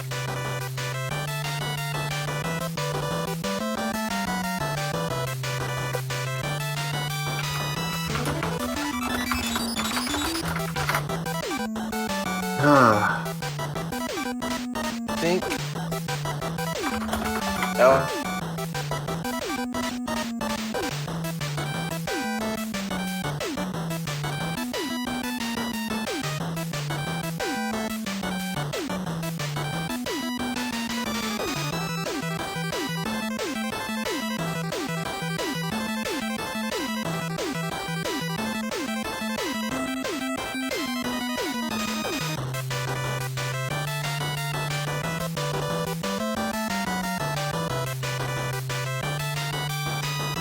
weekend. Whew. I just wanted to take the quick moment to stop in and thank everybody so much for all their efforts this weekend. As a lot of you know, I had a very, very big hand in getting this event together, and it was my first time like really putting up the support walls for an event for RGL, and been here for over 2 years, and I was happy to finally get the opportunity to do that. The fact that you guys had the confidence in me to be able to just go for this, it really means a lot. And thank you all so much for your efforts, your games, your energy, your everything. And to our viewers, you all are amazing. As always, thank you ever so much for checking us out this weekend. We hope what we did was big time entertaining, as it always is. Gosh, that was fun. Oh man, what a weekend! I now know how. I'm starting to get to understand how other wigs have after like the big events they've done. Just all the effort and all the work that goes into putting something like this together. It's amazing. It's really, really amazing. And I'm glad I got that job. You did an absolutely wonderful job. This was such a fun thing to be a part of, and like this has been one of my favorite RGL events. Yo, Anonymous Gifter back doing his thing with the 10 gifted subs. Let's go. Thank you so much, Anonymous Gifter. Congrats to all the recipients. Oh man, what a day. I'm still like, I know it was like 6 hours ago, but I'm still like recovering from an Earthworm Shim run. Oh, yo with the 5 gifted subs. One of which to RGL's own Sparkover and another one to RGL's own Bonnie. Yo, thank you so much, friend. Thank you so much. Yeah, I didn't really have a whole lot else to add. I did want to, of course, promote what we started the weekend talking about, Nescathlon. Comes up next month on the 13th. Hope you're all excited to see it and/or participate. We do have the Discord open for those of you who are willing to speak with other community members who are looking to take part. Yo, Big Mike with the gift sub to Dog Velvet. Thank you so much. I now know why they wanted me in here. I get here and like 16 gifted subs just show up out of nowhere. So you know, like you're the money bringer apparently. Call me the treasurer, I guess. Oh goodness. But yes, Nescathlon coming up. Great events for the rest of the year. Plenty of O-Notes that you can see right there on the screen. Super Dodgeball, which is also part of Nescathlon 2. Ninja Spirit for TurboGrafx 16. Blaster Master, also part of Nescathlon 2. Super Mario Bros. 3. Not this year, maybe next year. But we've got that on the way. We've got returns of the Anniversary Relay and the Coin Out Classic. It's going to be a great 2019 for RGL, which it already has been, but it's only going to get better. So thank you all so much. Thank you to everyone who let me be in this position to bring this together. And yeah, that's really all I have to say. Thank you all so much. I can't express my gratitude enough. Creed brings up a good point. Maybe an Oh Not for Mega Man 2 rando one day. That would be something. Did we ever do an Oh Not rando? Yes, we did. We did a Legend of Zelda Oh Not rando. I remember it was completely open rando, and Jam Evil came and just smited everybody with a blade. It was brutal. He finished the seed in 6 minutes. Gosh, yeah. The LTTP also won. Yo, Big Mike dropping another gift sub on the code. Definitely call me the treasurer. Holy crap! Thank you so much, Big Mike. Get those retro wins out. For real. Also, a heck of a finish. Hope you all are very proud of yourselves for that random finish. You know, that was wild. Nate and I are really well matched in this, and I really thought I had him. And then, like, we're chatting, and I hear, like, the drip, drip, and I'm like, I'm there, too. This is going to come down to something. So I kind of metagamed it, and I went over to the second page of items, hoping that I'd get to the weapon first. But then it just ended up being the boomerang. Yeah, that final weekness. Huh. Imagine that's Mini Racers. Speaking of randomizers, for my final sign-off, we're going to go ahead and throw this big old event host over to RGL's own Sparkover. She who ran Mickey Mania this weekend. She's doing a Super Mario RPG randomizer seed right now, which she's been doing a lot of lately. So let's go show her some love. We'll get over to her channel here in just a moment. And once again, thank you, everybody. Love you all here at RGL, the members, the staff, the community, everybody. Thank you so much. This weekend meant the world to me. Thank you, Elrock. Seriously, huge thanks and huge shout out to Elrock. He put in so much work on this thing, and it was beautiful. It was fun. it was a lot Thank you, Elrock. Thank you, Nate. All right, let's go ahead and go say hi to Sparko, shall we? Let's do the thing. Okay, all right. And away we go. Have a good one, everybody. Thank you all so much. You too. Gosh, Elrock, dude.